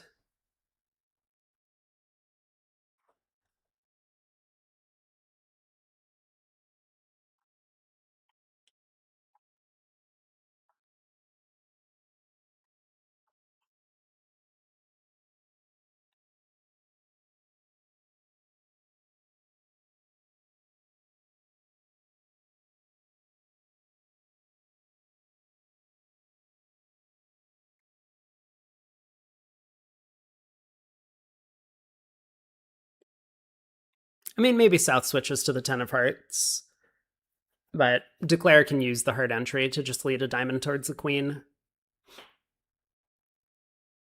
If they want.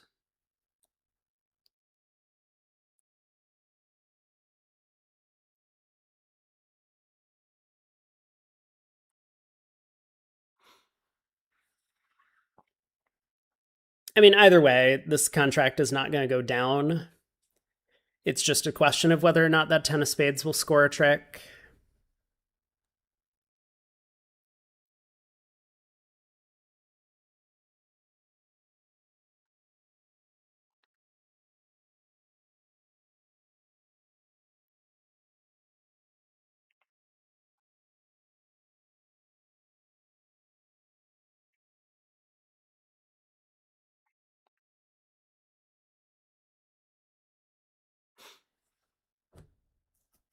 I don't know. This would be more interesting at match points. Like, to promote that 10 of spades, South needs to switch to the jack of clubs before or after cashing a high diamond. And it's not that obvious to do so. North could have been leading stiff king, for example, in which case a club switch just blows up your own club trick. 5 imps on board 16. The other table did manage to make 3 spades. So Edmonds picks up a few there. 2 clubs by East. South overcalls 2 no trump. 3 clubs asking about the minor. 3 diamonds. Wait, what was 2 clubs?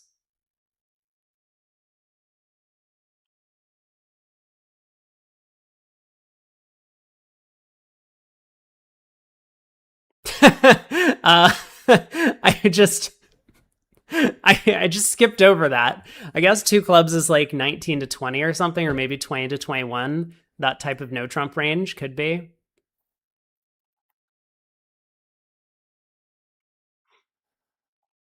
Yeah, so heart to the ace, a club comes through, but now declare actually can win the club queen. King of hearts, heart rough. The 10 of spades doesn't get promoted, but I guess they lose 3 diamonds then. So yeah, maybe there were multiple ways to get this 10 of spades into play.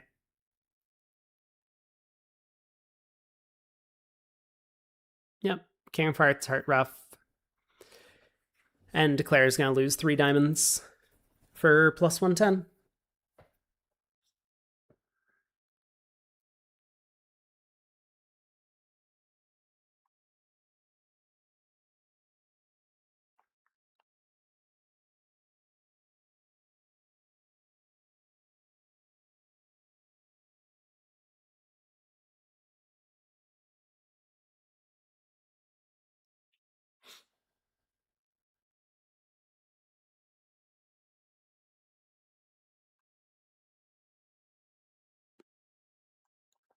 We'll see a claim just momentarily.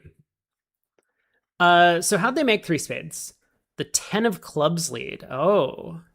So not even pulling trumps, up with the ace, diamond. East went up with the diamond ace. Yeah, and I mean, having not pulled trumps. So I don't know why West led a club. Yeah, I'm really not sure why West led a club instead of a trump against the two suited auction from South. But that made Declare's life a lot easier.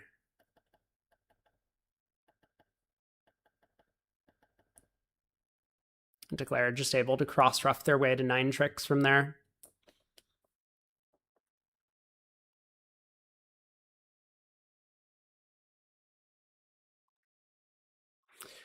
So pass by East. South gets to open maybe a strong hand if they're playing the ZZZ Club or ZZ Club, the very popular Swedish system.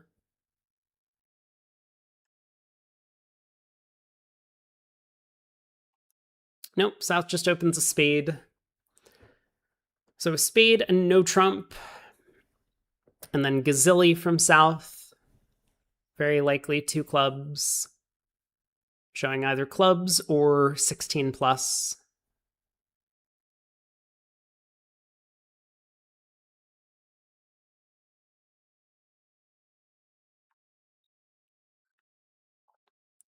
So North will bid 2 diamonds to show artificial 8 or more high card points, which will be game forcing ups at the strong hand. And then I guess South is gonna do something to show a strong hand. I don't know what South is gonna do. I mean, I guess 3 spades would be a way to do it, showing the 6 spade. And 2 hearts, I guess, is another way. I think normally in Gazilli, you're just making all these bids naturally. The only way South could show a weak hand here would be to bid 2 spades. So 2 hearts is natural-ish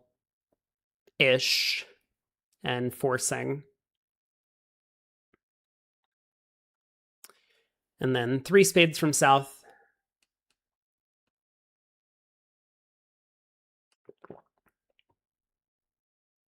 I'd suspect. I mean, maybe not. Maybe South actually just commits to hearts. 100 Trick Wonder says, think only showed 3 hearts, and Super Koopa says 2 hearts is 3 plus. Gotcha. Then yeah, maybe we are committing to hearts. I mean, either way, it looks like 3 spades is the right next bid. If it's a Q bid in support of hearts, we want to do that. If it's natural, we want to do that.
So 3 spades by South, 3 no trump by North.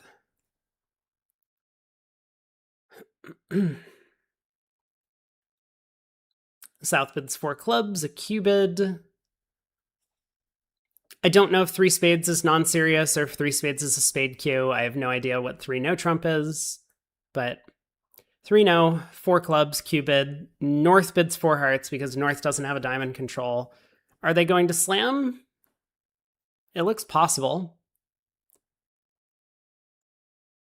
And I guess we would prefer to play this in hearts, not in spades.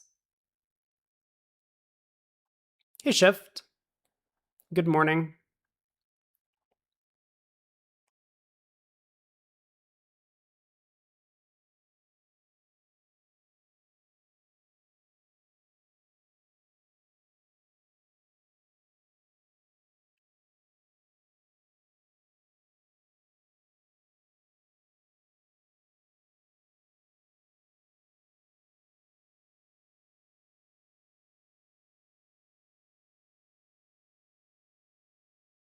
Three no non-serious. I mean, I was even questioning if North should bid 3 no non-serious. The Queen of Spades is a big card. But North has already showed 8 plus. So North is completely minimum. And I mean, 1 no trump limited their hand a little bit, but maybe not too much. It's probably close. 1 key card and 2 queens of important suits. Probably good enough for non-serious, yeah. Then 4 clubs, 4 hearts, and South decides to let it go.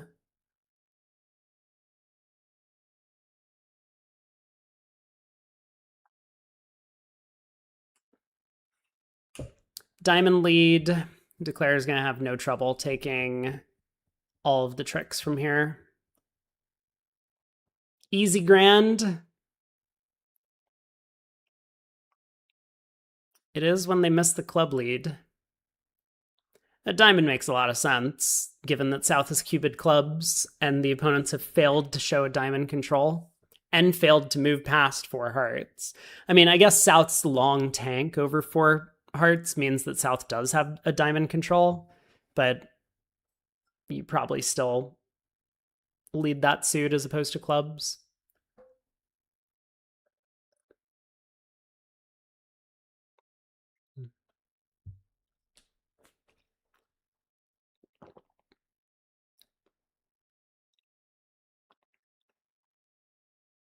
Always cover an honor with an honor.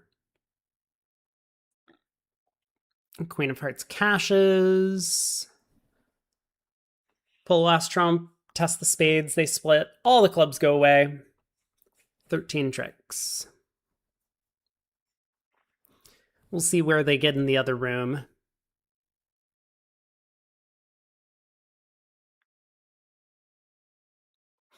I guess I can pull up Love Bridge and give some intermediate match updates. We're probably too early in this set, but I'll have it open in a separate tab. Oh! Well, wait, is Bulgaria mixed and Rosenthal on? Because that is a 1-imp match. Hold on. No, it's not.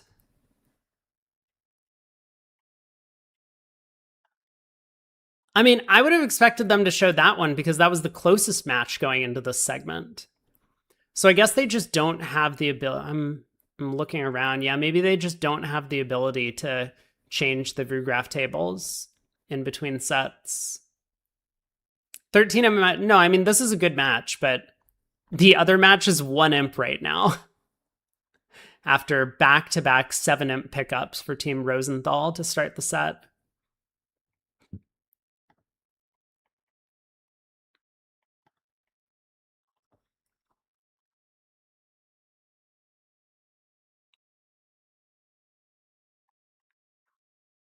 So pass by South, West opens a no trump. 14 count over there.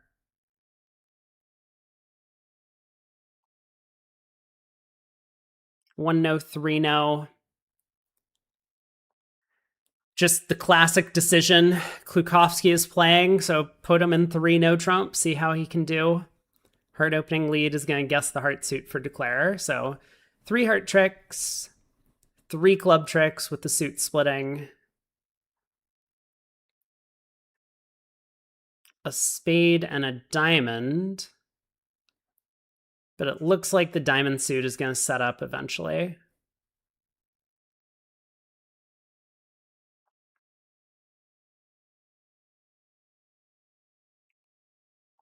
So you probably win the 10 of hearts. Oh, okay. This makes sense too. Yeah, I was thinking like we do want to be in dummy, so win the Jack of Hearts makes more sense. And now get to work on diamonds.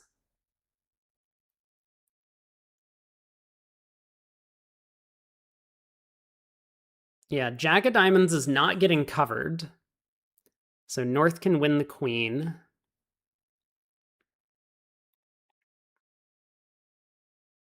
I think Klukowski knows that the King of Diamonds is offside now.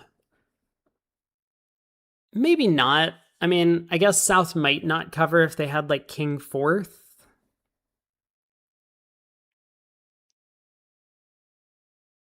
But maybe South would take a little bit more time to think about it if they had King fourth.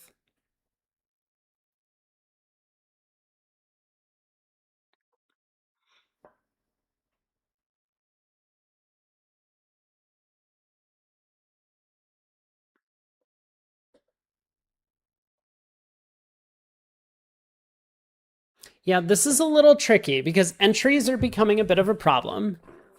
If Klukowski is convinced that the King of Diamonds is offside, he might just win the Ace of Hearts and go Ace and a Diamond right now. He still would need to work out a way to take 3 club tricks. But okay, he wins the King of Hearts, and is he going Ace and a Diamond? No, he goes after clubs.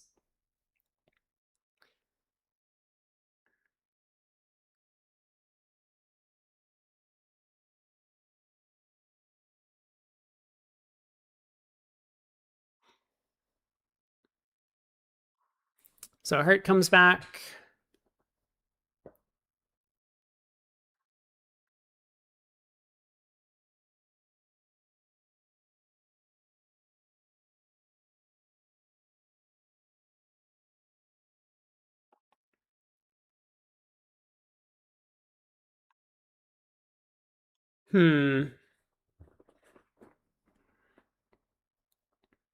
He does play a diamond to the 10.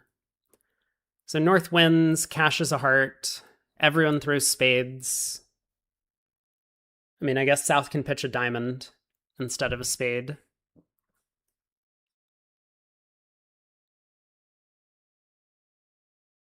There are a lot of underscores.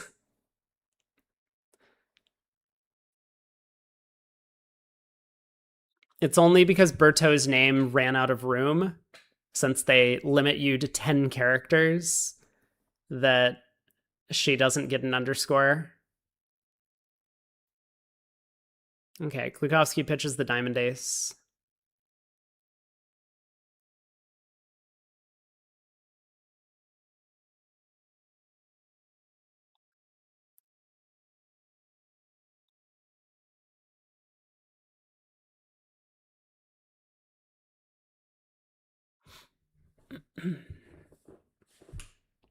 Holt returns a diamond, so a couple spades go away on the 9-8 of diamonds as Klukowski figures out that North started with 3 diamonds, 4 hearts. I don't think this is going to be very difficult. He's just going to go ace of clubs, club to the queen. It looks like North started with 4 triple 3. Oh, South even pitched a club, so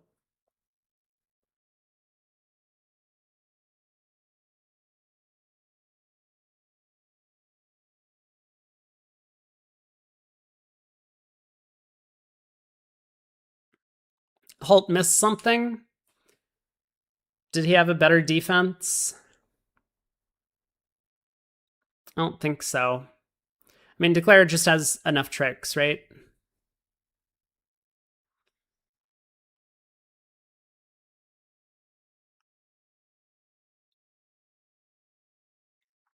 They don't have time to set up their spade trick and get the long heart.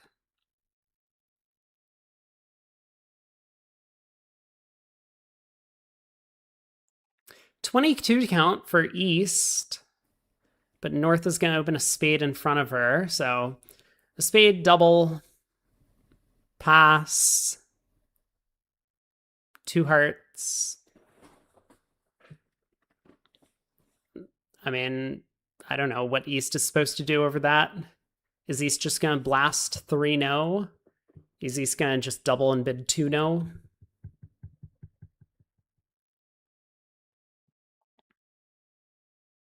East is not going to take a lot of tricks. I'll say that much.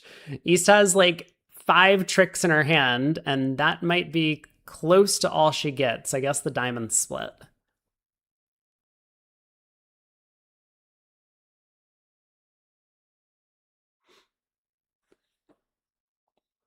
She might score the jack of spades. I mean, I guess North is probably just going to plug away at the spade suit.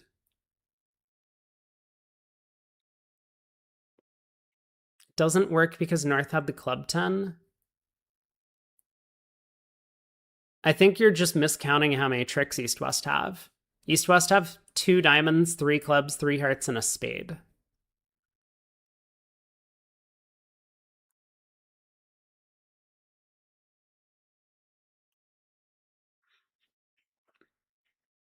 Okay, Zmuda does try 3 no. I don't know.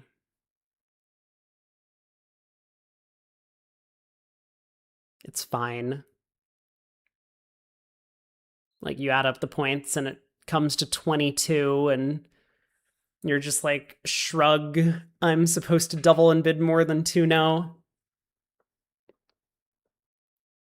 Declare can't untangle the entries, but Declare can untangle the entries. Declare would win the club in hand, unblock the ace of diamonds, play a club to East, cash the last diamond, play a spade back to the ace in West, and then cash the last club. That's just 9 tricks. West still has the ace of spades.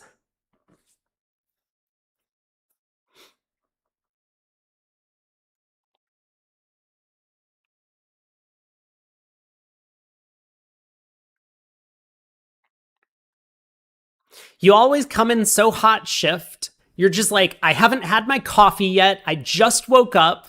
Here's what I'm Here's what I'm seeing.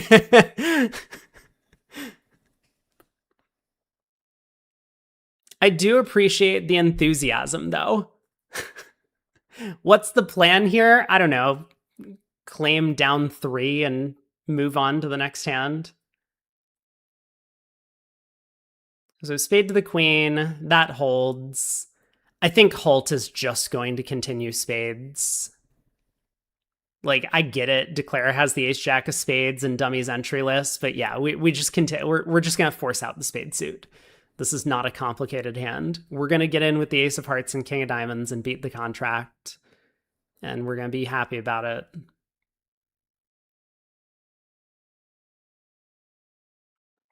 You're Pepega. I know, and I appreciate the enthusiasm. It's all good.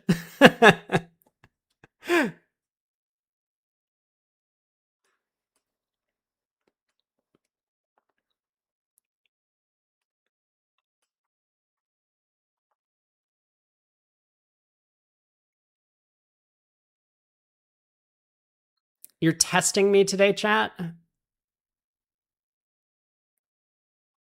So is Muda going to go ace and a diamond? Like, what's her plan? Cash the ace of clubs and then go ace and a diamond? Lead the king of hearts and see if it holds?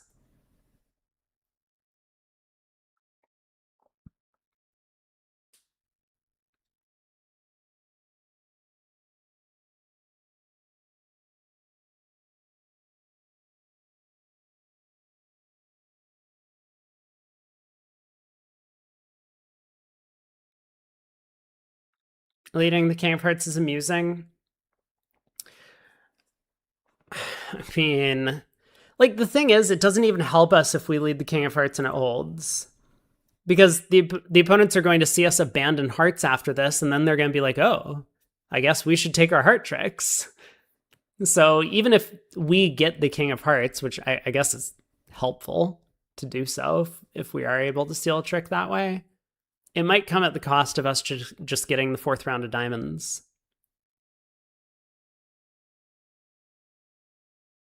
All right, ace of clubs cashes. Are we playing a second club, though? I guess our best chance to make it is if that 10 of clubs is an entry, right? So maybe we do cash a second club and hope the jack drops. This makes a lot of sense. Then if we were able to get over there and North had like honor 10 doubleton of diamonds, we would have a chance.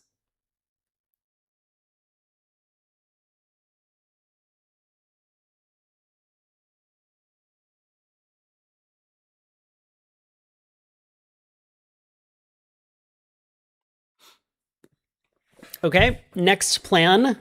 So 10 of clubs, not an entry. I'm sure we have another idea.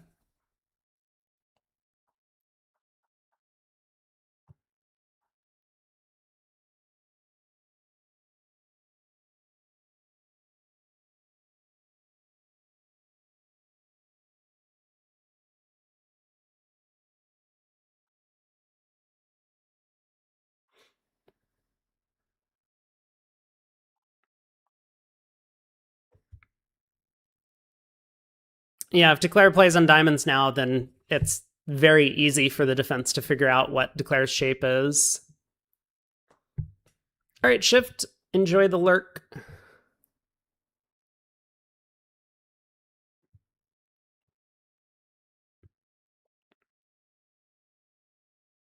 I mean, fortunately for Declare, the Jack of Hearts remains as a stopper in the heart suit. So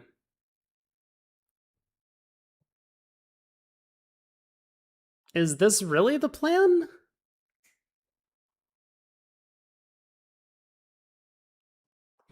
So let's see. We go ace of spades and a spade. North is in. North cashes 2 spades. We pitch a club and a diamond.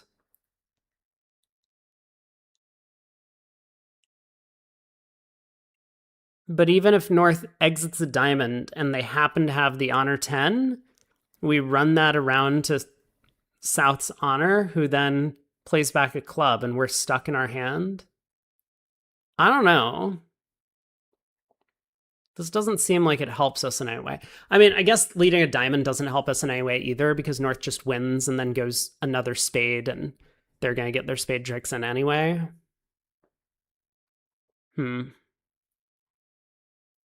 Yeah, down 3 seems very likely from this point, doesn't it?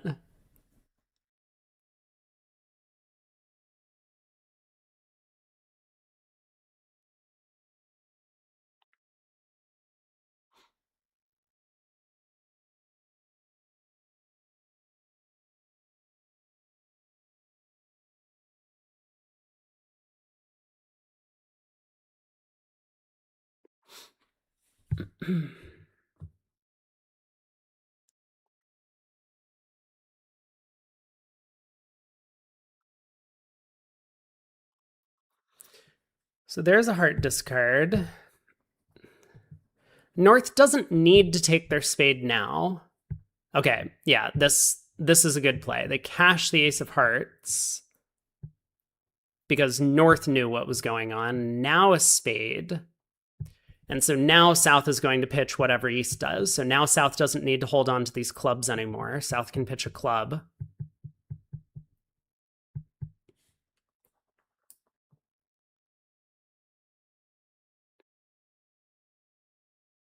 Assuming South's been counting.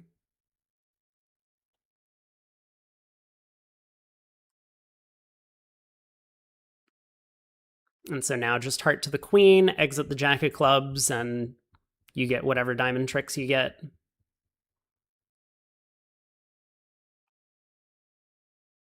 I guess it was better for South to pitch a diamond, though, right? Pitch a diamond and then heart to the queen and then exit a club, because then South will always have a club winner. So if East had, say, king, jack, third of diamonds, then East would take 0 tricks from this point. And so here, East does always get 1 trick. So maybe a small technical mistake from South, but doesn't end up costing.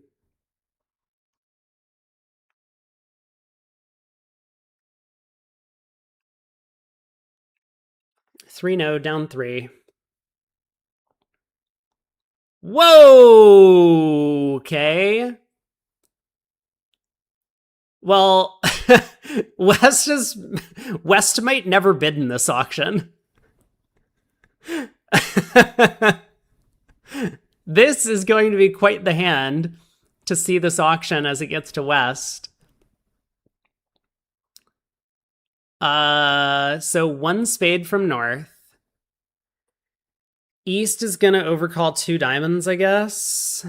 I mean, I don't know. Two diamonds, four spades.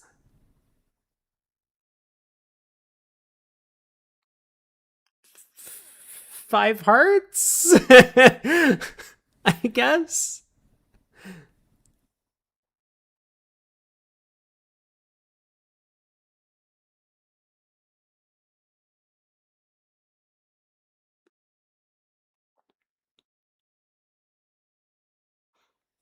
So five hearts.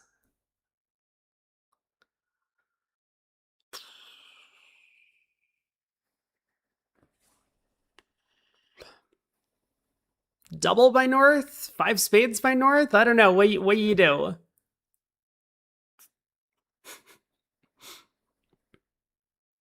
Like, you bid five hearts because the opponents could have been making four spades and you can't afford the double game swing. And now you bid five spades over five hearts because the opponents might be making five hearts and you can't afford the double game swing. And then you bid six hearts over six spades, or five spades, because the opponents could be making and you can't afford the double game swing. And then the opponents double you, and then you guess the jack of clubs and you make it, right? Like, it's very simple. Actually, you probably just take a diamond hook and make it.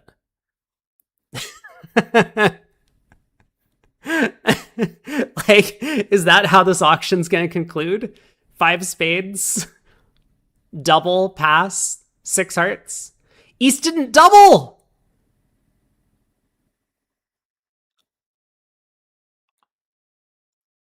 Oh, I think as East, you have to double five spades.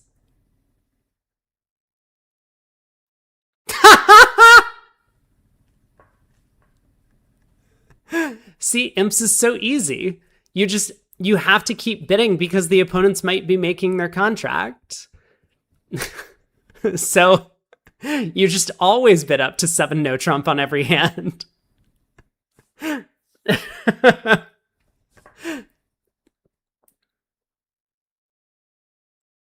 I don't understand the decision to pass five spades with East, though. You have two aces in partner bid. You have the king of clubs. I don't know, maybe I'm crazy.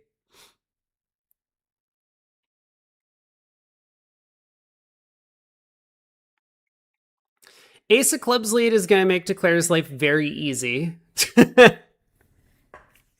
East thought they were enforcing pass. There's no way. No way. I think East just didn't want to double because she wasn't sure she could beat it, which is fair. I mean, I wouldn't be certain we could beat five spades either. But I also don't want partner bidding six hearts when we probably lose a spade trick. And, you know, because partner's going to bid six hearts as a save a lot of the time in this spot. And I mean, Klukowski was bidding six hearts as a save. He wasn't bidding it because he thought he could make it. He just figured it was a cheap sacrifice, which he was right. It's a very cheap sacrifice when it makes.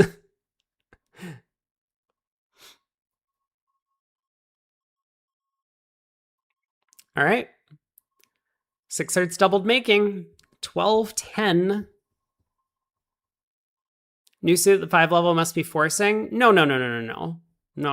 We're favorable, right? Five hearts was sacrificial over four spades. And five spades is bidding to make, right? The opponents are unfavorable. So North bid five spades expecting that they were making it. So we can't really be in a forcing pass. The result could duplicate. I think it's really hard for this to duplicate. East would have to make another pass at the other table over five spades. I think that's the big problem, is that East is not passing five spades. So two diamonds by East, multi, weak 2 in A major, unfavorable. Looks like they have a decent hand, even if their suit is very poor. Two hearts, pass are correct. So Halt could bid two spades if he wants. Probably borderline. Decides to pass.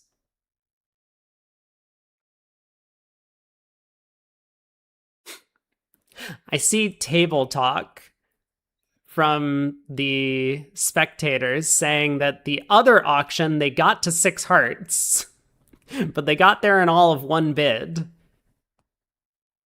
It went 1 heart, 1 spade, and East doubled rather than overcalling 2 diamonds. I don't like double, I don't think. 4 spades, and then West bid 6 hearts. Match points, you always bid a South? Certainly at match points. I mean, I might even bid a South at Imps. I don't know. Like, we could probably still have a game, right?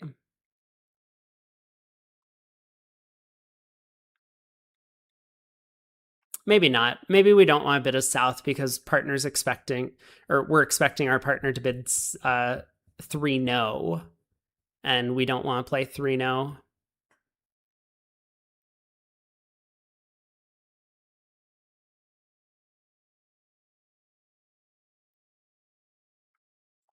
Does it, you think it's a forcing pass because you want to either play 6 hearts or defend 5 spades doubled?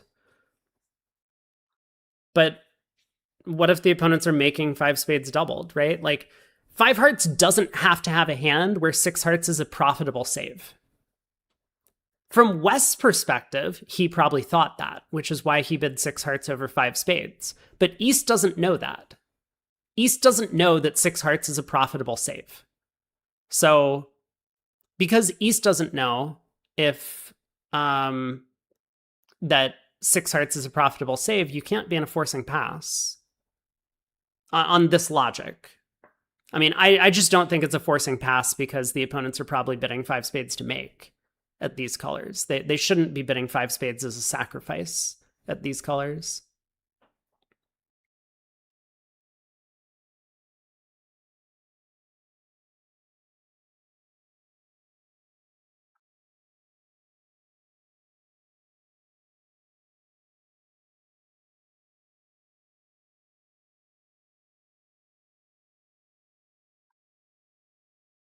Nine tricks.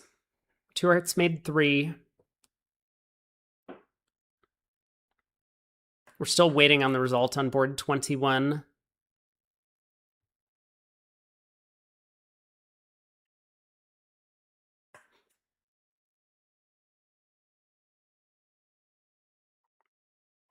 But it could be 6 imps if they're just 980 in the other room for 6 hearts making.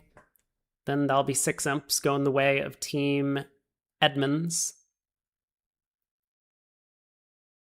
Whoever invented vulnerability as a genius makes the game more interesting. I think it's just a carryover from Rubber Bridge, because in Rubber Bridge, you the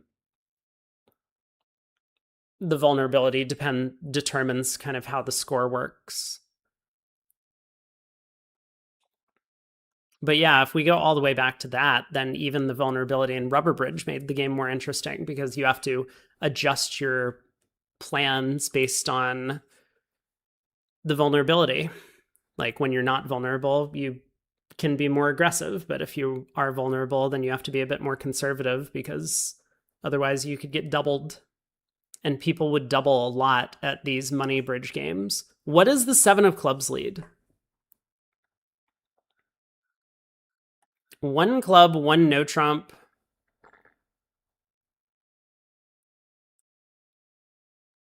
What just happened?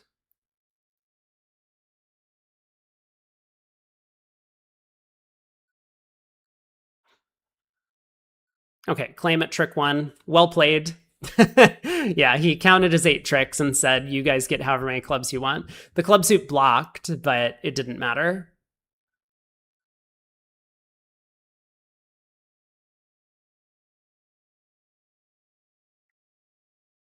One no trump from North this time. 15 count.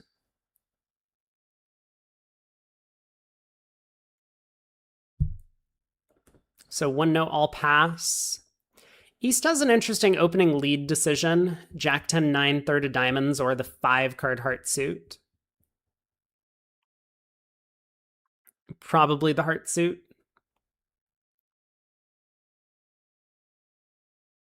So fourth best heart to the 10 and jack. And I guess North wins the king.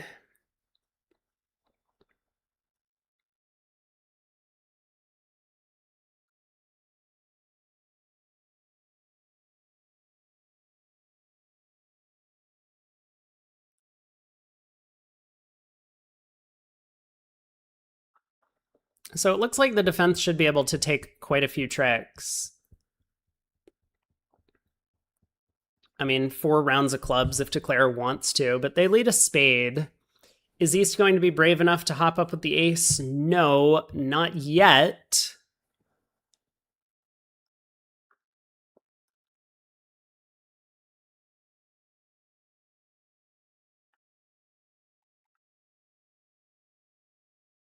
Club to the queen, taking that club finesse. Now another spade. I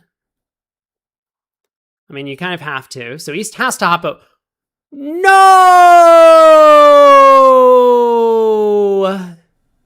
You gotta hop up with the ace now. Oh no! Disaster!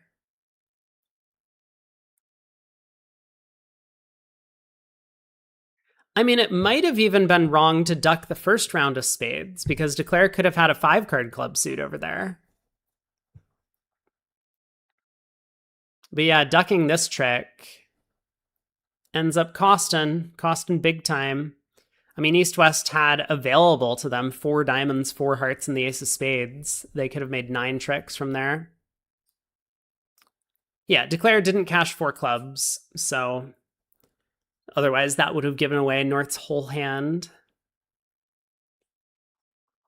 East has a lot to think about. I mean, you should probably spend a while either on trick 1 there as East, thinking about your plan for the whole hand, or spend a while when Declare leads a spade up. So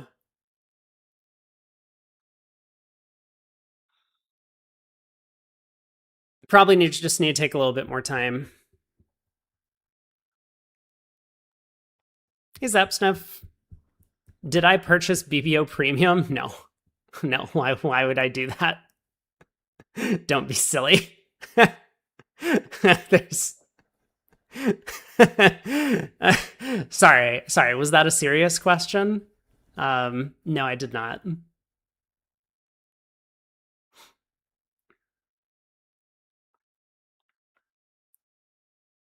2-no, 3 diamonds transfer, 4 hearts super accept, and West passes.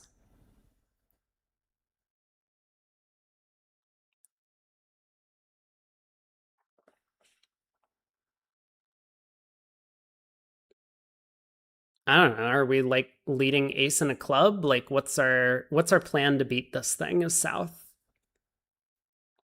A diamond really doesn't feel like the right lead.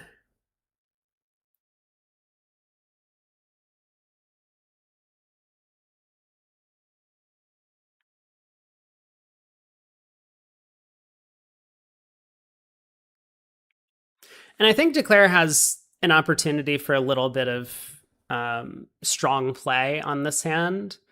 It looks like after a diamond lead into the queen, Declare can run the jack of hearts, which is going to be the best play to make the contract. Like ace king of hearts risks going down if hearts are 4-1, because you could lose a heart, 2 clubs, and a club ruff. So king of hearts, ace of hearts, heart, you risk going down in that case. King of hearts and take a heart finesse. I guess you could go king of hearts, heart to the 10. But just run the jack of hearts is like very simple. And once you see this line of play, I think most declarers just stop thinking. This might be like technically inferior to king of hearts, heart to the 10. Like barely. Maybe not though, right? I mean, we might want to have communication in case South turns up with queen 5th, queen 4th. I'm not sure. But anyway, This is a good play.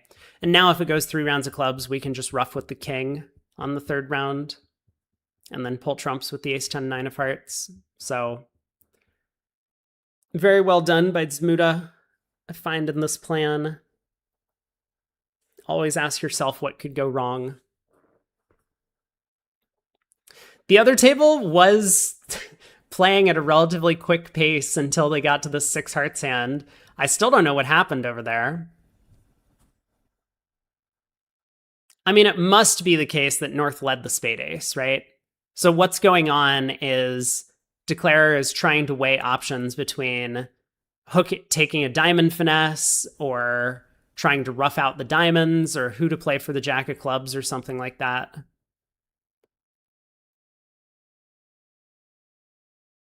That's what I'm guessing. I think a diamond finesse is probably the most likely plan. Well, actually, on a spade lead, you could ruff and go diamond to the ace diamond ruff, heart to the ace diamond ruff, and then expect that the king of clubs is an entry.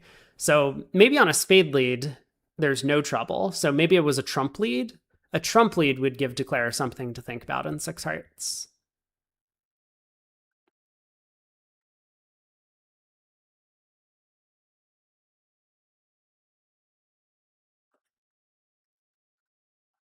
All right, 11 tricks. Well done. Wait, 11 tricks? Oh, they didn't take their clubs. Oh, I see. Singleton trump lead is pretty bizarre against 6 hearts. But remember, the auction was different in the other room. A spade double 4 spades, 6 hearts. So North probably knows a spade lead is out. And therefore, like, what are you supposed to lead? I don't know. What did North lead? They led their stiff trump. Yeah. Like, once a spade lead is out, because the leap to 6 hearts promises a spade void in quotations, do you really want to lead away from king of diamonds or ace of clubs? Probably not. So I guess you lead a trump. So Declare made it. Ace of hearts, roughed a spade, pulled the last trump, played another heart and another heart. They're just trying to get a read on the hand. Pitching a club, another heart, and then took a diamond finesse. Yep. So, I mean, it's a difficult hand to play after that lead, but of course, with North opening a spade, you probably expect them to have the king of diamonds.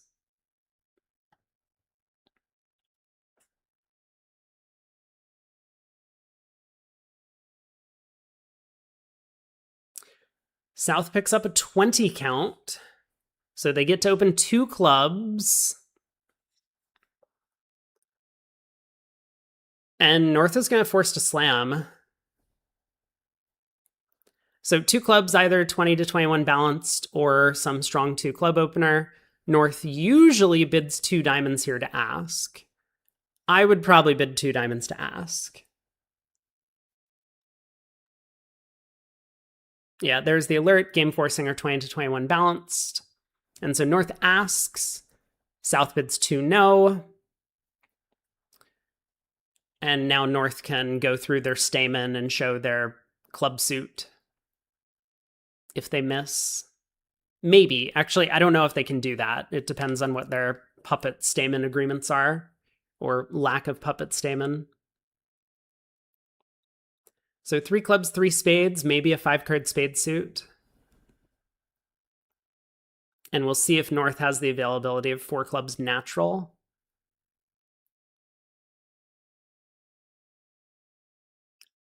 He does. So that's perfect. 4 clubs natural.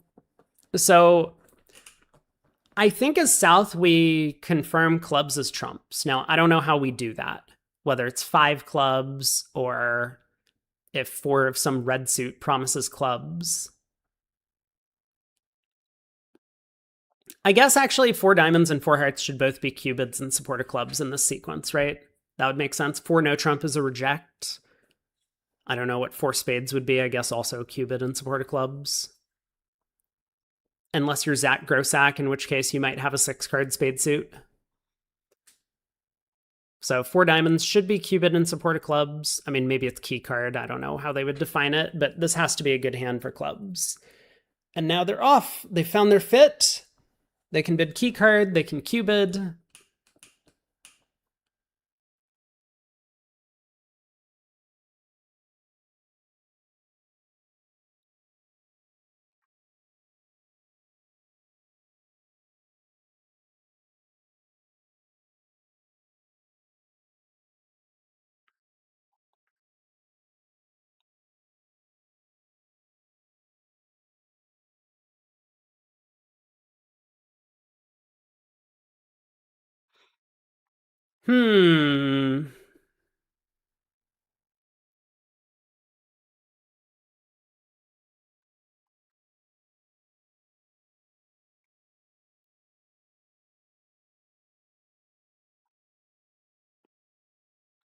Yeah, North in a bit of a bind. I mean, I think we can just jump to 6 clubs on the North hand. Trying to figure out how to show key cards and avoid. I don't think 4 diamonds is kicked back. It might be. But I have no idea.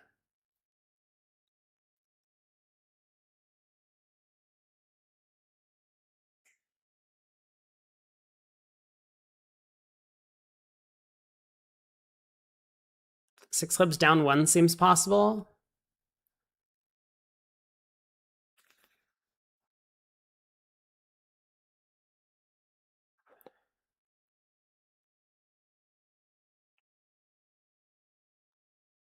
It's definitely possible. West is going to be on lead. Yeah, 6 club. I think I like the 6 club bid. It's practical. You know, you have 32 to 33. Yeah, now the contract is just cold. Ace of Hearts lead. See, this is the thing. I mean, from West side, it's really hard to find a lead that makes sense. Like, we could look at it and be like, oh, of course West should lead a trump. But how does West know that? Like, a diamond is a very normal lead. We have an ace, so if partner has the king, we just beat the contract that way. When the opponents leap to slam like this, they might be off a control. So Klukowski didn't hear a heart Cupid. So he's like, hey, maybe we have the ace king of hearts, right?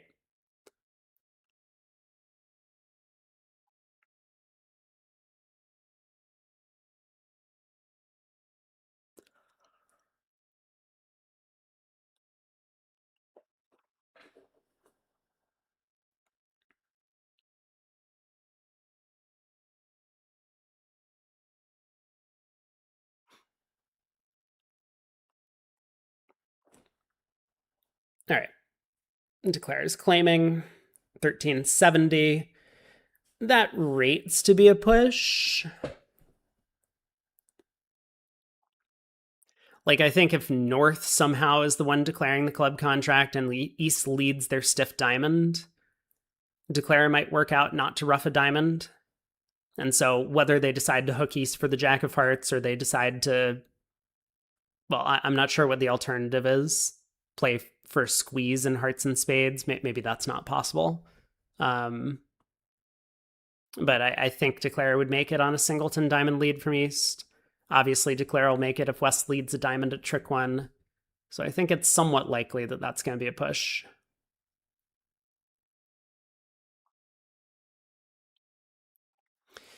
We should see if ace leads against slams make sense when we're playing teams. I mean, there's the hand from the Bermuda Bowl where Kolesnik and Kaplan were defending 6 no trump, and they had a cashing ace king, and Finn led the ace and then switched suits. So it sometimes, even if you have the first 2 tricks in the suit, leading the ace doesn't work. But yeah, I mean, I think that's why people are leading aces against these slams. They're thinking there's a chance to take the first 2 tricks. Did 6 no make? Yeah, Declare just had 12 tricks off the top from there. So they needed to cash the first 2.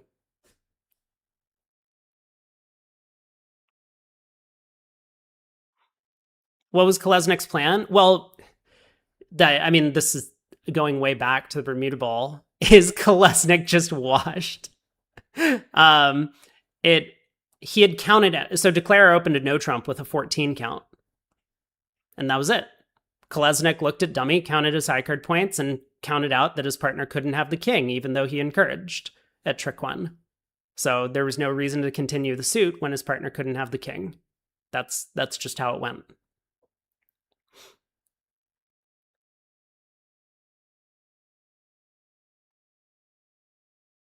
Diamond, a spade, two spades, East asking, finds the spade fit. I wonder if three spades is a minimum, or if Klukowski just figured that with his controls and 5-4 that he was going to show maximum. Trusting opponents over partner, you like that approach to bridge? I mean, kind of. Reading signals is difficult. And especially if you're playing in one of these, I would call it more modern partnerships. Like Klukowski and Kalita do this all the time. A lot of the younger American players do it, where like their signals are effectively meaningless on defense now.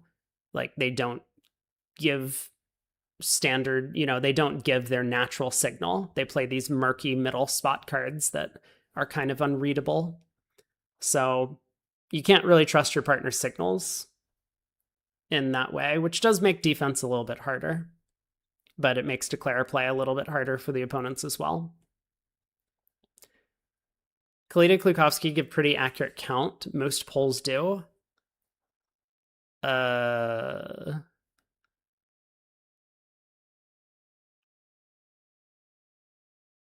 double.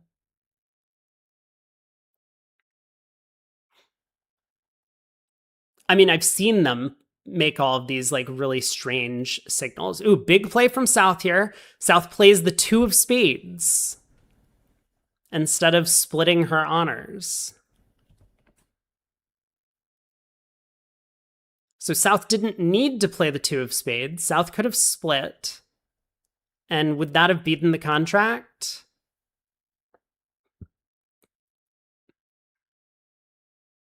Maybe.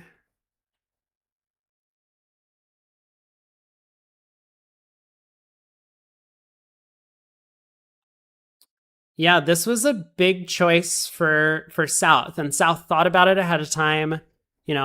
Once she's looking at the opponents getting to 4 spades and she's sitting on Queen Jack 10 fourth, she has to decide, am I splitting my honors if they lead through me on the first round? And she said no.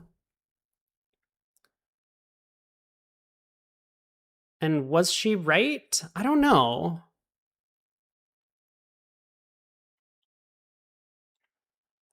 What was the lead? The lead was a heart.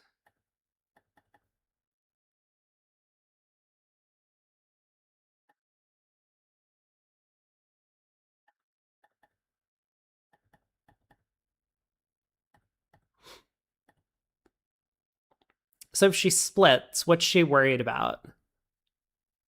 That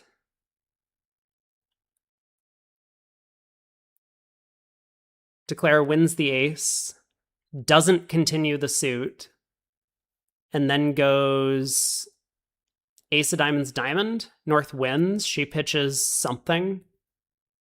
Let's say a club.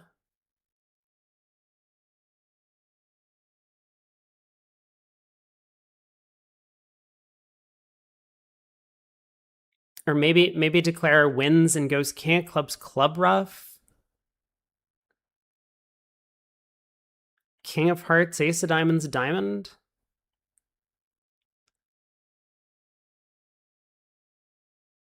No, that's still... I think she beats it if she splits.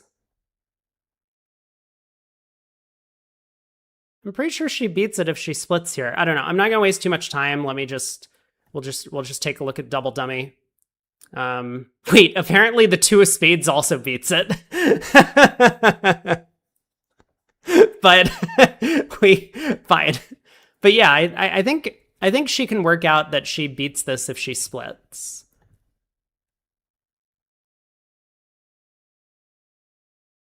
She did beat it. You know what? You're right. Oh, partner has the 9 of spades. Oh, she beats it because partner has the 9 of spades. Fine. Yeah, you're absolutely right. But yeah, I think she can work out that playing the 10 of spades also beats the contract.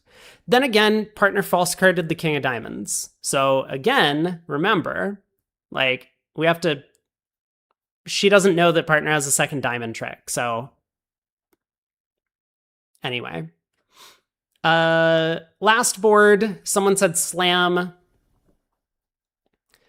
1 diamond, double by north, 1 heart by south. West comes in with a spade, still foolishly thinking that it's their hand. 4 diamonds splinter.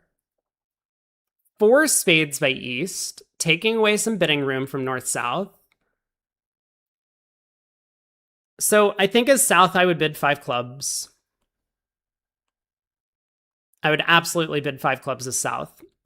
We have to think about our hand in the context of what we have already showed, right? Queen of diamonds sucks. Fine. But south has bid just 1 heart. South didn't bid 2 hearts. 2 hearts would be like an 8 count and 5 hearts. So our hand is like kind of maximum, and partner's making a slam try opposite our 1 heart bid. So we have to at least do a little bit of cooperating. I hate the pass over 4 spades. I hate this pass. This is so bad. North is going to double. Whoa, 5 hearts! What's 5 hearts? We didn't bid again?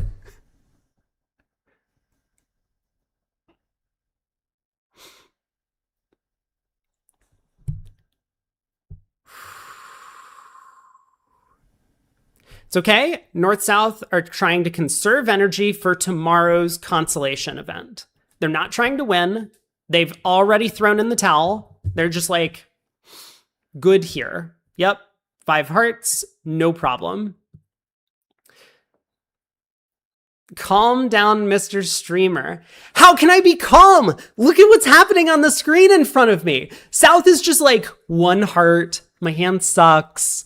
Pass 4 spades. My hand sucks. Oh, partner's willing to bid to the 5 level himself opposite nothing. I mean, king, queen, jack, third. I don't need to have these values, but like, it's fine.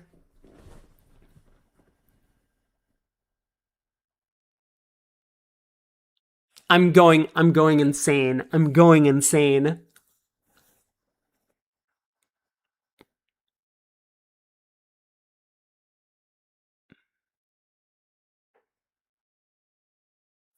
We could have had only 3 hearts for bidding a heart. I mean, like, see, I think some players could. For me, I just bid 2 clubs with all these hands if I don't have a 4-card major.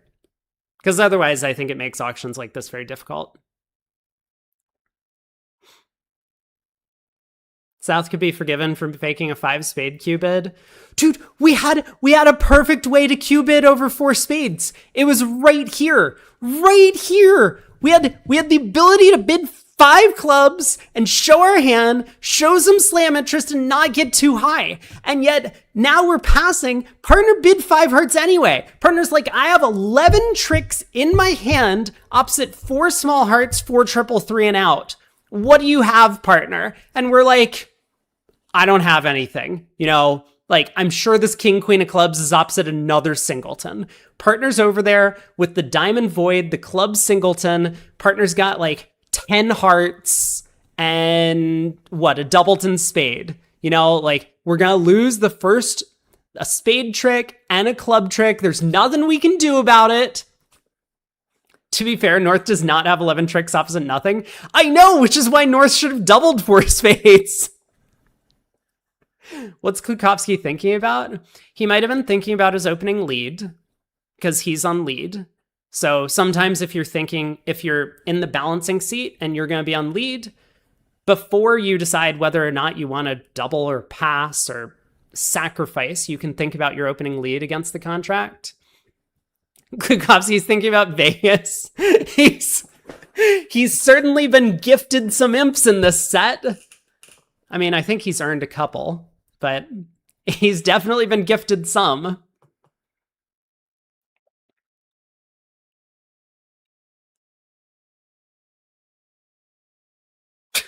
Okay. Okay. Good. Nice result. Let's head to the other room. Oh, and by the way, I can give some mid-match updates now from Lovebridge. So what do we have going on over there? Yetic is still maintaining a small lead over Bargava. So Yetic looks like they might be advancing on to the, what is it? Quarterfinals tomorrow, round of 8. Rosenthal has fallen behind a little bit. They're down by 13 with a few boards to play.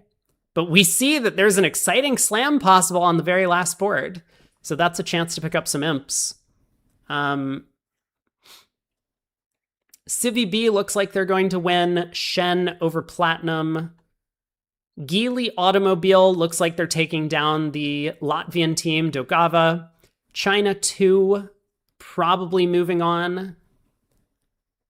And then Ticket to Ride and Polar Formosa. The match is closer, but it's still 21 imps in favor of Ticket to Ride.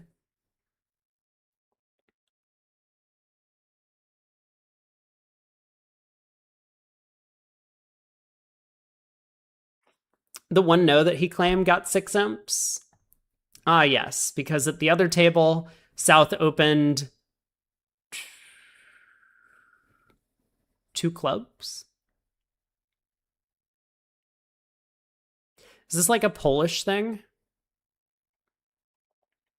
I guess this is a Polish thing.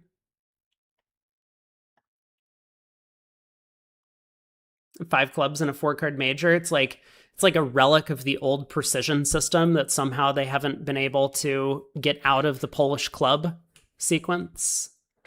2 clubs, double, 3 clubs. West balances with double again.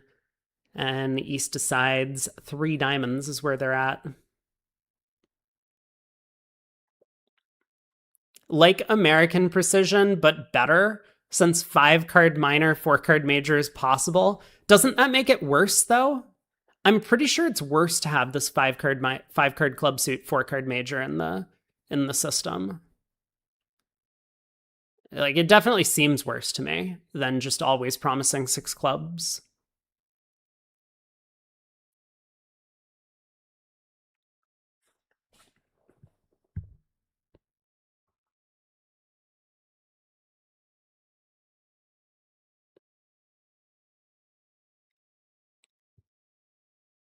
Oh, Will said a lot of people on 23 might be bidding 3-0 without a club stopper. Ah, that I understand. Like if South opens a club and it goes like a club, a no trump, something, and like East invites and West accepts, they get to 3-0. That makes sense.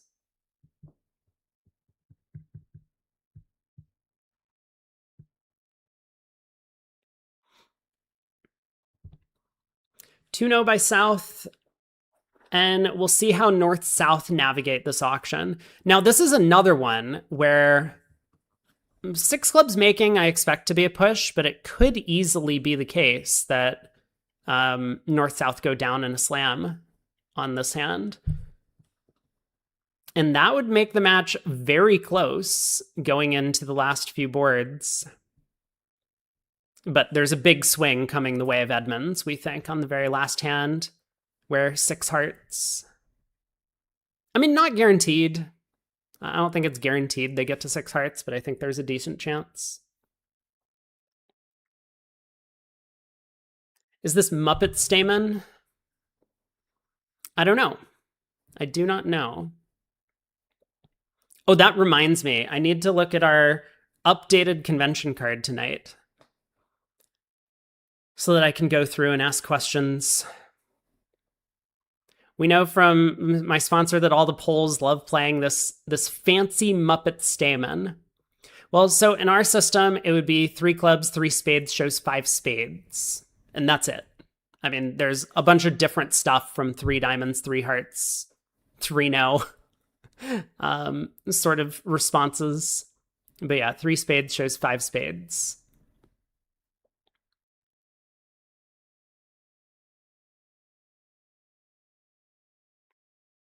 And I think there's some more fancy stuff over this 3 spade bid, but we decided not to play it. Because when I asked, it was just like, oh, I don't remember any of that. So it would be helpful to play things that we remember.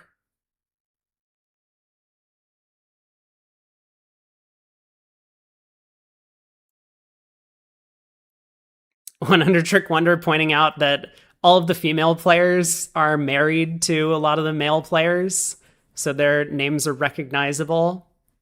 Yeah.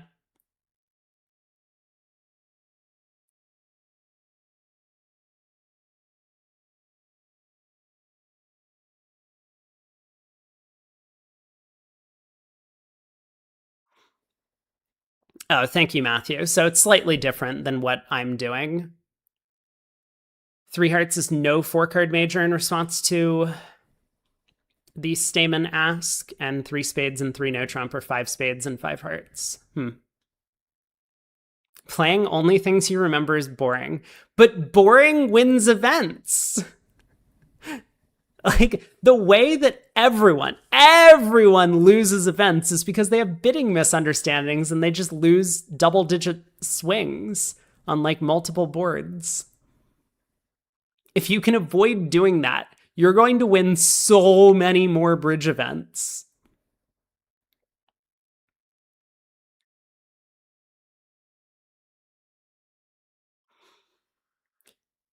Okay, we're testing the the conventional understanding here with this 4 diamond bid, whatever that is.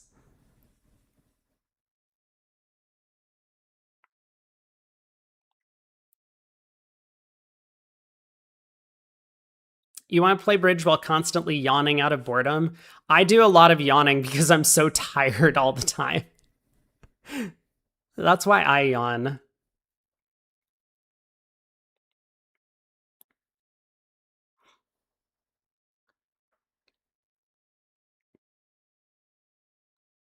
As Eric says, yes, the newest gadget is always better and will solve everything. Everything. We do have a player on our team that likes to play a lot of gadgets.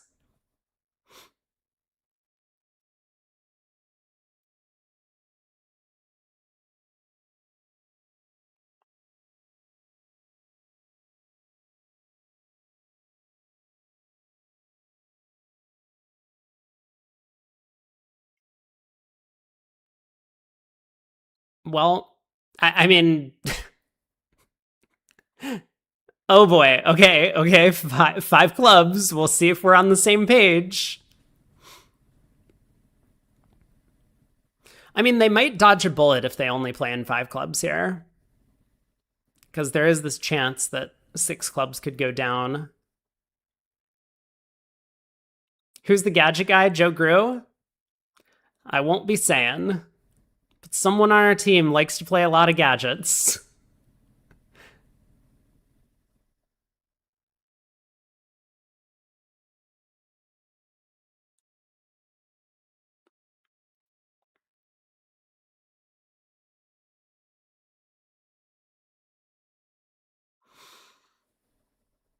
Yeah, South passes. Okay.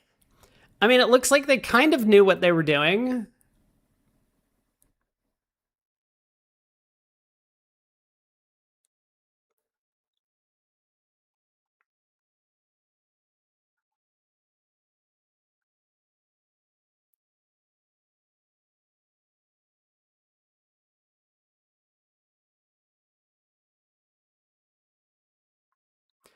So this should be an easy make. I'm going to be playing some gadgets. We'll see. Do any of the gadgets cause gruesome results? I have to imagine all gadgets cause gruesome results.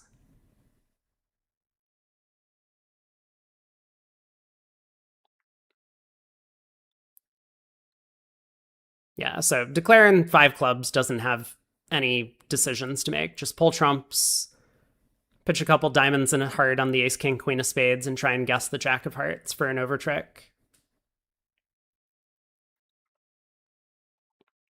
Gadgets are fun, Lunaire says. They can be. I think it does matter if you're playing in a amateur partnership or a pro partnership. Because if you're not getting paid, then you can play whatever you want. And of course, you're trying to have fun. But if you are on a pro team, you absolutely want to play the thing that is likely to get you a good result. And if that's going to be boring, then be boring. All right, heart to the queen or heart to the 10. Declares guessed it.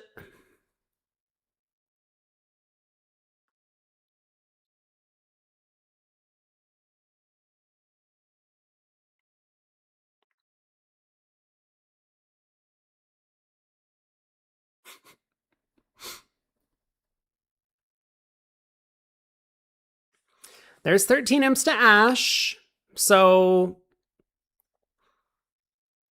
not the worst swing. If they had bid to 6 clubs and gone down, but it looks like Zatorsky might have taken a similar line of play in 6 clubs. I mean, he would have thought about it a lot more if he was in 6, as opposed to if he was just in 5.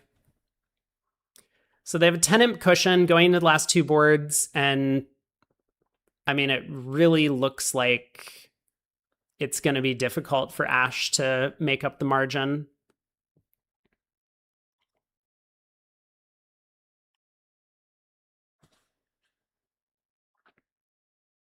Yeah, West opens a diamond, East is going to bid a spade, and so South is going to be on lead.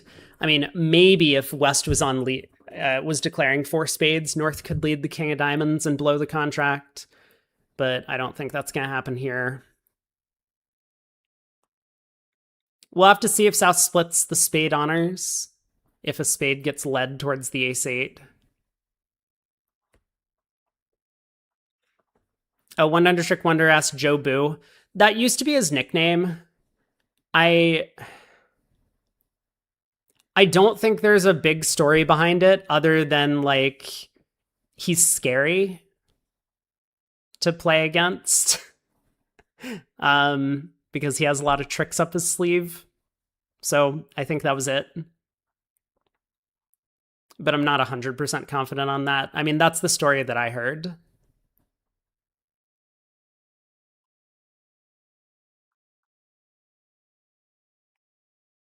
You're boring and have been paid a few times. Really boring. See? Like, if you're boring, you get paid. If you're interesting, you don't get paid. I think that's actually not true. Sponsors want to play with interesting players.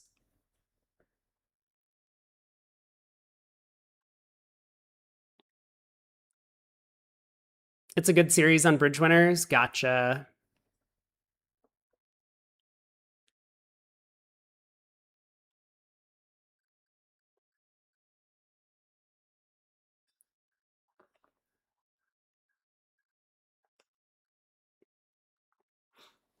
So South on lead. They let a heart in the other room. Heart makes less sense.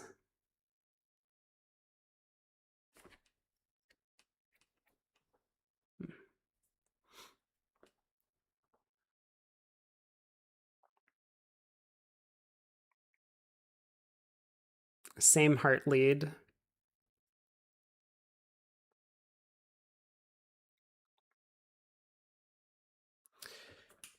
So we might see a very similar line of play. Ace of hearts, run the diamond. Club back, win the ace of clubs, lead a spade. Seems pretty simple.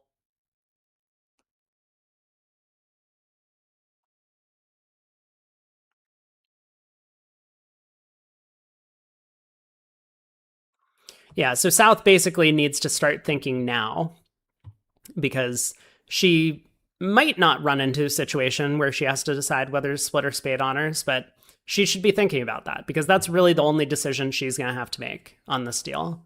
So she'll focus really hard on whether or not to split spades if Declare leads a low spade towards the ace. And so I'm betting that she will have thought about this by the time it comes up. What's the case for not splitting? Well, you want to avoid getting end played. And so if South can visualize the entire play of the deal from here through to the end, and Declare is able to strip her down to Queen, Jack, deuce of spades for the last 3 cards left, then Declare could duck a spade to her jack and she would be end played into only getting 1 spade trick. Whereas if you play the 2 of spades and Declare goes up with the ace, then you just have 2 natural spade tricks, so there's no end play problem at all. Okay, and it looks like she's not going to have to make this choice anymore. Because it seems like Declare is just going to go ace, king of clubs, club ruff, and then go ace, king of spades from here. I don't understand why. I mean, there's no reason to ruff all of these cards in West's hand, right? What does this give us? If North is 3-3-4-3 with the king, queen of diamonds, then we get an extra trick, but South would have led a stiff diamond. So that doesn't make any sense. Yeah, this line of play just doesn't make any sense.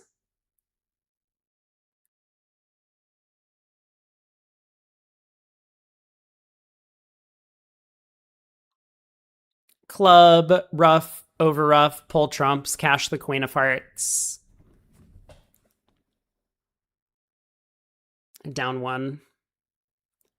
So flat board, and unfortunately for Team Ash, having not bid the slam on board 28, they just don't have a chance to make up this margin. So we'll see if it mattered. If North-South find their way to the heart slam on the final board, then it wouldn't have mattered what happened in the other room. If North-South stay at the 5 level or the 4 level on this next hand, then Ash could have won this match if they had just bid to 6 hearts. And they really should have. North gave their partner multiple opportunities to get to 6 hearts. So we'll see. West is going to open a diamond again.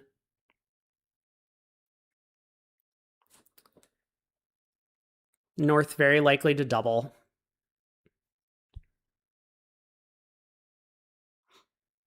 So should we bid a spade as East? I do wonder. You don't have to bid anymore. The reason why, I mean, there's a couple reasons why you want to bid with a 2 count, for example, if it had gone a diamond pass. 1 is to freeze the opponents out of the auction, and 2 is to give your partner, who could have a very strong hand, the chance to show their values.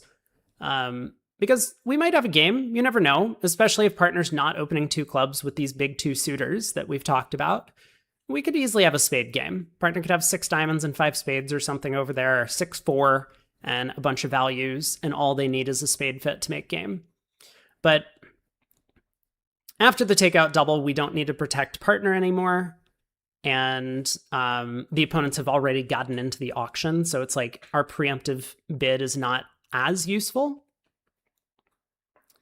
I do like the 4 spade bid from...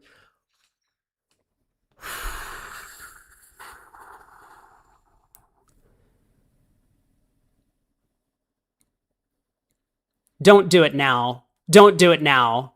Do not do it now. Do not do it now. Absolutely don't do it now.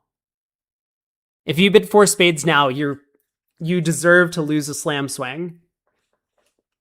And I hope they will.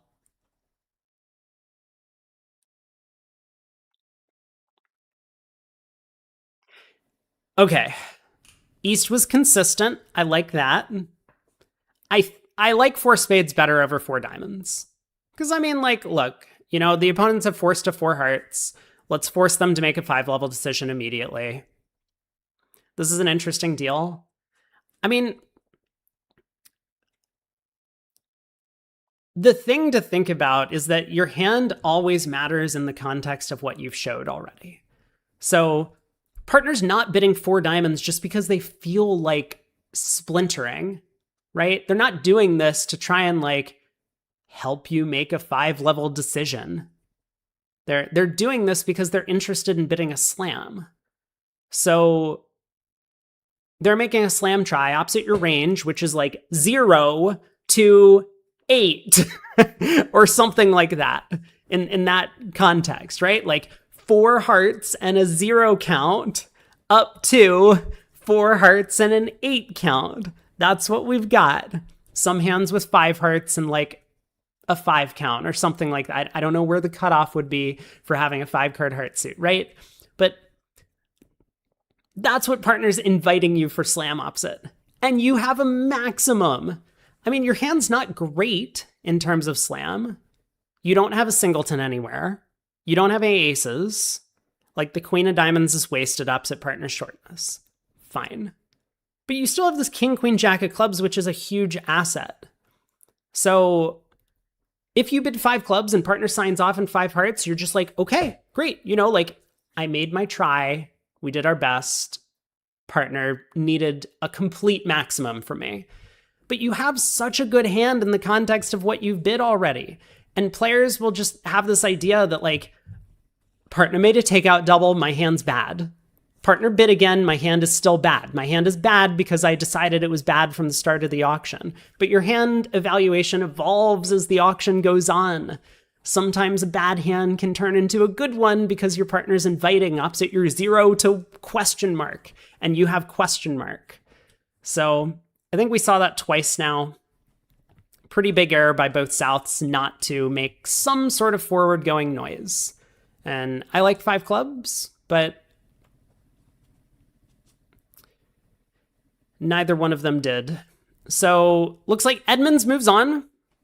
Let's head over to Love Bridge and take a look at the final results, or mostly final results in these matches. I'm going to refresh. Oh, I shouldn't have refreshed. We're going to get hit with more ads. So Civi B looks like they're on their way to victory. A couple boards to play. Bulgaria Mixed wins the 4th segment over Rosenthal. A couple boards to play, but 30 imps ahead. Shen and Platinum. Platinum making a huge comeback here. 3 boards to go. And just looking at the results, I mean, a 13 imp swing for a slam on the very first board, but then it was all Platinum from there on forward. 6 no trump goes down 3 tricks, whereas one table just stayed in 4 hearts. So that match is one to keep an eye on, but we can't see it because Bargava Yedic, last board. Oh my god. Wait. Oh, wait. Oh, but Yedic is picking up a slam swing. Yeah, Yedic is picking up a slam swing. So interestingly here, Kaplan didn't even make a slam try, which is fascinating, right? But South, okay, and South, actually, this is funny. This is really funny, right? Maybe Kaplan didn't make a slam try because he's seen how aggressive his partner has been throughout the event. Or maybe he just didn't think his hand was worth a slam try. I mean, I certainly think it is. 4 diamonds makes sense to me. Like, South could have the queen of spades, the king of clubs, and, you know, queen, jack of spades, king of clubs would probably make a slam a lot of the time, opposite North's hand. So I think it's worth a slam try, but, you know, he doesn't. But South bid 5 hearts anyway. 5 spades, 6 hearts, and East-West didn't save. So looks like Yedic is moving on. If they had redoubled, that would have been what? 5 hearts redoubled with the overtrick is not enough. I think it's 1,600. Did I math that correctly? I think it's 1,600.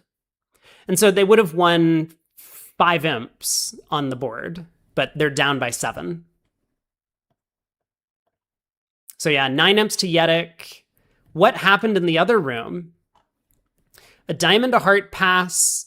What is 3 diamonds? Oh my god, what is 3 diamonds? What? Oh, it's a mixed rate. North overcalled a heart. It wasn't a double.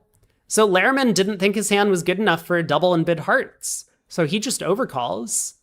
3 diamonds mixed. 3 spades by West anyway.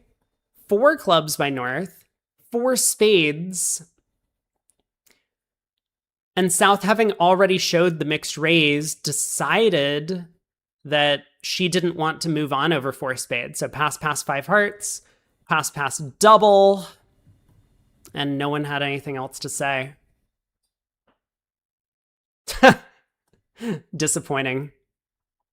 Other results. Geely Automobile takes down the Latvian squad Dogava.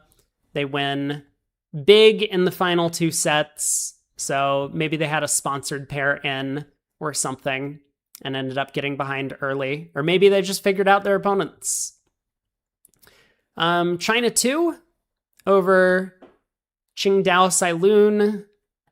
Looks like they're moving on. Edmonds we saw over Ash. Looks like there might have been, I don't know if there was a score adjustment or anything, but Ash picked up a little bit in the final 2 sets, which is maybe a bit surprising. So it seems like the front 4 of Ash better than the front 4 of Edmonds over the course of these 28 boards.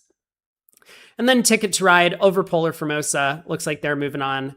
So I think Ticket to Ride still was the 2 seed. I know you can't see behind me.